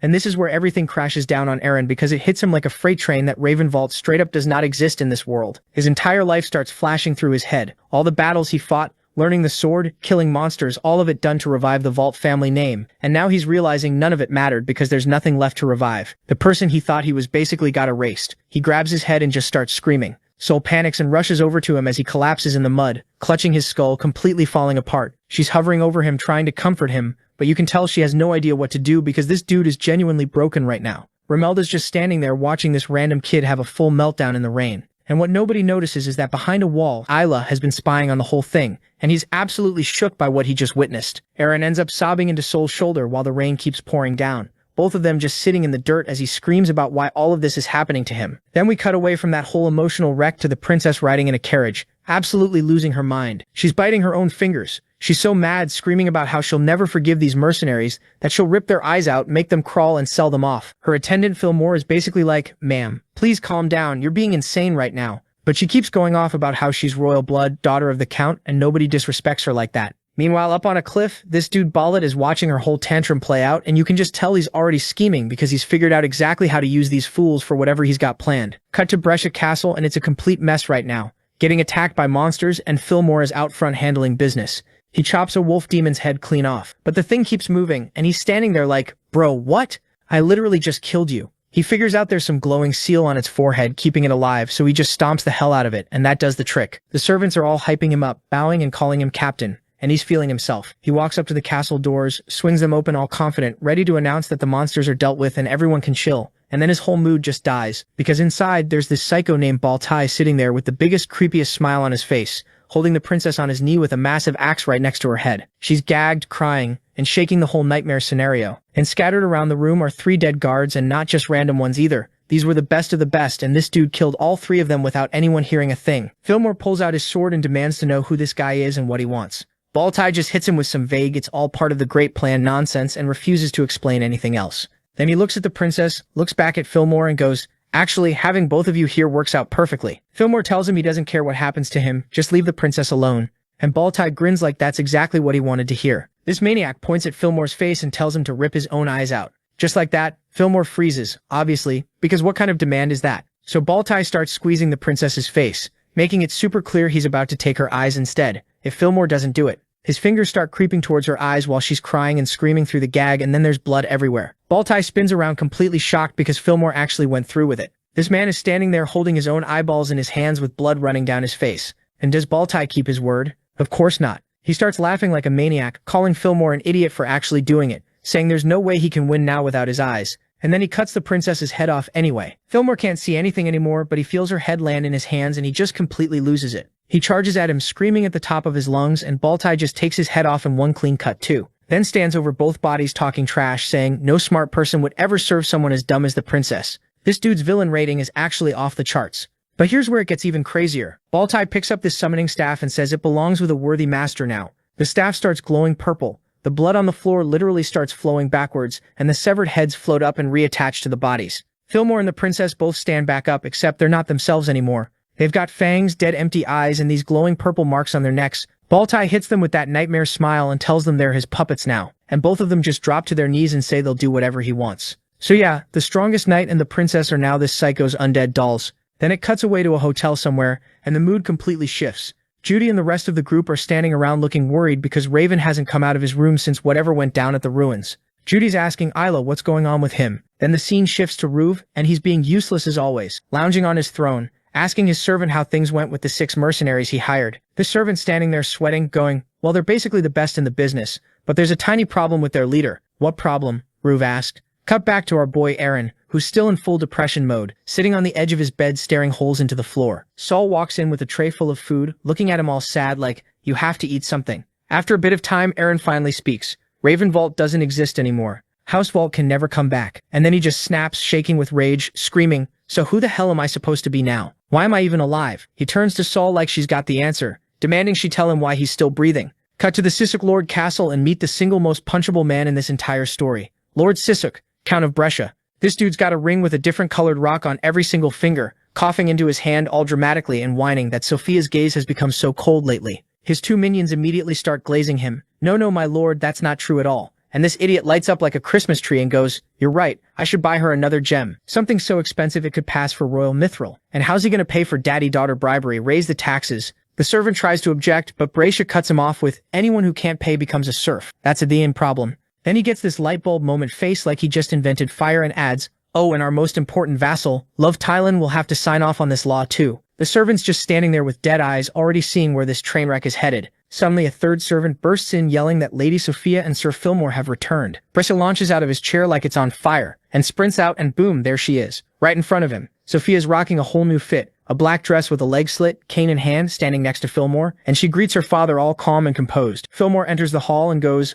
we're back. Seeing Sophia, this old bastard starts blushing, then trembling, then blushing harder. This man is straight up checking out his own daughter's curves. Man, what the fuck? She's your daughter. This is weird on so many levels. He can tell something's off though, these two are not the same people who left. Fillmore gives him this half-lidded look and says, we have a problem. Dismiss the guards, we need to talk about it privately with them. Guards get booted from the hall. So the Lord plops back on his throne like, okay, what happened? And Fillmore drops the bomb. Love Tylan is planning an uprising. Brescia's brain blue screens, no way, not Tylan. Fillmore keeps stacking the deck. They tried to kidnap Lady Sophia. Ambushed us in the mountain. Hired mercenaries. We should strike first before it's too late. Notice how our boy Fillmore is just cooking this story from scratch. This is the frame-up of the century. The Lord starts literally chewing his nails, muttering, but Tylan and I have always been on good terms. Then he looks at Fillmore and thinks, but this man is my fiercest warrior and most loyal subject. Then Fillmore goes for the kill. He pulls out a blood-soaked bag and before the Lord can even ask, 3 severed heads roll out across the floor. Brescia screams like a man who has never seen consequences before. Fillmore calmly explains,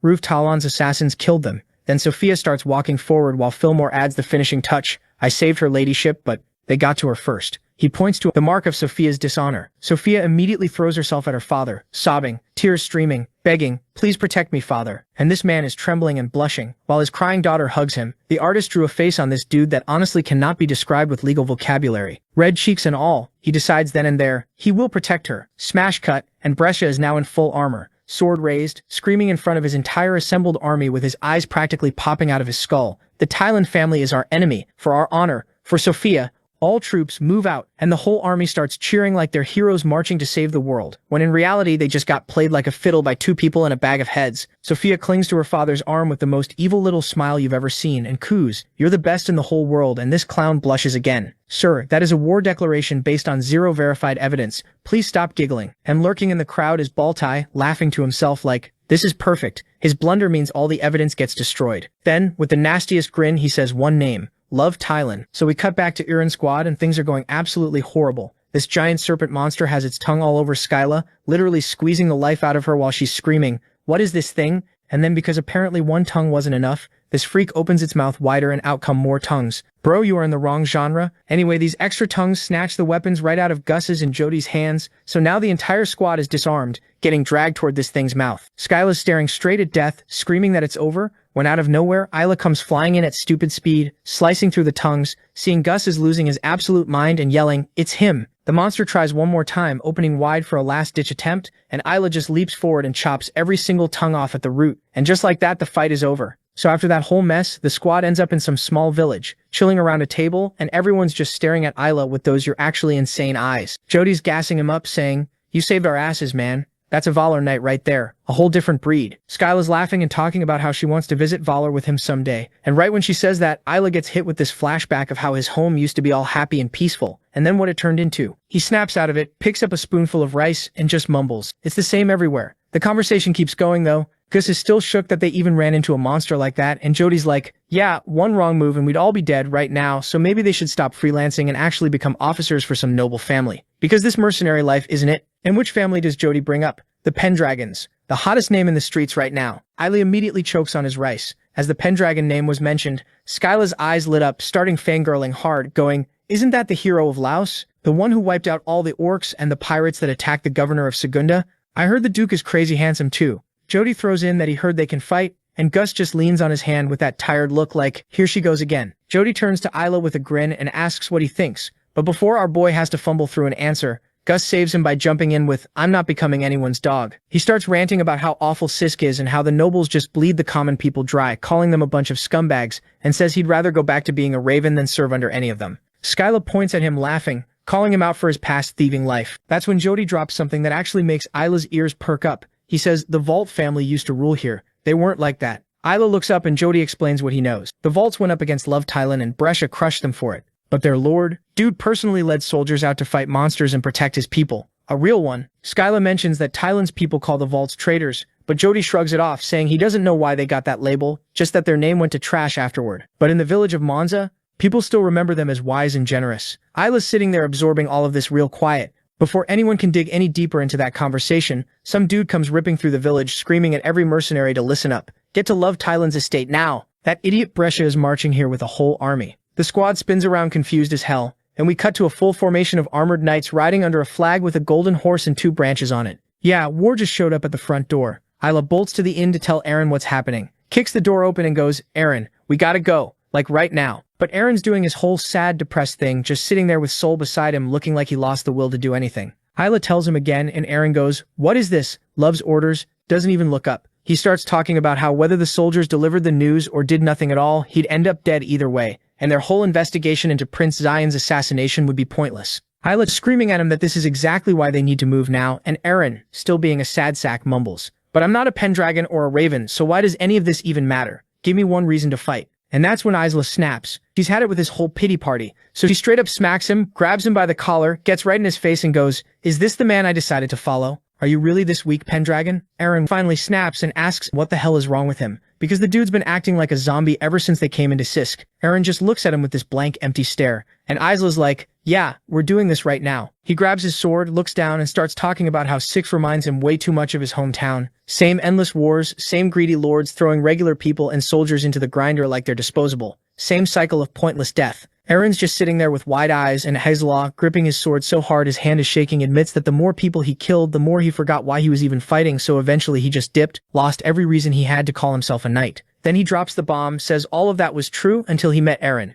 He was different after their fight and swore to be his sword. But instead of standing there acting all high and mighty about it, Aaron got down to his level and told him they're equals, just with different roles, then hit him with that stupid big grin of his. Isla straight up admits he walked into that fight planning to break Eren, and instead Eren broke him with kindness. First person to ever pull that off. But Eren, being the walking pile of trauma that he is, just turns away and mutters something about how none of it matters anymore, because the Vault family and the Raven family are gone. And Isla is absolutely not letting that slide. He grabs Eren's shoulder and screams Pendragon right in his face. So he switches it up and yells Raven, and that one lands because Eren spins around looking confused as hell. Isla stares at him with this dead calm expression and says, look, he doesn't know what happened that rainy day or what connects Eren to the Vault family, but what he does know is that family was the only one in this entire garbage place that actually gave a damn about its people, and everyone knew them as proud warriors. Then he gets this flashback of watching Eren charge out against that centaur completely alone. Before Eren can even process that, Isla grabs him by the collar, gets right up in his face, and tells him he's got the power to change the world, even this rotten Siscus.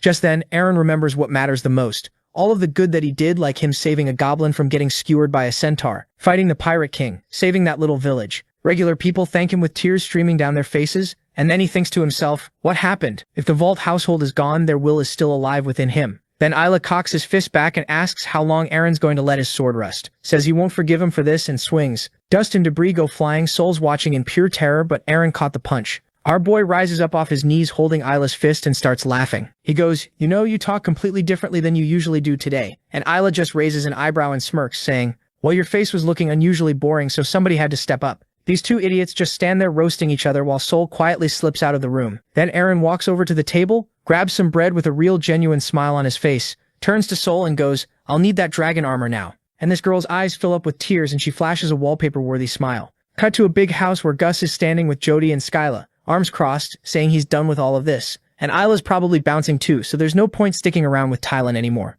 Jody sighs and agrees, since they did kind of make the Lord's sister their enemy. Just then they hear a sound. Skyla and the company whip around. And was our boy apologizing to them for making the wait? Then he stares straight ahead and says they're heading to the Tylan estate. Bring the horses. So the whole squad's just standing there staring at Eren after his glow-up. And everyone's having their own little mental breakdown. Jody's over here like, why does the air feel weird all of a sudden? Completely oblivious to what just happened. Skyla's too busy drooling over Eren, because apparently the man looks even more attractive now. Priorities, am I right? And then there's Gus, who used to be a whole bandit, and has seen all kinds of sketchy stuff in his life, but he's looking at Eren's new armor, and his brain is short-circuiting because he's never seen gear that clean before. One look at Eren's face, and Gus is like, yeah, no, this dude is definitely not just some mercenary. Then Eren hits him with, we're going to the Tylan estate. Get the horses ready, and all three of them lose it at the exact same time. Jody's screaming about forming alliances. Skyla's yelling about how Tylan's literally in the middle of a war right now, and Gus is going off about how the whole Tylan family is garbage, and they'd get nothing out of helping them. Eren just stands there, lets them get it all out of their system,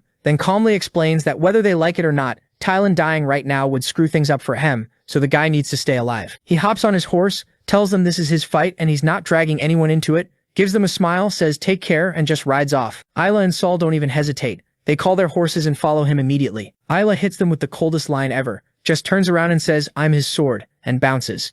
Jody's standing there with his hand out like, are you guys actually serious right now? Skyla, being the down bad queen she is, sees two attractive people riding away, and her body moves before her brain does. She's on her horse screaming, wait for me, before anyone can even blink. Gus is losing his mind, yelling at her to stop, calling her crazy, but Jody just sighs and goes, look, we owe them after that whole monster thing, and then he clenches his teeth and admits he's got this gut feeling that if they let these people go now, they're going to regret it forever. So he takes off too, and that leaves Gus, just him, standing there alone, staring at nothing. He drops his head, frowns for about 1 second, and then he's angrily jumping on his horse, screaming you're all idiots, while chasing after them at full speed. But the mood does a complete 180 real fast, because Eren, Isla, and Sol ride into a village that's straight up burning to the ground. People are running everywhere, kids are crying next to their mom who's trapped under rubble. The whole place is a disaster. Eren sees all of it, and you can literally watch the anger settle into his face. Isla asks him what he thinks is going on, and Eren says this doesn't add up, because it's not like Brescia to just randomly declare war. Even Tylan's own soldiers got blindsided by this.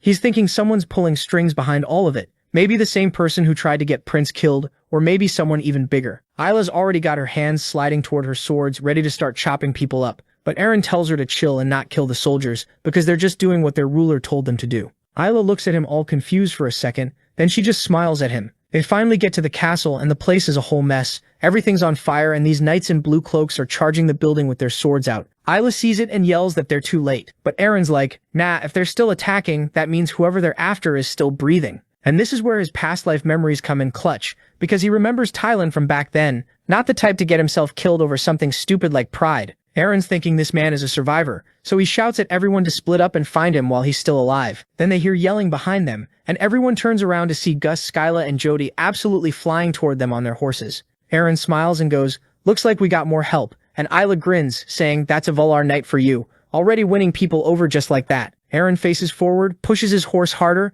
and the whole squad's right behind him now, fully committed. The Blue Cloak Knights are tearing through the palace, cutting down everyone in their way, and Aaron, this man takes his horse and jumps clean over the burning fence. So we open on genuinely one of the nastiest scenes this show has given us. Creepy old man Brescia is just sitting there, watching the Tylan estate burn to the ground, laughing his head off, with his daughter Sophia on his lap. He's cackling, "This is the end of the fool who dared to mess with me." And Sophia hugs her father sweetly, telling him, "Daddy, you're so smart and brave, I adore you," while a castle full of people burns in the background. Man, this family needs therapy. Immediately, cut to the palace entrance, and it's a graveyard. Bodies everywhere. Brescia's knights raise their swords and one of them shouts, "Dead serious, Tylan's worthless mercenaries are still alive. Kill them all." "Bad call, my guy." Aaron holds his sword out, dashes forward and deletes 3 of them in one swing. One, and he's not even locked in. He's thinking, "I don't have time for this small fry. I need to find Tylan." That's what these knights are to him. Meanwhile, Isla's fighting her own crowd and Bro is going full ham on them with the sword. With the sheath still on, one after another they are hitting the floor and he's genuinely surprised by how weak these guys are. He's looking down at her 2 sheathed swords when someone behind him goes, with a smile, "Why didn't you kill them?" He turns around. It's the commander of these knights, hand resting on his belt, smirking at them. "You're awfully soft for a knight." Isla turns around and immediately recognizes him. He goes, "So you are the knight from before," but then his valor senses tingle. The aura coming from the knight was completely different than before. As he clocks that, he pulls out his sword from the sheath. Their swords cross and he asks him, "Who are you?" Fillmore just furrows his brows and gives her this deranged smile back. Then a blue aura tears across the screen at stupid speed. It's Sol, swinging her sword and taking a monster dog's head clean off. She's standing there, blue aura still humming around her, silently staring at the corpse. And then she notices it. The dead dog's paws start twitching. Cut to Jody's crew and they are having a terrible time. These dumb dogs are everywhere. Skyla's swinging her sword, screaming, "Where did these monsters even come from?" And Gus, our resident complainer, yells the actual problem. They keep moving without their heads. Jody grits his teeth and makes the call. "Forget about them. Move." So they leave the dead but not really dogs on the floor and rush up the stairs. A few moments later, Aaron walks on the same floor with dog heads on the floor, still growling and still shaking, and there's a seal stamped on it. Monsters that keep living without a head. He looks at the burning staircase covered in corpses and starts connecting dots. Sure, on the surface this is a surprise attack from Brescia, but this, he stares at that severed growling head. This confirms it. Someone's behind all of this. And then a man walks out of the flames and goes, "You're pretty strong for a mercenary." And our boy could recognize that voice anywhere. He turns around all mad, remembering all the pain this bastard caused him. Balti is walking down the stairs, saying how he'll have to deal with him himself, for the sake of their grand plan. That is, seeing this stupid bastard's face. Our boy is as mad as he can be. He screams out his name, and was ready to throw hands. Then the scene shifts back and Isla and Fillmore are still going at it, and neither of them wants to quit. Fillmore comes in swinging with this big dumb grin on his face, like he's having the time of his life, and Isla just meets him head on, blocks the hit, drags his blade down Fillmore's sword with this disgusting metal screech, and pins the whole thing into the ground. And does Fillmore panic? Nah, this dude is laughing. He's actually enjoying this. He lunges at Isla before the guy can pull back, catches his sleeve, rips it clean off, and just goes full psycho mode. Every swing gets heavier, dude screaming with each one, and then he brings his sword down on Isla with absolutely everything he's got. But Isla reads it, sidesteps at the last second, and Fillmore's blade just eats dirt. You can literally see the oh crap moment hit Fillmore's face when he realizes he whiffed and he's wide open. Isla does not let that slide. He plants his feet and drives forward with his own blade, and Fillmore barely gets his sword up in time. We're talking a last millisecond type of save. But Isla's already moving, dashes left, locks Fillmore's weapon down, and they both swing at the same time. Blood goes flying everywhere. Fillmore looks up with a mouthful of blood, pure terror in his eyes, and Isla just casually walks up and puts the sword straight through his neck, following it up with a massive slash that should have ended this whole fight right there. Fillmore starts falling, but then mid-fall, this absolute psycho clenches his sword and stabs forward, catching Isla right in the shoulder. And then the part that genuinely makes your skin crawl. Fillmore is still standing there. His arms start moving on their own like some kind of puppet. He reaches up, grabs his own drooping head, and just clicks it back into place like he's popping a dislocated thumb back in. Black steam hisses out of the wound, and Isla is watching this happen, looking like he wants to be literally anywhere else on the planet right now. Fillmore hits him with this absolutely unhinged smile, holding his own head in place with one hand, and goes, "This body might not be good enough to fight you." Isla is dumbfounded. He stares him down and says flat out, "You're not human anymore." And Fillmore doesn't even try to deny it. He puts his hand on his chest all dramatic and starts yapping about some grand plan for the great Lord of the Night and how he got this immortal body specifically so he could kill people. Isla asks what plan, and Fillmore closes his eyes, still rocking that creepy smile, and hits him with, "Insignificant creatures don't need the details." Isla lowers his head, gripping his bleeding shoulder, and just goes, "Yeah, I get it now, you're just a puppet." And man, you can tell that one hit different, because Fillmore's whole face changes. He glares at Isla but doesn't say a single word. A second later, they both swing their swords and fly at each other again. Now we cut over to Eren and Baltai, and these two are going just as hard. Baltai lets go with one hand, swings his axe wide, and Eren barely catches it with his sword. Baltai's grinning the whole time, asking how Eren knows his name, whether they've met or if he's just that famous. Eren doesn't care about the chit-chat though. He's blocking hit after hit and shouts back to just answer the question. He swings hard but completely whiffs because Baltai's already behind him. Baltai brings the axe down on Eren's back with everything he's got, and right when you think our boy is done, Eren spins around and blocks it with one hand, just his right arm holding a sword against a full-power battle axe swing. Baltai's brain is buffering,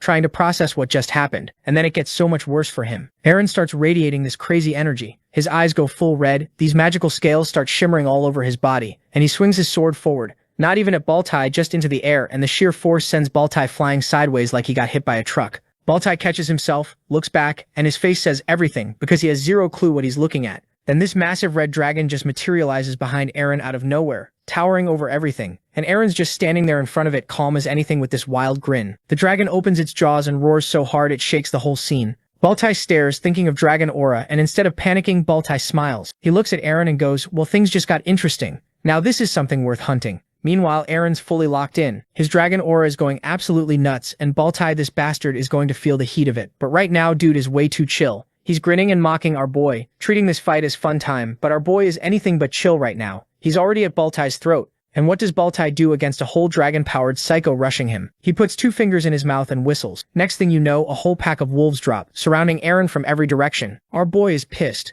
He came here for one guy and one guy only. And now he's stuck dealing with a dog park from hell, and he has no time for these small fries, so he cranks his aura to the max and lets the flames take care of them. When the smoke clears, Eren looks up and sees Baltai riding away on a wolf. Eren's not letting that slide though. He swings his sword and launches this massive fire attack, and his red energy actually catches up fire blooms right in Baltai's face.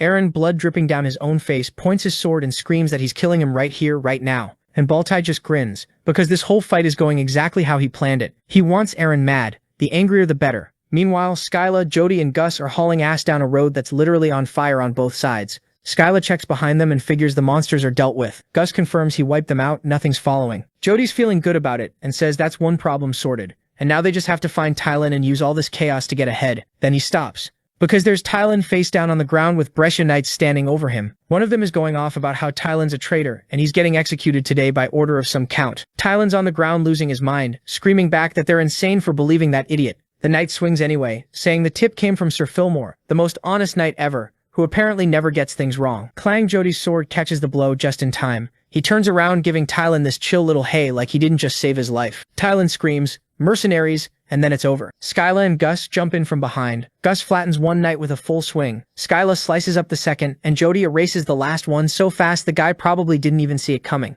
And within moments the knights were done. And does Tylan say thanks? Nope. This dude starts yelling at them going, "You're late. If you're this strong then why?" before catching himself and asking where the other three are. But Gus is not taking any BS from this bastard. He straight up grabs him by the throat, tells him to shut up, calls him a country worm, and makes it real clear they're not here because they want to be. And if he keeps running his mouth, he's losing his head. Skyla pulls her sword too and promises she'll go after his whole family for money if he keeps it up. These are the good guys, by the way. Jody breaks it up because a massive crowd of warriors is now heading straight for them. Skyla sees them and goes, "That's a lot of them." Jody looks at the crowd and goes, "Yep, so we run." Back to the main event. Eren's mana has fully shaped into a dragon now and he's ripping through wolves left and right. But it's taking a toll. One wolf bites into his arm. An arrow punches through the other one and all sorts of injuries are slowing him down, but his eyes stay glued on Baltai, who's just sitting on his wolf looking comfortable and entertained. Baltai's grinning, taunting him. "All you're doing is fighting monsters. I'm getting bored. Don't you want to kill me?" Eren's face after that is pure murder. He rips the wolf off his arm and slams it into the dirt. Two more jump him and he splits them both with one swing. Baltai's watching all of this and taking mental notes. He's thinking about how insane this power is and how nothing is stopping him.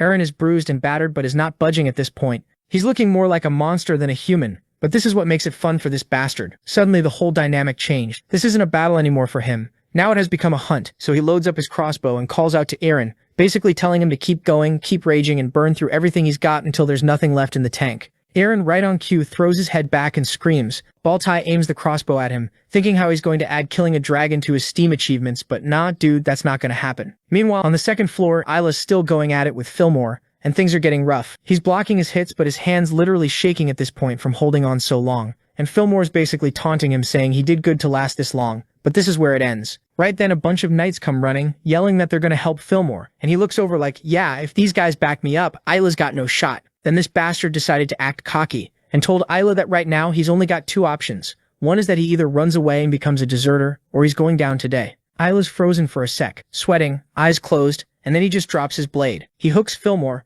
grabs him from behind, and just yeets him over the edge of the balcony, straight onto some concrete stakes below. One of them goes right through his chest, and he catches fire, screaming in pain. Everyone watching is shook. The Brescia knights start running over trying to help him, and even messed up like that, Fillmore still got the audacity to grin and say something like, that won't actually kill him, and Isla looks him in the eyes and goes, yeah, I know, but this fight is over. And with that, he grabs his sword, and in the next second, Fillmore's head was rolling on the floor. On the first floor, Aaron's condition isn't any better than Isla's. He's surrounded, injured, and way too mad to care about any of that. He yanks an arrow out of his own hand like it's nothing, and just slices through another monster, clearing out more wolves, while Baltai watches and laughs, basically egging him on because he wants Aaron to get angrier. His whole plan is that rage makes Aaron hit harder, but way less accurately, so he's just burning himself out for nothing. Baltai's chilling on top of a wolf, watching Aaron cut another one down, and points out that yeah, Aaron's swings with his dragon sword are strong but sloppy, and this whole zombie wolf army is more than enough to wear him down, before Baltai swoops in with his axe for the kill.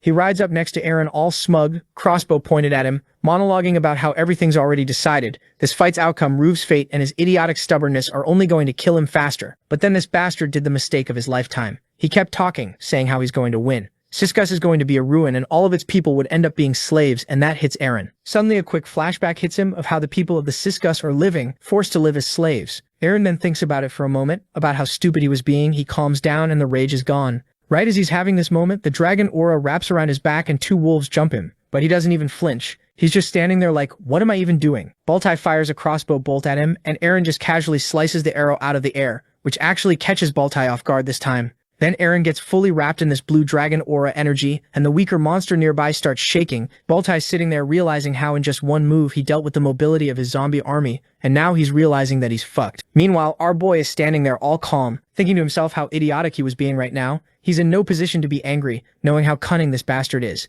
If anything, he has to be careful. Then he grabs his blade with both hands and basically announces he's the heir to the Vault family's will. He has to be someone his dad would be proud of. Meanwhile, Brescia's army is charging into a burning estate, its roof already eaten up by fire. A bunch of warriors are blocking Gus, Skyla, Jody, and Tylan from getting out. The soldiers point their swords at them and basically say, it's over. You've got nowhere to run. Jody steps up front to shield the others, clearly terrified. Tylan spins around like, why did we even come here? We're cornered. And Skyla yells back that they didn't have a choice. This was the only spot the fire couldn't reach. Gus, still kind of in shock, snaps at her that if she keeps screaming he'll just cut her head off, so she'll finally shut up, and he's grinning while he says it, which is unhinged. Jody mutters that this might be their only shot at surviving. Then the knights charge, warriors sprinting across the cracking fire-damaged roof, and suddenly blue mana starts glowing at Brescia's feet. The roof splits open right next to everyone. Jody, Skyla, and Gus just freeze, and then they look up and see Sol floating in the sky. Nobody can believe it, even the Brescias are stunned. Blue energy's pouring off her hand, winds blasting everywhere, and everyone's just trying to process that this is actually Sol. Skyla's still kind of numb from everything, asks if those are wings. Tylan just says it's insane. Sol sees the roof cracking open and rockets down at full speed, spots Jody, Gus, Skyla, and Tylan surrounded by fire, grabs two of them in each hand and blasts straight up into the sky with all four of them. The warriors just watch her go, completely stunned, wondering who this girl even is. Sol's flying off, holding all four of them. Everyone is still shook. Tylan points out she's carrying all four of them with basically just her fingers, calling it terrifying. Skyla's like, you're surprised by that? Jody and Gus just hang there looking grim, while Sol's silhouette shrinks against the burning estate below. Back inside, the room's fully on fire. Isla's standing there with a sword in front of a crowd of knights, blood dripping off the blade. Isla's watching everything completely calm. The injured Fillmore turns to the soldiers, shock all over his face, and gives this speech about how these are the knights he trained, the ones he was proud of, calling them his most loyal people. And then his body just catches fire, and he orders them to finish this thing off. The soldiers are freaking out, asking if that's really Captain Fillmore. Then one of the shaking knights screams that it's not him at all. It's a fake. Then the soldiers started talking, saying how one of them said how it was the captain who said something to Count Brescia, and it made it look like Tylan had betrayed everyone. Isla's just watching all this from the side, But now the soldiers are starting to think the Thailand betrayed us story was actually fake and that they'd all been played somehow. Everyone's staring at Captain Fillmore, who looks completely shaken by whatever Brescia just told them. One guy loses it and yells that something felt off from the start, and Brescia basically agrees, saying, yeah, we've all been thinking that. The whole group are losing their minds at this point, demanding to know how Fillmore tricked them and where the real captain actually is. Then they just draw swords and charge at him. Fillmore's panicking, screaming that he is the real one, that he went beyond the limits of a man and that it was all part of some bigger plan. Isa just watches him get torn apart, blood everywhere, face all messed up. Then Isa looks at the sword dripping with blood and kind of sarcastically wonders if this guy was just a puppet that surpassed human limits. He catches his own masked reflection in the blade, narrows his eyes, closes them, sheathes his sword with a click, and just walks off while everyone's still hacking away at Fillmore's body. The entire estate's already on fire at this point. Meanwhile, Saul's flying over the square where a bunch of shocked warriors are gathered. Jody tells Gus to look down because something is telling him that it seems like they have stopped attacking. Meanwhile, back inside, the soldiers were still arguing. They were like, the captain was a fake, what the hell are we still fighting for? Meanwhile, Aaron's standing in the corridor facing off with Baltai, just frowning at him. Baltai glances at Fillmore and calls him a useless puppet. Aaron says no more backup is coming, so they might as well finish this now. Baltai's studying Aaron's wounds, noticing they're already healing, and starts wondering if this dude's body is basically unkillable, like a zombie's. Then he corrects himself, nah, it's more like those monsters. Then he shifts his attention back to our boy and asks him, so how the hell does he know his name? And more importantly than that, who the hell is he really? Aaron, eyes closed, calmly says he knows exactly who he is, talks about his past self, and reveals he's actually Raven Vault. Blue energy starts wrapping around him, mana rolling off him in waves strong enough to make Baltai flinch. Baltai's just standing there like, what the hell is happening right now? Aaron's armor starts turning white, piece by piece, his leg, his breastplate, all of it, and his hair goes back to blonde. Behind him, a massive blue dragon rises up. Baltai's completely stunned and finally puts it together, saying, you're Aaron Pendragon, the one who made a pact with the White Dragon. Then they both just launch at each other. Baltai swings his axe, Aaron blitzes toward him at insane speed with blue mana pouring off his sword, lighting up his face as he moves.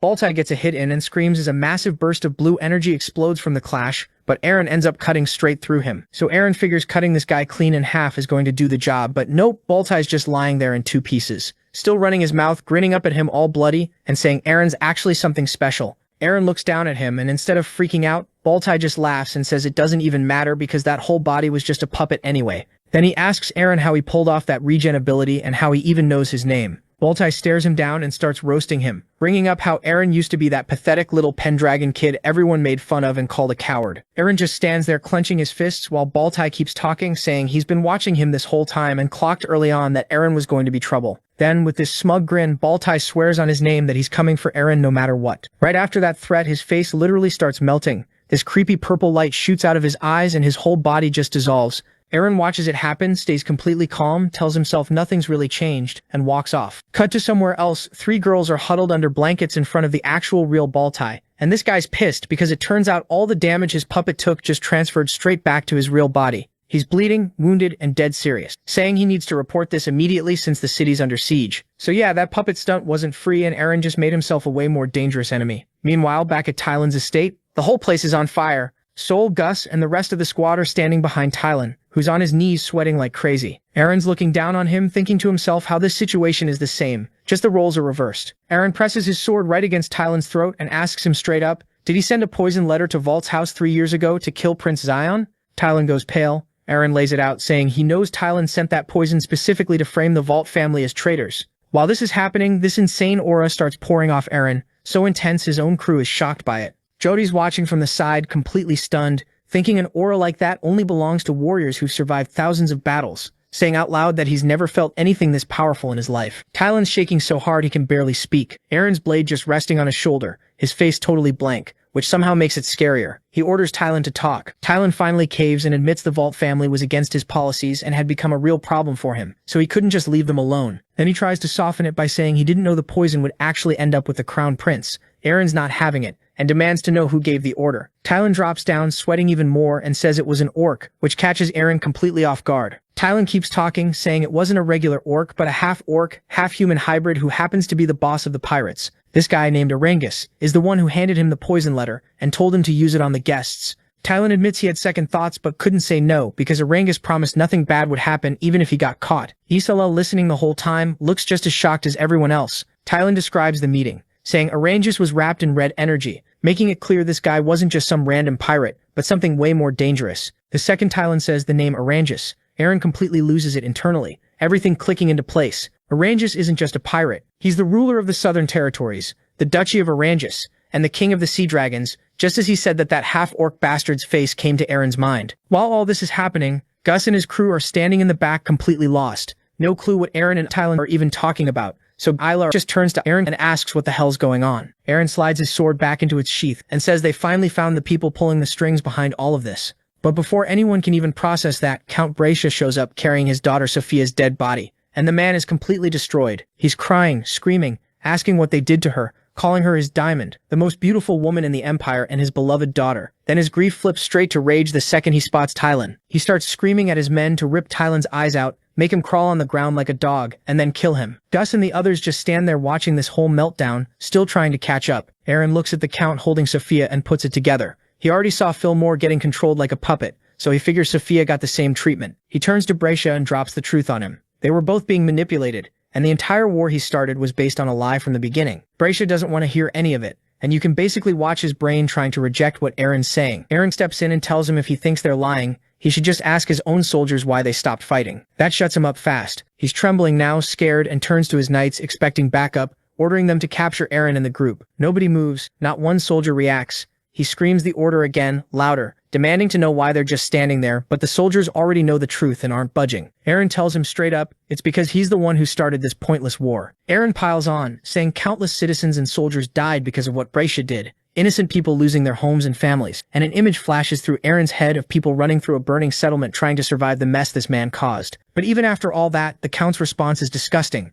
Instead of showing any remorse, he screams at Aaron to shut up, asking why he should even care about the townspeople and soldiers, then flat out calls them his property. The moment that comes out of his mouth, Isla snaps, draws his blade, presses it against the Count's throat, and tells him to shut his mouth because he doesn't get to talk anymore. Then Aaron turns to Sol, and everything shifts. Sol floats up behind him, grabs his shoulders, and massive streams of mana start pouring off her. The next second, there's this huge blast of blue energy that kicks up a wall of dust and wind so strong it knocks the Count clean off his feet. Gus, Jody, and the rest are shielding their faces from the gusts, and as the dust clears, a massive shape starts forming in the fog. A dragon. Sol's face emerges through the haze, and Jody's just standing there, jaw on the floor, asking if Sol actually turned into a dragon. Tylan, still shaking on the ground, confirms it in pure terror, saying she's a white dragon, the strongest living creature that exists, capable of burning an entire country to the ground on her own. Bracy is shaking so bad he can barely stand, and then he watches Isla drop to one knee and bow his head. His brain's completely short-circuiting because none of this is making sense anymore. Then Aaron steps forward in his true form and gently strokes Sol's face.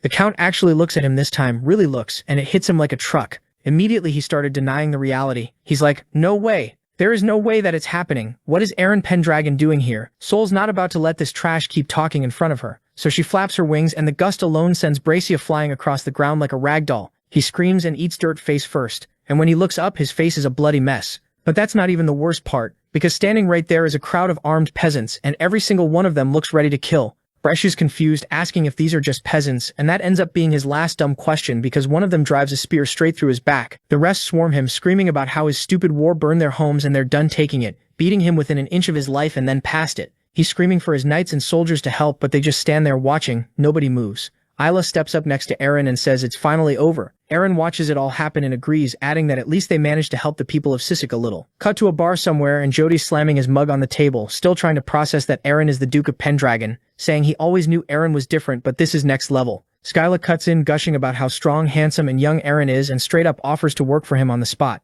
Gus shuts that down immediately, calling it stupid and saying if she wants to ditch the group over some guy she can go ahead, but reminds everyone they're mercenaries who don't work for anyone. Then he kills the mood further, looking out the window and saying they'll never see Aaron again. Jody and Skyla both look crushed, but right on cue the bar door swings open and Aaron walks in with his crew, spots the three of them and goes, "Oh, you guys are here, just like I thought." Jody asks if he wasn't supposed to be at some fancy noble reception. Aaron sits down and says all that fake flattery killed his appetite, so he came for a real drink instead, and on top of that he's got a request for them. Later that night, Aaron steps out onto a balcony and Isla follows, asking if everything got sorted. Aaron looks out at the night, serious, and tells Isla that the only reason he kept fighting was because of him. Isla's caught off guard. Aaron opens up saying when he woke up from his coma, he had zero reason to live and didn't even know who he was anymore until Isla punched some sense into him. Looking up at the sky, he vows that as ruler of the Pendragon Duchy, he'll achieve everything he set out to do. Isla grins, leans on the railing, and tells him if he ever falls that low again, he'll just beat him up, because that's what a sword does for its master.